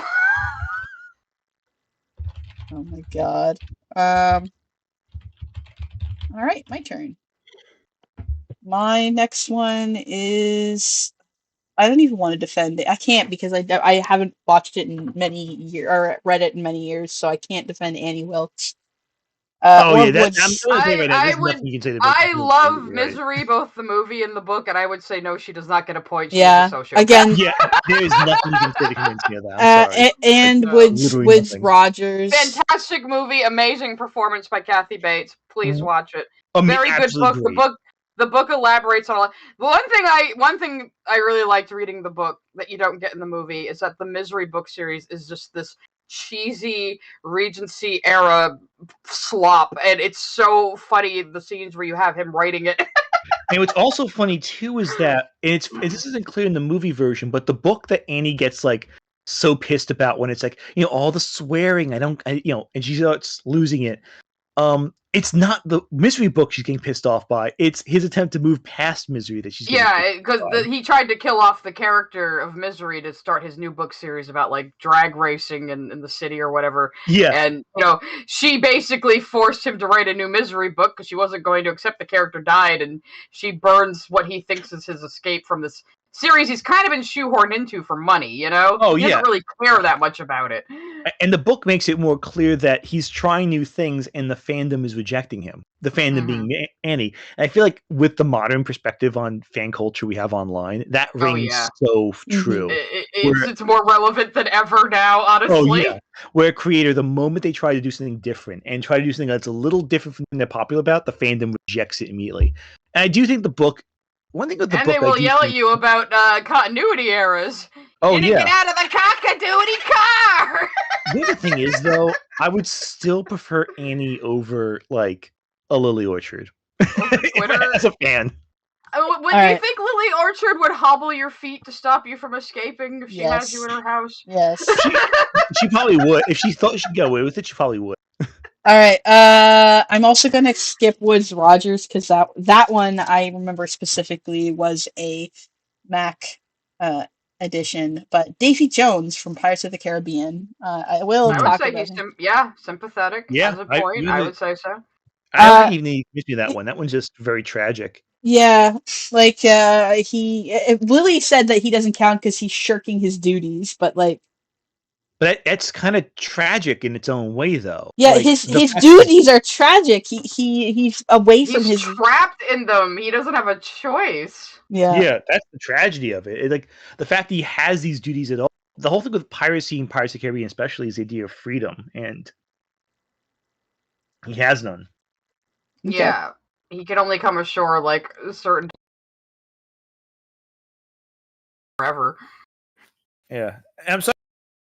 This is so weak right now. I'm not feeling totally great in this one. It's okay. I I think we're chalking that one up to a yes. I think most people are familiar with Pirates of the Caribbean too, right? No, 100%. Yeah. But he does do villainous actions. Like he does like trap people into contracts himself. And is pretty merciless about it. Kind And of a uses misery loves company. yeah, Type of thing, he uses terror to control people. So that is villainous, but it's for love, you know. All right, and the ocean is pretty fucking cute, I have to say. So yeah, that's true. That's true. We got a point there. All right, Jehuti, thank you for the super chat. Let's be real here. Lorch is too obtuse to grasp even the surface level themes of Metal Gear Solid. Imagine her trying to understand the Patriot AI speech. Oh, there'd be no. I was just talking about that. Yeah. That whole 40-minute sequence at the end of Metal Gear Solid 2, not even just the AI speech, but like the whole sequence, she would just freaking tune out because she would blue screen. Yeah, Lily would hold a WoW hostage until they write Sylvana Windrunner the right way. She has. She would hold Christy Golden hostage and hobble her feet. She absolutely would. Oh my god. You would pull that. Oh my god. Yeah. See, Annie Wilkes. There we go. Again, the book's aged very well. It's always relevant. Oh, all right, at least watch the Kathy Bates movie, please. It's so good. All right, your turn, Anthony. Is a grandmother from Encanto. I'm not defending this one. What? I will. Here's the thing. She is sympathetic as a character, but she's not a villain. Yeah, that's true. This is just a movie that's the thing. Like I think she's an antagonist. She's an antagonist. I think in the loosest sense of the word, she could be considered narratively a villain. Yes, but yeah, but she definitely has a point as sympathetic. Yeah, oh yeah. It's more a misunderstanding where she's gotten so concerned about protecting what she has that she's gotten very myopic and is seeing family members as threatening it. Yeah, it's ultimately a family drama. That's what it comes down to. It's ultimately a family drama that happened.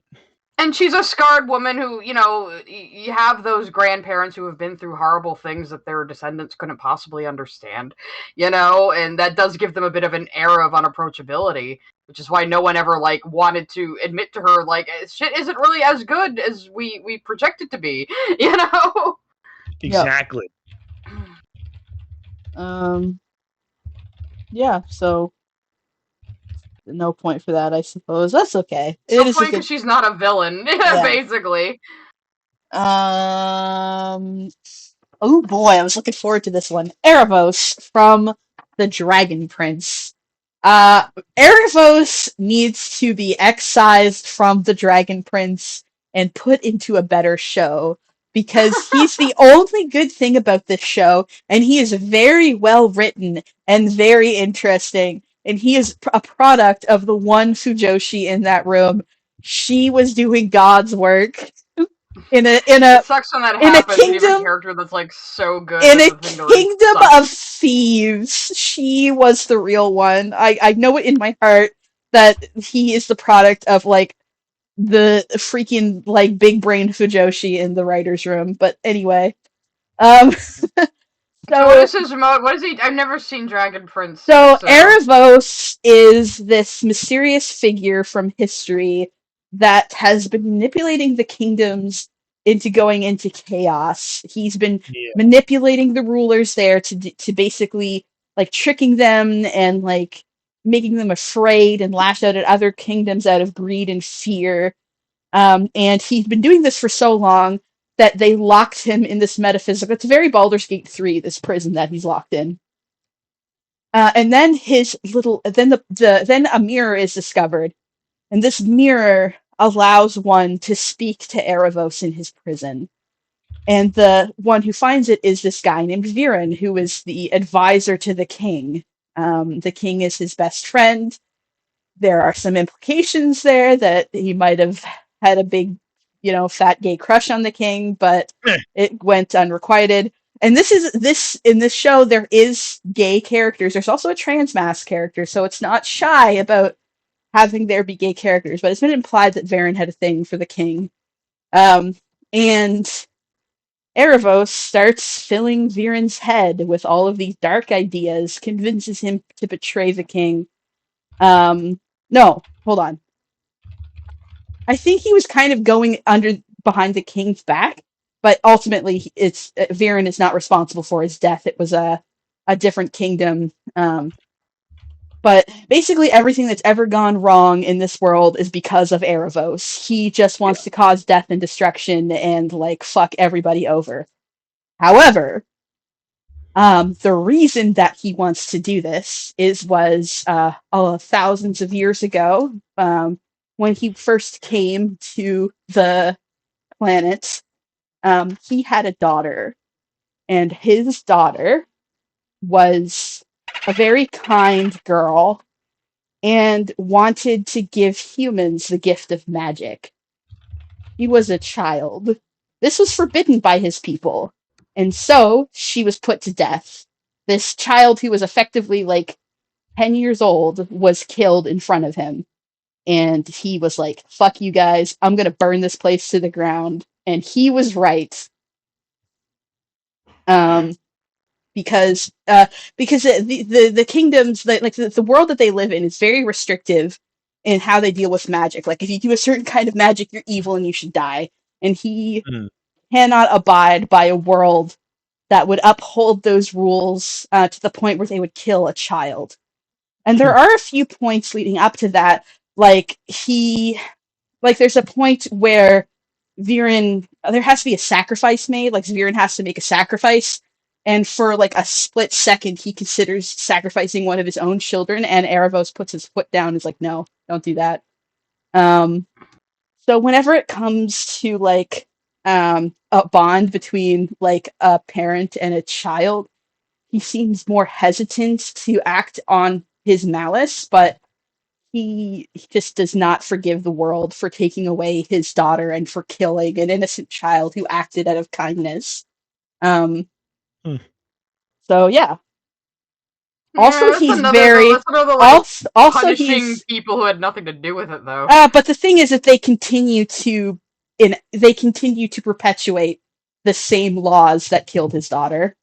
So yeah, it's like, I don't know about that one. Also, he's hot, so I win. That's why you put him on the list. But... I know. I just think punishing people for centuries that had nothing to do with the original crime is pretty dumb to me. I don't know. Okay, so his biggest targets are kings and the dragons and they're the ones that are directly responsible for and the dragons are still the same dragons from back then, because the dragons are so long lived. So it's not. So wanting to fuck with them makes a little more sense. Yeah, it's more. Yeah. It's like a time feel. He doesn't to him, the humans and even a lot of the other kinds of elves, because star-touched elves like Erebos are very long lived, even in comparison to other elves. So it becomes this thing where it's you guys are all you're inconsequential. You're so short lived that you're blips. I'm pissed at the dragons who did this to my daughter, so yeah. And it isn't really... I still think maybe... I don't feel that he's that sympathetic from how you described it, though, to be honest. All right. So, I have another villain. I have two villains here. I'll just go through, I think, both one by one, because I feel like one's... both kings... King Haggard and the Ice King, from two very different stories. Mm-hmm. King Haggard's motivation is that he has felt no joy in his life whatsoever, and the only joy he's ever felt was when he spotted a unicorn. So he hired a Red Bull to kidnap all the world's unicorns and just hoard them for himself. Mm-hmm. I don't think this one. I don't think that's very. If Erebos doesn't get a point, if yeah. Erebos doesn't get a point, which I haven't read the Last Unicorn book yet, so going by the movie, I don't think he deserves a point. No. No. The tragedy than anything else. The movie is a very good adaptation. It was also written by the author, so. And you had Christopher Lee coming in with his bookmarked version of the books, insisting that they include certain lines from the book or else. And when you have Christopher Lee looming over you, you listen to him. Apparently, he was a big fan of the book, and came into the read of the script with his book. And now, gentlemen, I realized you missed a part of the script of the original book. It's very important to include. That's so funny. That's like him with Lord of the Rings. He was the only person on the cast who actually met Tolkien. I love that. He's an amazing dude. I got a couple of chats to read out. Necromancer says, a villain I like is Funny Valentine from JoJo Part 7. He's the 27th president and wants to use the stand of Jesus' corpse to deflect all bad luck from the USA. What the fuck is happening in JoJo's Bizarre Adventure? I think it's pretty normal. Well, it is a bizarre adventure, is it not? Yeah, I guess it is. Also, someone said additional context about Erebos. He offered to die in his daughter's place, and they wanted to kill him and his daughter because of that. And they saw it as a mercy. What the fuck? They have capital punishment for fucking everything. What's wrong with these people? Yes. Yeah. Death is the only option for all crimes. Yes. Okay. So jaywalk, time to die. Okay. I do feel like Ice King is your argument, though. You see, Ice King's motivation is at first he wants to kidnap princesses to collect because they're pretty.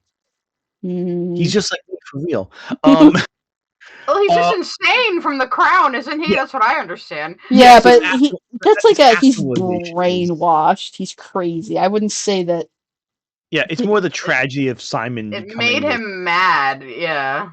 And it's kind of at a certain point, Ice King goes from being a parody of evil villains to basically watching your grandfather go through dementia. Yeah, that's what I picked up on from it, because Emo, my friend Emo, again, she was really, really into Fiona and Cake and stuff, so I had to hear all about the Ice King and Simon. Oh yeah, I don't know if he counts as does he really count though? I mean, he is a villain. That is his role for even when he's a villain, full villain mode, he's basically a goofy a nuisance more than yeah, but would that make just because he's an ineffectual villain doesn't mean he's not a villain. I wouldn't I wouldn't bad at it. I wouldn't say that Jesse and James count either, but I like them. I would, because I would call them villains, but they are incompetent villains. They're ineffectual villains, which are always funny. They're not really doing good, honestly. They're not good at what they do. They're not even good at being evil, really. But they're more effective when they're doing good things than bad things. That's kind of the irony, though, isn't it? Oh yeah, and I think the Ice King's the same way, where he's incompetent at being evil, but when he tries to use his powers for good, he's extremely effective. Mm-hmm. He's one of those characters who isn't meant to be evil, but just kind of is. And he still is in the role of the villain, though, from and even his narrative sense. True, but even his drive to get pretty princesses, it's kind of to fill the void that the crown has left in his life. It's all very tragic. I think they definitely retconned his motive later on. He did start 100%. Off as a goofy fucking character. But fairly early on in the series, you would be surprised how early on they start the retconning. It begins second or third season of an 8-season show. So it is early enough where it's actually becomes a core foundational element of the character. But I'd be lying to you if I said that I thought that they had this all planned out from the beginning. I really don't think they did. Absolutely. You can tell but I mean that doesn't always Adventure Time, but that doesn't even matter. A lot of TV shows are like that, where they build on what they've already established without any real plan, Adventure- and sometimes it can work out brilliantly. Yeah. Adventure Time matured with its audience in a very effective way, I think. Yeah, extremely so. To now think to the Adventure point where it's making basically adult animation. Yeah, it really has matured Yeah, that it's far. fast. It's like there's no rules anymore. It's kind of great. But yeah, Um, so I think Ice King is sympathetic, but also like your mileage will vary on how effective of a villain you think he is, but it doesn't change the fact he's well, I'll leave and it his up to motivation. Sai. We'll do that once Hmm? to Sai. I don't think he should get the point, but I'll leave it up to Sai. I mean, I don't know much about Adventure Time, but yeah, if you, I don't know. half a point. Okay, yeah, half a point because he's not in his own capacity. Yeah. I Yeah, would say. Do I get to go? Because you just did 2 in a row, young man. that's who he did 2 before that in a row. Did I? Yeah, you did. My bad. You did.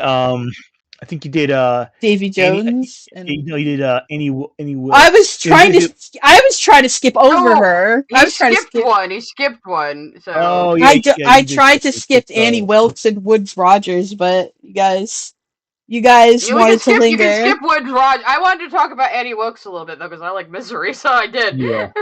All right, we're on Kagura for you. Kagura from Inuyasha. She is a. It's kind of complicated. Like they're children, but they're also kind of clones. But she is she's a spawn of Naraku, the big bad in the series, and all she wants is her freedom.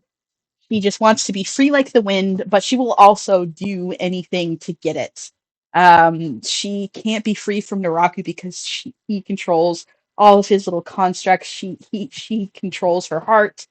She's basically a part of him. Yeah, and she resents him for that, and she wants to like cut that string between them. But she is willing to use and manipulate other people in order to do that. In a way that is kind of unforgivable. Like she puts people's lives in danger, like innocent people's lives in dangers, and I mean, in Inuyasha, demons do eat humans. It's something that's not acknowledged very often, but anyway. So yeah, I don't know. I feel like that one doesn't need to be. Well, I did say survival is a point, so she has Yeah. a point. Just a reason she's the villain, and she's good. I guess good means well written. If fucking Lily says Metal Gear villain, it automatically means not good. Yeah, seriously.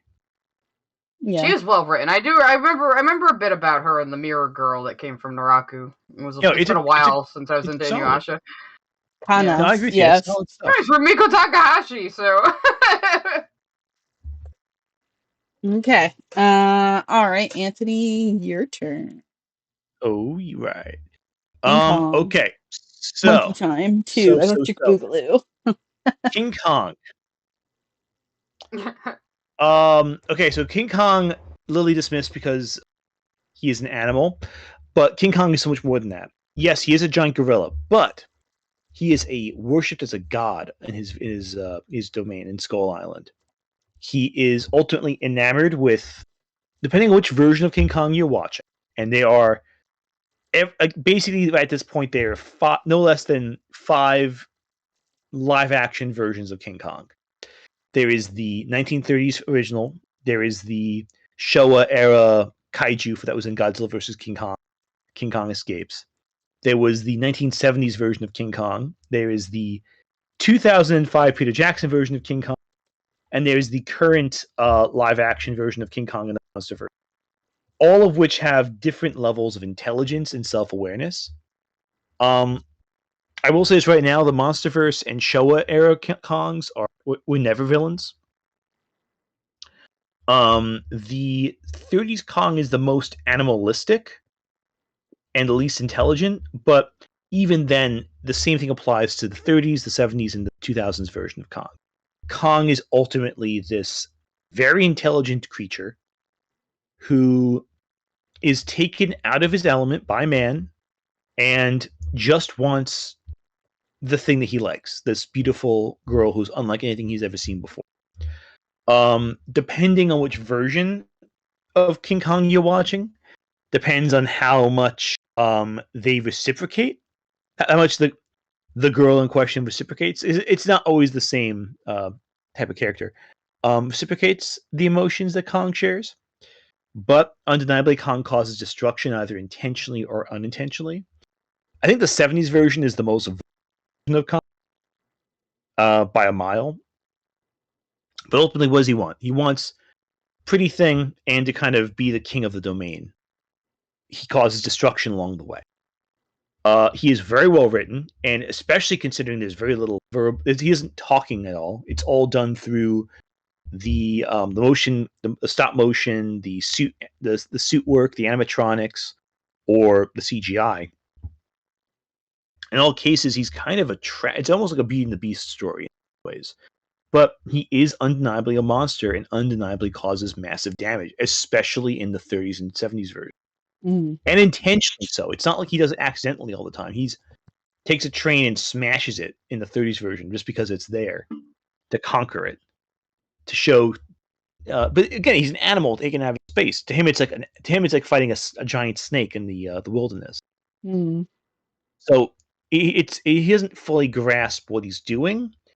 But even if he did, it wouldn't really change his actions.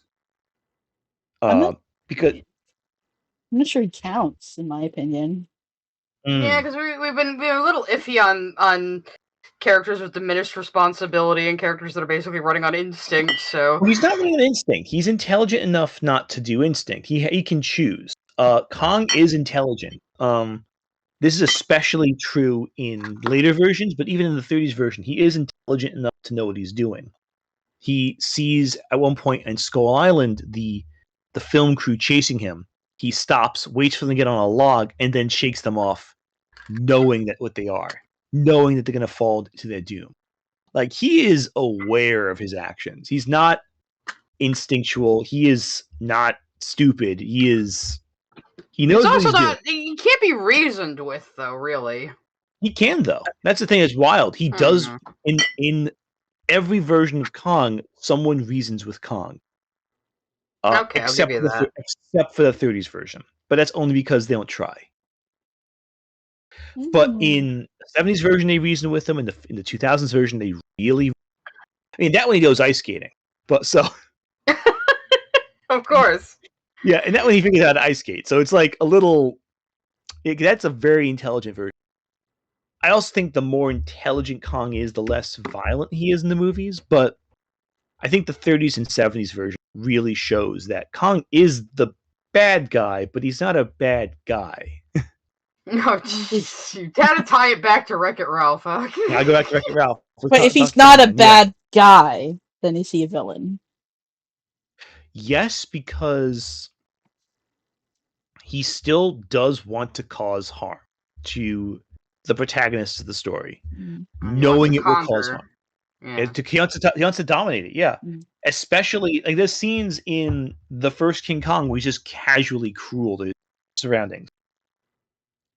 Okay, so point to that, I suppose. Maybe a half point on that one? I don't know. I'll accept a half point. Yeah, why not? Yeah, that being said, we've been making up this whole exactly. The rules don't count as we go along. Yeah, rules don't matter, and the points don't count. But I assure you that the next two, I think, I have more convincing arguments for in terms of them being villains. It's my turn first. Go for it. Demona from Gargoyles. Definitely point right away. Point. Yeah. Point.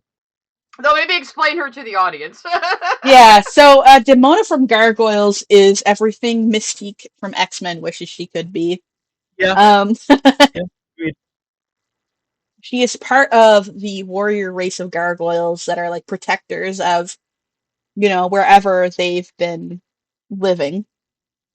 They come alive at night, they fight to protect the humans, and the humans are really freaking ungrateful to them and treat them like monsters. And it gets to the point where after they've had their use of the gargoyles, they smash them to pieces. There's only a few surviving ones. There's Demona, Goliath, and his friends who were in a hatchery. And Goliath ends up being put to sleep because he thinks all of his friends, including Demona, are dead. And there's some spell, like until the castle is above the clouds, the gargoyles of this keep will be asleep forever, thinking that it's only Goliath left. Mm-hmm. But and in the present day, because this happened in medieval Scotland. In the present day, somebody actually does take the castle and put it on top of a skyscraper, so the castle is now above the clouds. Goliath comes back to life.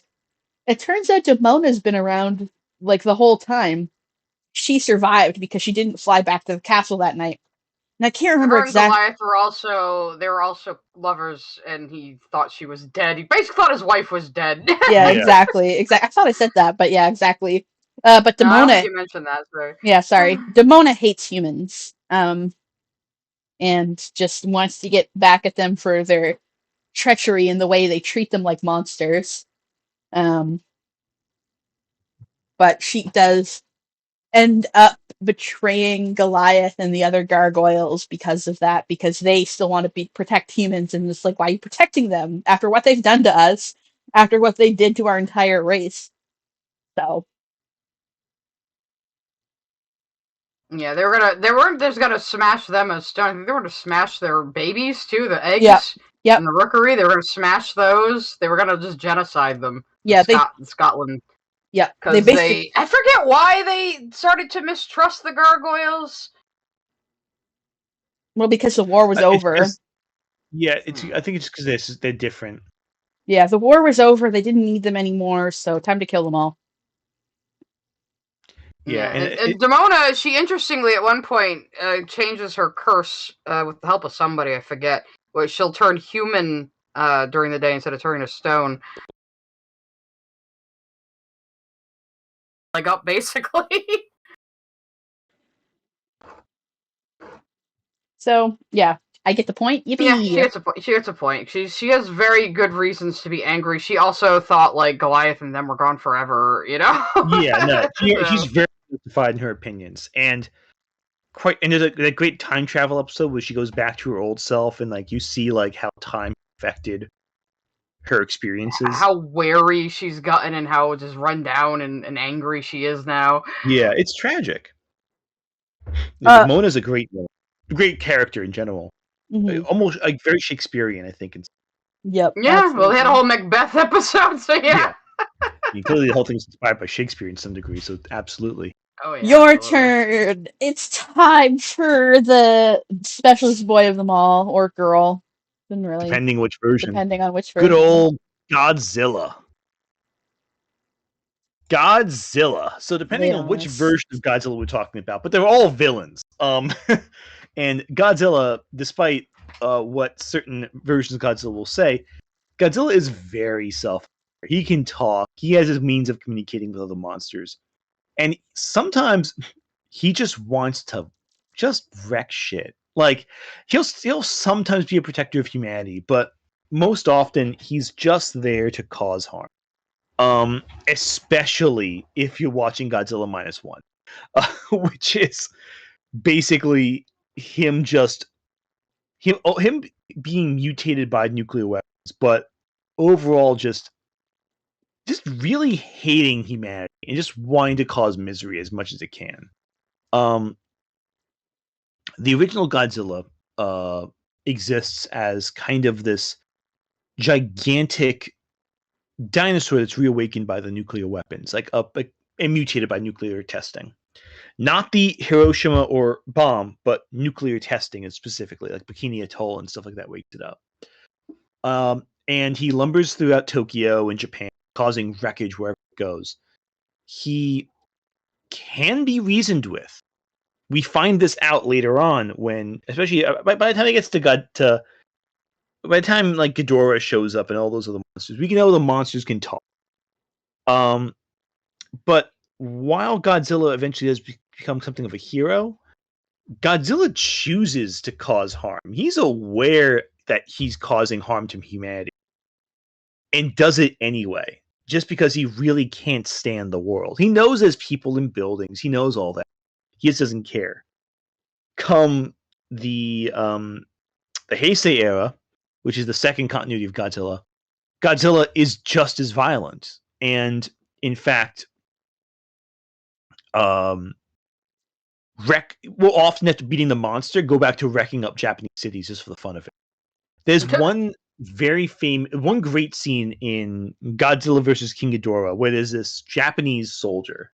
He found the Godzillasaurus on Monster Island back during World War II, and before it was mutated into the Godzilla that we know. And he feels like he has like this special kinship with Godzilla. And there's this great scene. He's in a building. The whole building's evacuated because Godzilla. And he kind of like stares at Godzilla, who approaches, like kind of like giving him like a nod. Like you think there's like a moment, and then Godzilla stops, looks through the window. They make actual eye contact. You think there's a connection going on there, and then Godzilla just unleashes like an atomic breath on him alive, and like smashes the whole building, and then keeps walking. Like doesn't give a fuck. But So why does Godzilla have a point? So Godzilla's point is that he is disturbed by humanity's ruination of nature. That because mankind is destroying the world with its nuclear weapons, with its testing, it's caused him to get angry. Depending on which version of Godzilla you're watching, he's either pissed off if you get into his territory, and thus being a very territorial creature, or he sees himself as a protector of the world, and humanity is getting in the way of that. I think that the more recent MonsterVerse films especially lean into that, unless there's one version of Godzilla which is entirely more complicated to discuss. And that's the Godzilla from, and I'm going to try to make sure I remember the full name of this. Godzilla, Mothra, King Ghidorah, All Out Monsters Attack. That is the name of the movie. Where Godzilla is actually the coalition of all the dead souls of soldiers who died during World War II, risen from the grave because they feel like Japan has lost its national identity. In that continuity, Godzilla is literally Japanese nationalism personified in the flesh. That's kind of lame. It's kind of lame, but also kind of wonderful. Because can I be cringe for a second? What about this version? What about this Only version of Godzilla? Hey, might be. What about this version of Godzilla? Say again? Fucking the animated one. Oh my god. He's got it on screen right now. That one's good though. The animated Godzilla is alright. I won't. It was kind of in the same vein as like the real Ghostbusters and like the Men in Black animated series. I think it was the same animators as the Men in Black. Yeah, the animation looks similar. Yeah, it's a good series. Kids adaptations of like R-rated movies. Yeah. It was better than the movie by a mile. Yeah, and you can tell they actually liked Godzilla, like the '98 one. Yeah, well, it's a sequel to that. Yeah. He's more of a character in the series, though. Yeah, 100%. But he's also more unambiguously good in that. That's like where he's like a hero. Yeah, he's a hero in that one. It's for children, so yeah. Yeah, Godzilla tends to be like, he just wants to destroy humanity sometimes, and sometimes he wants to save humanity. Me too. And it really depends on what side of the bed he rolls out of. I'll leave that or up he just aside. takes cat naps in the Coliseum. I don't know if he's sympathetic per se, though, but I guess he has a point, though. He has a point and a reason why he's the villain, so he passes Lily's criteria. Yeah, I mean, think of it this way. Like, what if you were sound asleep and someone just dropped an atomic bomb next to your ear? Wouldn't that get you a little annoyed, too? And also exploded your house and killed your dog. I want to go beat him up, yeah. That being said, the most sympathetic version of Godzilla is also the most terrifying, and that's Shin Godzilla. Shin Godzilla is just a mutated monstrosity that's affected by humans, like testing and all that nonsense.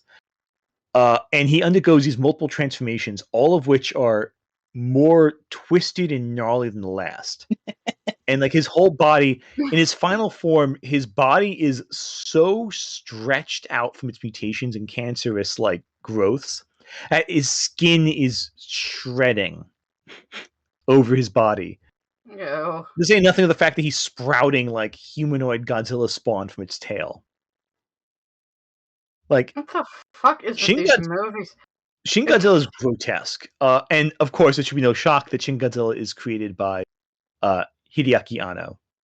Oh, of course, of course. Yeah. Ah, no, Basically, strikes okay, again. that explains everything. right? Yeah. And even some of the music when Godzilla like does his atomic breath sounds like it's coming off of like Rebuild of Evangelion. Actually, you know what?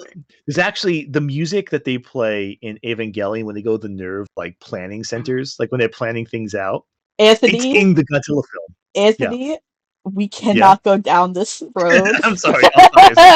Let's like me and you. We would. Yeah. We You would. know, before I started working for Cougar, I had no idea Godzilla was so fucking popular in the West. Godzilla is amazing. All right. I've got a super chat to read. Thank you, Paige, for the super chat. I just want a giant radioactive lizard / dinosaur as a best friend. Is that truly so wrong? I would say you're very right for that. You're very correct for that. Yeah. I think Based. everybody wants that. Wouldn't want a big lizard friend. My turn. Two-Face from Batman. I do love Two-Face. He's an interesting guy. I think that like Lily was like, oh, he just thought he was owed something and he didn't get it, so he threw a tantrum. That's not really okay. She probably fucking just watched Dark Knight. I where think they that wasted him. there's very many different versions of Two-Face, but I'm going to focus on a version of Two-Face from a series that I watched very recently, and it's the Caped Crusader cartoon that just came out. That's so good. That's Bruce Timm's new Blorbo project. Nice. It's doing so good. He's doing so good. It's so interesting. So it's like Batman taking place in the 1930s with a bit of a more grown-up feel to it. I've seen stuff from that. Yeah. So this version of Two-Face is pretty accurate to the comics, as far as I understand. I've read a lot of DC. It's all a big old scramble in my brain. I mostly do the cartoons. Yeah. I love Two-Face and Batman animated. So he's a politician that's up for election to be mayor, and he's kind of the crowd favorite as this young, handsome, charismatic guy. Wasn't he the DA? Yes, he was a DA, and he's up to become the mayor, I think. Or was it? Yes, I think he wants to be mayor of the city. And he's like, I'm not going to be like one of them, like, dirty crook politicians. I'm going to do it right. And then, like, he starts getting pressure from the crime families, and he starts to give in, and he makes a deal because, like, everybody else is kind of being crooked, and if he's not crooked, then he's definitely not going to win. But then at the last minute, he's like, okay, you know what? I'm going to do this. I'm going to be clean. I'm not going to let crooks off the hook just to get elected. I'm going to do what I think is right, and I'll win on my own merit. Screw the crime families. And because of that, he gets acid thrown on his face to kind of... Yeah. So he was turned into Two-Face because he decided to do what's right. And he did the right thing once and paid the price for it. He was like a good man who could have possibly fixed Gotham, and then he got fucked over, and then he got his face fucked up, which fucked with his brain and his idea of himself. Yeah, exactly. With the Caped Crusader, I felt like he was a little more Yeah, but leading up to it. Yeah, and that's the thing, is he starts like going after the people that wronged him as in a vengeful manner, and like people he kills a couple people, yeah. He goes way too far. I think he sets fire to a building at one point. He burns the safe house that the guy who melted his face is at. Yeah. So yeah, he seems to be the thing with Two-Face is that he's got like this chaotic, like sort of he's not stable, and he has these moments of lucidity, but then like he also harbors this deep malice inside of him that he's always fighting to control, because he knows he shouldn't act like that, but it's like he just has this urge to do so. And flipping a coin, and like we only have one season, and he died, but I don't think that death is going to stick, to be honest. But like just as a case study for like the Two-Face's origin, very interesting. And if you look at like that is pretty accurate to the comics. And he uses flipping a coin to kind of control that instability, because if it lands on heads, he'll give in to his darker urges, but if it lands on tails, he'll let it go and he'll do the right thing. And I think he tells himself in a lot of adaptations that that's fair. Yeah, it's fair. He's giving everybody a fair shake, just like he had a fair shake. Thank you for the super chat, Ed Stevens. It was after taking the dirty money the mafia gave him. Yeah, he took dirty money, and then he's like, you know what? I don't need this crime family. I'm going to convict this guy anyway. And then he got the acid attack. But still, he was trying. You fucked with the mafia there, buddy. Yeah, he was trying to do the right thing. But too little, too late. He was already his lapse in judgment fucked him over. Yeah, it sounds like. Yeah, and he was desperate at the time too, so that's another factor. Like again, it's a tragic. I think Kate Crusader's really good. Harvey Dent is, I think, always supposed to be sort of symbolic of how even a good man can be corrupted in a corrupt system. Yeah, that and also how good people can have a dark side to them as well, even though simple. Yeah, they might repress, but it's fair. It's kind of implied that he always had that urge to him as well. Like he always had that dark side. Yeah, I mean everybody has the shadow. Everybody has their vindictive urges sometimes, and you do have to combat those. I love Jungian psychology. Do I get the point? I think back to the animated series from the 90s where Harvey Dent created a split personality. Yeah. To compartmentalize all the times he's ever had a bad instinct in his life. Basically, like it's tragic, but it's something a lot of people do. And like his scarred face is almost like he can't hide that side anymore. Exactly. Right. So do I get that point? Yes, sure. Because I just like Two-Face. He's one of my favorite Batman villains.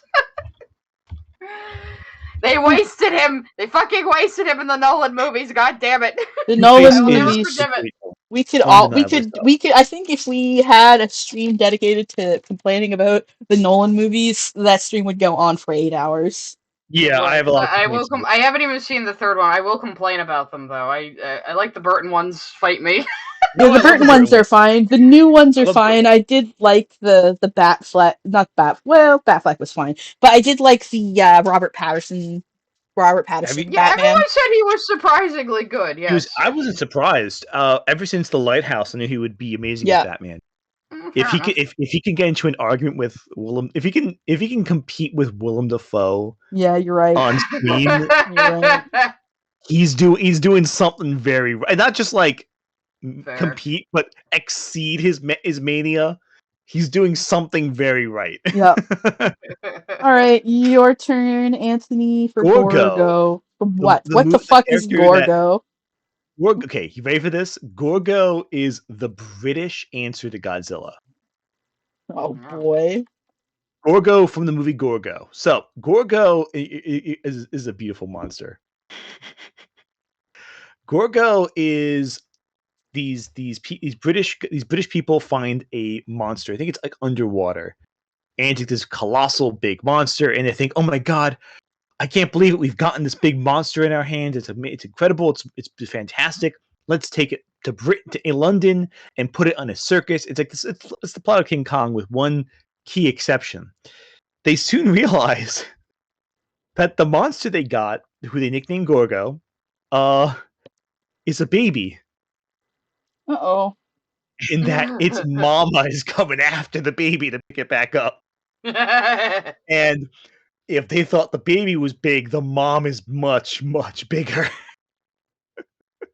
And so basically it's a mother trying to save her child from what it accurately perceives to be kidnappers, and destroying everything it believes to be associated with the kidnappers, which is to say, all of England. You know what? Just for destroying England. Yeah. She gets a point for wiping England off. Well, hey, how come Gorgo gets a point, but gorgeous, beautiful Erebos does not? Hello? Because Gorgo destroyed England. It's very different. Listen. Listen. These people aren't real. The country in Dragon Prince is coded as England, so but it's not England. They have stupid English accents. Also, fucking. But Krim, what? Important question. Does your guy destroy Big Ben? Big Ben, the clock or the bell? Clock, the clock. The clock isn't Big Ben. It's the bell that's Big Ben. But the entire, let's say, the London Tower. Step on the Queen. Steps on Buckingham Palace and destroys Big Ben. Yeah, it's great. It's great. Amazing. This is like ham and cheese. This is like classic B-movie cheese. It's beautiful, but it was also the inspiration for Cloverfield. So, one of the many things specified. No, Gorgo gets a point for destroying England. I agree. All right. I think goofy now. I think Sai just doesn't like beautiful men. Oh no, sorry, that's the wrong point. There we go. All right. All right, my turn. If I've motivated anyone to watch Gorgo, watch the Mystery Science Theater 3000 version of it. It's perfect. I'm not familiar with Kung Fu Panda. That was like a late hitter from somebody else. You want to go off on about Tai Lung? So, what do you think of Tai Lung, Ant? First of all, Tai Lung. That's the tiger, right? He's the antagonist of the first movie. He's the Great Tiger. Yeah. Oh, he's good. He's like just trying. I kind of felt bad for him. I did too. Kind of like did he really deserve to be put in that huge ass prison? No. In shackles 24/7, surrounded by 100 rhino guards. I mean, did he really deserve that? It's a little excessive. But like he's kind of like just looking for he feels like he's been kind of like he's got gifted kid syndrome. Yeah, like he and feels it's like Sifu's fault. It is. He didn't handle the problem well enough. He didn't like. Yeah. The kid obviously needed. You raised this kid poorly and then abandoned him and then replaced him with a new, better tiger. Yeah. What do you think's gonna happen? Ooh, little man. I got a super chat. Thank you for the super chat, Lolo. John Hammond from Jurassic Park should be on this list. He was on last week's stream. Part 1. Yeah, go watch on Ant's channel. It's linked in the description below. You should watch it after this stream. I'm sorry, he's a leopard. I'm an idiot. Tai Lung's a leopard. Oh, well, he looks like a tiger. They all look like tigers. I'm looking at a picture. No, I'm looking at a picture where he's definitely has leopard spots. It's been a little bit yeah. The movie, though. There we go. I'm looking at it now. But yeah, so Tai Lung was raised by Sifu to expect to be the Dragon Warriors in Thai life, and then based Master Oogway went, nah, this ain't it. And then he couldn't take that. And then they put him in a big ass prison that was probably a little excessive. What did he do that was so wrong? I'm trying to remember. He's like if Sheldon Cooper was really into karate. He's not that bad. By karate, I mean kung fu. Sorry, that's a jab at Lily. Sorry. I'm inclined to give this a point. In the rhino prison. But that's like the villain part. Yeah, like it's sympathetic as to what led to it. And but it's gifted kid syndrome. He basically was promised he would be the ultimate warrior when he grew up, and Oogway was like, nah, man, you got darkness in your heart. You ain't the Dragon Warrior. And none of them tried to actually help him resolve that. And Sifu just fucked up as a parent, basically, very badly. Yeah, he could have been just as powerful as any of the other warriors, but just... no, he was more powerful. sense. Yeah, but but like, he had this pride instilled in him, and he just was full of himself, and that was really his problem. So, yeah, and then of course, like I said, fucking Daddy replaced him with another cat to raise. which is just yeah, just See, yeah. Sifu's a terrible parent. Sifu's a terrible parent, so Tylon gets a point. All right, your turn, Anthony. Even though you just argued my point, it's fine. Yeah. John Did we do Kramer. John Kramer already? I forget. No, we have not. We didn't. John Yeah. Kramer is a cancer is dying of cancer. He decides one day to end his suffering, but in the process of ending his suffering, almost succeeds, but just doesn't. He tries to run his car off the road, I think it is, but he just manages to gain his withdrawal. He gets a sense of a situation, pulls himself free of the car wreckage, and gets a new lease on life that was only given to him because his life was put in jeopardy, and he forced himself to push himself free of the situation. He then becomes aware that if he puts other people in life-threatening situations, he can instill in them a value of life and help them regain sight of their purpose. And so to help humanity find that, he decides to enact multiple horrible death traps that put people in increasingly violent, horrendous situations with the assistance of people who he's quote-unquote helped in the past, who may or may not see eye to eye with him on all these topics or have their own private agendas to manipulate things. It's Jigsaw. We're talking about Jigsaw. Yeah, we were talking about Jigsaw. But Lily says he doesn't count because he's a maniac with a god complex, so he fails number one of having a point. Oh, I mean, her definition, though, of having a point is that someone just has to be objectively correct about something in the world. So he is objectively correct that a lot of people don't value their lives.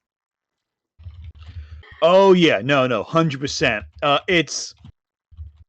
It's just like his point is to make people feel valuable in life. Ultimately, it's heartbreaking in many ways because Yeah, he has a point, but he's going about it in like the most insane fucking way. And I will point this to justify weird traps.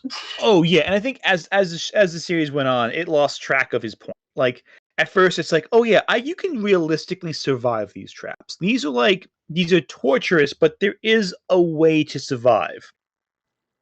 But when you get to like 6, where it's like, or 5, whichever one has the big Ferris wheel of like death or whatever, the merry-go-round of death, where you just put like 6 people on a merry-go-round and they're all strapped to shotguns that attach. Yeah, I think the cancer went to his brain at that point. Well, in fairness, he didn't design that one. That's the other trick. Okay. Because Jigsaw has assistants, and those assistants also make things. And that's right. Doesn't he die at some point? But the assistants are still carrying it on, and stuff like that. So what happens is he dies in 3. 4 takes place at the same time as 3. 5 takes place before and after these movies. Like it's weird. Like some of the later movies take place both in the past, overlapping with previous films, and after the 3. The timeline's finangled a little bit, but it's just absolute. I think like 4 is half during 3 and half before the first Saw. Okay. 5 is after 3 and 4, but also during Saws 1, 2, and 3. Saw 6 is after 5, but also during Saw 1, 2, and 3. And then 7 is just its own thing. Like it's a mess. And then 10 is actually between Saws 1 and 2 and Saw 3. But is he sympathetic? That's like a whole other thing. Well, I'm still saying the bare minimum of what Lily has laid out, he would pass because he has a point. He has an objectively correct point, and it's justified why he's the villain because he carries out that point in a villainous way. So just say fuck you to Lily. He meets your criteria. Exactly. And John Kramer he's good because he's very iconic. Everyone knows that fucking puppet in the speech, you know. Yeah. That being said, though, in Saw 10, he's extremely sympathetic because he decides to take a experimental treatment to take care of his to take care of his cancer, and he goes to like this, I think, South American Mexican retreat, basically, and worse people, like people who scam the elderly to like. Well, I get don't profit. know if scamming someone. Yeah, it's pretty shitty to scam someone and give them a fake treatment, but I don't think that deserves murder. I mean, he gives them the same treatment that he would give anyone else. Like, he does it through his games. He doesn't like murder them. He just like let's puts be them in real. death This traps is they can all escape. just an excuse to do the fucking death traps. Really, It is, at the end of the entirely day. so. It's just an excuse. It is. Oh, 100%. I also give him a point for technically passing Lily's criteria, though, just because This I'm is- being a brat. This is fair. Oh, God damn it, Malcolm and their viewers have just joined. Hello, thanks for Oh, the cool. raid. Welcome to Oh, yay! Malcolm got to Welcome. raid us this time. He was Yeah. complaining Successfully. last time that we were wrapping up. A Yeah, successful raid. we're still going this time. We're talking about villains that have a point or are sympathetic. It's not really that structured. Just wait till I get to the fun one. Honestly, the next 3 are the ones I'm most excited. I feel like Okay. with 50, I'm gonna have the hardest time justifying it. But I do have I have done this before. Anyway. Well, I So. think Crim's next one we already did because it was Yeah. also on your list. Yeah, boy, Crim only has one left. Oh no! You'll have to add Did some Roy- bonuses. Did Roy? I got some bonuses for you. Did Roy Batty get the point? I don't remember. Yes, I believe think so. we said yeah. I think we said yes. You get a point too. Whatever, give Yippee. Crim a point. Okay. Lelouch, I don't remember enough of Code JS to. I hear him cited as a sympathetic villain, but I've never actually seen it. All I know is I am at soup. I am at soup. I really didn't like it. What did she say to that one anyway? I don't think she knows anything about Lelouch, honestly. That's the thing. Yeah, I think she said she doesn't Yeah, remember she it. Okay, can't but comment. I do have. Lelouch is kind of like Light done right, I feel like. Light Yeah. done more as a moral character. If Light was an ethical character. About Demona, she said fails number 3. She's terrible. What the fuck is wrong with her? She hates women. Demona's like one of the best written villains in like family animation. Thank you, Malcolm. You have a good night. Get rest. Go Hey, make sure. Malcolm. Go make sure your wife doesn't Night. explode. But no, like No, we're having Spurg time, Malcolm. You're not autistic. You're not welcome. You're not. Yeah, yeah. You're too You're not normie for autistic- this. You're not autistic enough for this. Okay. Team Tism time. Anyway. Okay. I have some late hitters though that I do want to bring up. The first one is Mythos from Tales of Symphonia. So a long time ago, Mythos was first of all, Tales is very interesting because it's trying to all the stories are deconstructing the hero's journey and the chosen one story. In that the chosen one is this myth perpetuated by the religion of the world. And they're usually just used as a pawn or sacrificed to feed to some higher entity to continue perpetuating the sort of the big bad of the world. Mythos is the big bad of Tales of Symphonia. But the reason he is the big bad of Tales of Symphonia is because he was once the chosen one. Him and his sister journeyed across the land to save the world. But the only way to save it was for his sister to basically be turned into the Tree of Life, Yggdrasil. And all Mythos wants to do from this world that was against his kind, because it's very the world the world of Tales of Symphonia is like really racist towards elves and half elves. Well, I think it's more like he's in half elf, so they're really racist towards half elves. So despite him, like he fought for a world that didn't really care about him and his sister, and ultimately his sister was sacrificed to become a tree that would like continue to fuel it, but the world hated them. So I think he kind of grew to resent this world that hated him, and he just wanted his sister back. But to get his sister back, He basically needs to find somebody to become her vessel, to become her new body. And so they have like this chosen one ritual every like century or so. And what this is effectively doing is it's switching the because God, this is such a complicated game. Is that there's these two worlds that are held in balance, and depending on which of the two worlds have sacrificed the chosen one, that world is in prosperity, and the other one kind of goes to shit for a while. And so then a chosen one will have to go on this journey again to reverse the flow of magic for them to be on prosperity. So it goes back and forth. And every time this happens, the chosen one is like, okay, can we use this person as a vessel for the sister? No, we can't. But in this version, the chosen one character, who isn't the main character, oddly enough, she can be a vessel, and Mythos travels with us, pretending to not be the bad guy for a little while, just to kind of get some insight on the characters, and becomes friends with him. And then we realize later on, it's like, oh, you're not just Mythos named after the great hero, you are the great hero Mythos. And he ends up betraying them to try to bring his sister back to life. But it turns out, I guess through the power of friendship, that was not needed, that it was not really, no, I'm sorry, it's been a while. I think what ends up happening is that a synthetic creature ends up becoming the vessel for his sister, so yeah, he was forgiven, power of friendship moment. But everything turned out fine. It's like, end, he was trying to do terrible things. Yeah, he was doing terrible things and kept sacrificing people and putting the world out of balance, but it was for his sister. So, and did she willingly become the tree?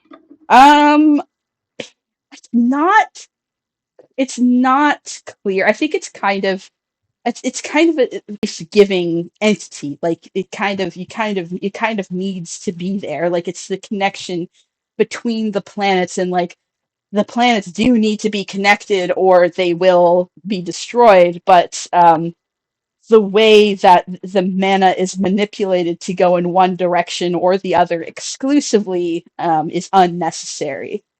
It could just be held in balance, but so everything, like her becoming the tree and everything, and him trying to find a vessel for her was all like pointless in the end.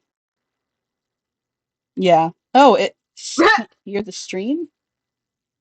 Some people were having trouble hearing the stream, but it seems like it's only a couple of And when they refresh, it looks like it fixes. Yeah. Okay. Cool. We just didn't want to interrupt you. Yeah. Yeah, it's been a little while since I played through Tales of Symphonia, but it was a really fun. It was one of my favorite games when I was younger. There's a lot of time. Someone asked, "What do we think of Rick Sanchez?" I don't know if he. Is he a villain per se? He's just a jackass. Kind of an anti-hero. I mean, he's kind of evil, though. Yeah. He turned himself into a pickle. Funniest shit I ever seen. Anyway. Yeah, I think Rick would count as an anti-hero. That's probably a good read on him. Yeah, I don't know what to do with Tales of Symphonia guy, because it's kind of like, I don't know. It's similar to Erebos, but like he kind of gets to dodge responsibility at the end, though. Yeah, I think if I recall correctly, you do end up. There's some like other interesting like characters that kind of ride that line. Lily would say sacrificing anything to save your beloved sister would be like totally good motive. So I guess you'd pass her rules. There's like a couple other characters like Kratos who who is the main character's father. Yeah. Well, all of these characters are like you have Ewan, Kratos, and I know. And Mythos, and they are named after. But the thing is that he's your father, and he's also like kind of turns out to have been like manipulating you from the start because he was trying to give Mythos what he wanted. but because that's what they've been doing for so long. Like he's an angel that basically fell in love with a human woman and then had the character and then like the main character was the result of that. But he never really knew his father, so he was adopted by a dwarf, which is epic. But um, yeah, there's a lot going on in the Tales games. They're very big games. They were 2 discs back in the days where that was a thing. Indeed. All right, But so I think that do you give Krim a point for that? I mean, I did joke that he'd passed Lily's criteria, so. Yes. all right. I just really don't know enough to like be like, yeah, definitely. Yeah, it's so complicated, and there's so many moving parts in Tales of Symphonia that it's like Yeah. I'm sounding like a lunatic trying to explain it. Yeah, it's one Right. of those things. It's one of those things. I know. It's like me drunkenly explaining Utena. Exactly. So I feel like it's funny. I have like 3 left. Krim's already gone over to 51. Yeah, I've got like 2 more like late hitters, but I'll do that when in between yours. So Okay. Satan, Paradise Lost. Very I simple. I think I What? had that on my list. Yeah, I'm pretty sure we already did Satan in Paradise Lost. We did? Okay. Yeah. That might be a repeat then. We can just add that to the Yeah, I did. Yeah. I did. So point for Ant. point for anything. All right, cool. Leto the Second from Dune.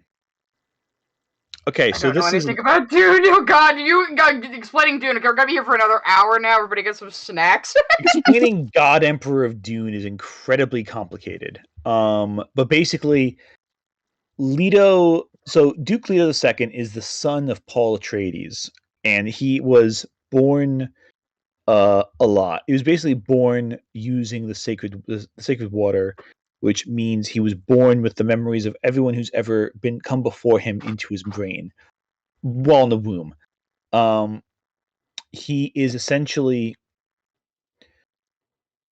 okay. It's so complicated. Basically, he becomes a gigantic humanoid sandworm who lives for thousands of years and can see the future and understands there are multiple paths humanity can take, and almost all of them lead to either stagnation or ruination. So he finds a golden path ahead. But to reach that golden path ahead, where humanity can prosper and evolve beyond where they currently are, he has to become a tyrant. Much like some of the other villains, he sees the long form of history. Mm-hmm. The individual sacrifices of billions of lives are a necessary evil so humanity as a collective can survive in the future. He is a tyrant by design. And in the process of trying to save humanity, becomes its ultimate nemesis. But he does this intentionally. It's all part of his plan to help humanity evolve, and he succeeds at that plan perfectly. But the actions he takes involve war, systems of control, systems of oppression that result in galactic levels of destruction over the course of thousands of years. But it's from the ashes that rise, the civilization that will lead It's to not even the prosper. ashes. It's not even like really the ashes. It never is ruined entirely. That's true. It's hard to explain because Dune is so complicated. But basically, he forces humanity to innovate in order to conquer him, Mm-hmm. and that innovation allows them to survive past his existence, while also enacting decisions that will weaken certain power structures so they can't hold dominion over human culture anymore. It's a lot of different multifaceted stuff, but he's basically playing 4D chess against the human race to help them win. I mean, I think. So I guess it's sort of like Magus, but Magus was more trying to stop an external threat that would have destroyed all humanity. And this is just like, I'm gonna make humanity better by torturing them into killing me. Basically, yeah. Again, they're very similar in that. They're both the heroes of their story, but they also are burdened with terrible purpose. I think Magus has more of a because what would destroy humanity if he didn't do this? The guy in Dune. It would die. Everyone would die. Just The because. human race would. Well, because he sees that these paths will lead to stagnation and thus the deterioration of society and further conflict that will Yeah, well, it cause. seems like there's more better ways you could encourage progression. And There isn't, though. That's the advancement. No, there thing. isn't That though. would He's be- seen them all. So the way that time works in Dune, if you have the ability to see in the future, you can see all possible outcomes. Seen every possibility, all lead to destruction except for this one path. Okay, so we know for certain that like Yeah. There's it's not deterministic, but we know for certain this is the only path that will like make Yeah. sure everybody lives. in the Yeah. long Yeah. run. as he perceives it. Yeah, there is some wiggle room, but for Well, the yeah, most that's why I'm part, it's- asking, like, how accurate is this exactly? Like, Let me was there put another you- way to get to this other outcome let without? me put you this way: there's a scene in Dune where a character. I'm not going to spoil what happens in this scene, but a character who has this foresight, his eyes are melted, and he can't see, but he's looked ahead with his future vision, and so follows a path he's dictated for himself perfectly, to the point where people are questioning whether or not he's actually blind because he can see details that he shouldn't be able to see because Okay. of this future sense. And it's accurate for like until something happens that was unpredicted that he does. So something he didn't predict that he does, then the image frays and he's blind permanently. But it's pretty accurate. So he has to keep doing everything perfectly as he predicts it, or he'll just go blind permanently. Yes. Oh, God, Which that he sounds ends up, stressful. oh yeah. And of course, in order to survive, he does break the pattern which destroys his ability to see. I won't spoil which character it is, but if you haven't read Dune Messiah, but it's a scene. It is a Okay. scene. So we know it's like pretty accurate and Yeah, unquestionable and infallible. but there is the knowledge that certain things can sometimes deviate, but like on the broad scale of history, those things shouldn't be as big of a factor. Yeah. All right. Yeah, because that whole blindness thing affected like that one person. So Yeah, exactly. But when we're looking at like the universe at large, it's different, especially over the course of like 10,000 I years. guess since we gave Magus the point, because again, if you're saying like what he sees in the future is 100% accurate, and he knows this is like the only possible thing to do, then yeah, I guess you'd have to give him the point. Yeah, but what's also important is that he believes it to be the only path too. That's the other thing too. Like and the story proves him right ultimately. Like his actions to humanity advancing beyond the limits that they set upon themselves early on. So that's something right there. But Dune is complicated. No. Yeah, no kidding. Yeah. Oh yeah, I mean you can question why the author decided to write it that way, but ultimately he has a point. So for our purposes. Oh yeah. Pass. I won't get into Frank Herbert yet right now. That's a whole other complicated thing. Someone in chat just said the percentage of becoming a sandworm is low, but never zero. Basically. All right. My next character, my like late hitter character, is Tomie from the works of Junji Ito, and I've spoken about Yeah. her a few times. I almost put her on my list too. That's a good one. So she was a teenage girl. Like her origin is she's a teenage girl that was having an affair with her teacher.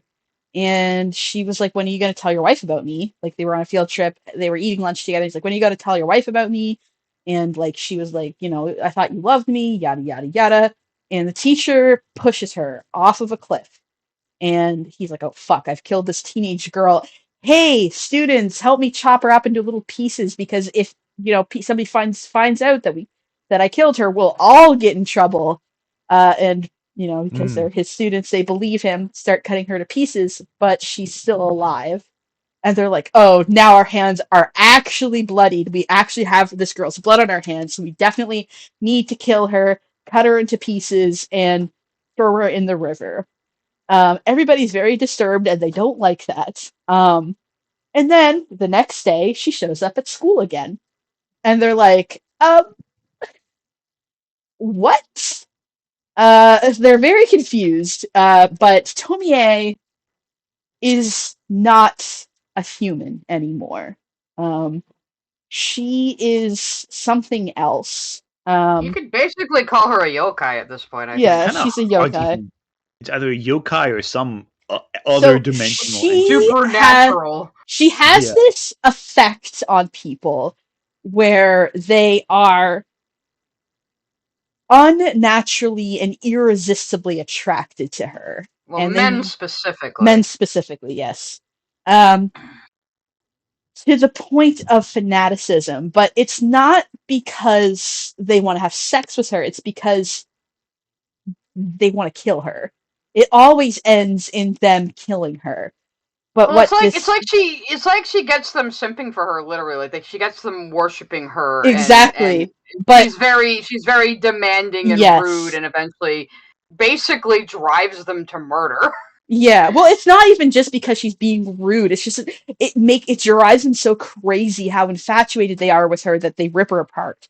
Yeah. But it's like she's become this life form, and it's like this parasitic relationship she has with these men, because when she's ripped to pieces, every piece becomes a new Tomie. And Tomie kind of like doesn't really realize what she is at first. She gets reborn a few times. She doesn't really realize what she is, and she tries to kind of go back to being a regular human girl, and it never quite works because it always ends in the same way. And I think I've talked about this on stream before, but there's one work of Tomie that is my favorite, and it's inspired by the picture of Dorian Gray, where she's like, nobody can ever capture my beauty in photos, so I'm going to get a painter to try and capture my beauty.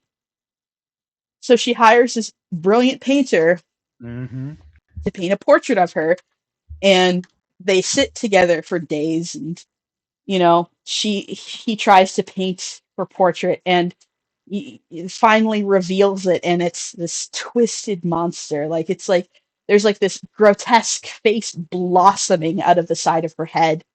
That's the point where I think Tomie starts to lose her humanity, and she just embraces the fact that she's a monster now, and like tries to get whatever she wants, and really leans into that because villainy. it's antagonistic and more selfish and more materialistic. But like, what else? What other option does she have? Like, she never asked for any of this. Yeah. But it is almost like the men are her prey too. Yeah, exactly. It's like she's like a parasite. It's like those. It's like when like a freaking rat gets like the toxoplasmosis, where it's kind of just stops being afraid of predators, so that it will get caught.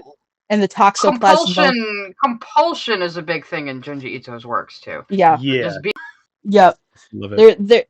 And like you're like, oh, but like, does that really mean that she's villainous? She did this to a child as well. Like it's implied, basically a monster at this point. At that point, it's implied. They don't show it, but there's implications that she sexually abused a child. So yeah, like she's like unarguably a villain, but also like she got to the way that she was because she herself was the victim of grooming, and she was killed by her abuser. Yeah. And it does seem like every subsequent Tomie is more shallow and just monstrous and just almost like a copy of a copy of a copy. Exactly. Yeah, Xerox of a Xerox. Yeah, exactly. I don't think Tomie is sympathetic. I think she's more like a force of compulsion and evil. She has become a force of nature. Yes, but the first few Tomies were still a little human, but it seems like all the subsequent Tomies now are just yokai, basically. Yeah, the monsters. 100%. That's maybe half a point for the sympathetic backstory, but like a lot of self-sustaining Japanese curse stories, it's like I don't even know if that counts in continuity anymore, because Junji Ito doesn't seem to focus on that backstory ever. It's just true. He kind of evolved the characters he went on with her, so I don't always necessarily keep that backstory in mind when I'm thinking about Tomie. I think for the way that I'm thinking about it, I'm really thinking about the early continuity stories where she still was trying to reclaim her humanity, almost like I feel like what it speaks to like when somebody hurts you in that way, you kind of feel dirty and dehumanized as well, and you would do anything to get to feel normal again. And I feel like there's something about her story Yeah. that's in there. So can No, I? you can I hear definitely you. draw those. You can draw those parallels for sure, especially I, especially when it comes to I like violence against women and men desiring women but also wanting to yeah, hurt them because of that desire. it's not subtle. I'm begging and pleading for a single half. So I will say my last one. Um,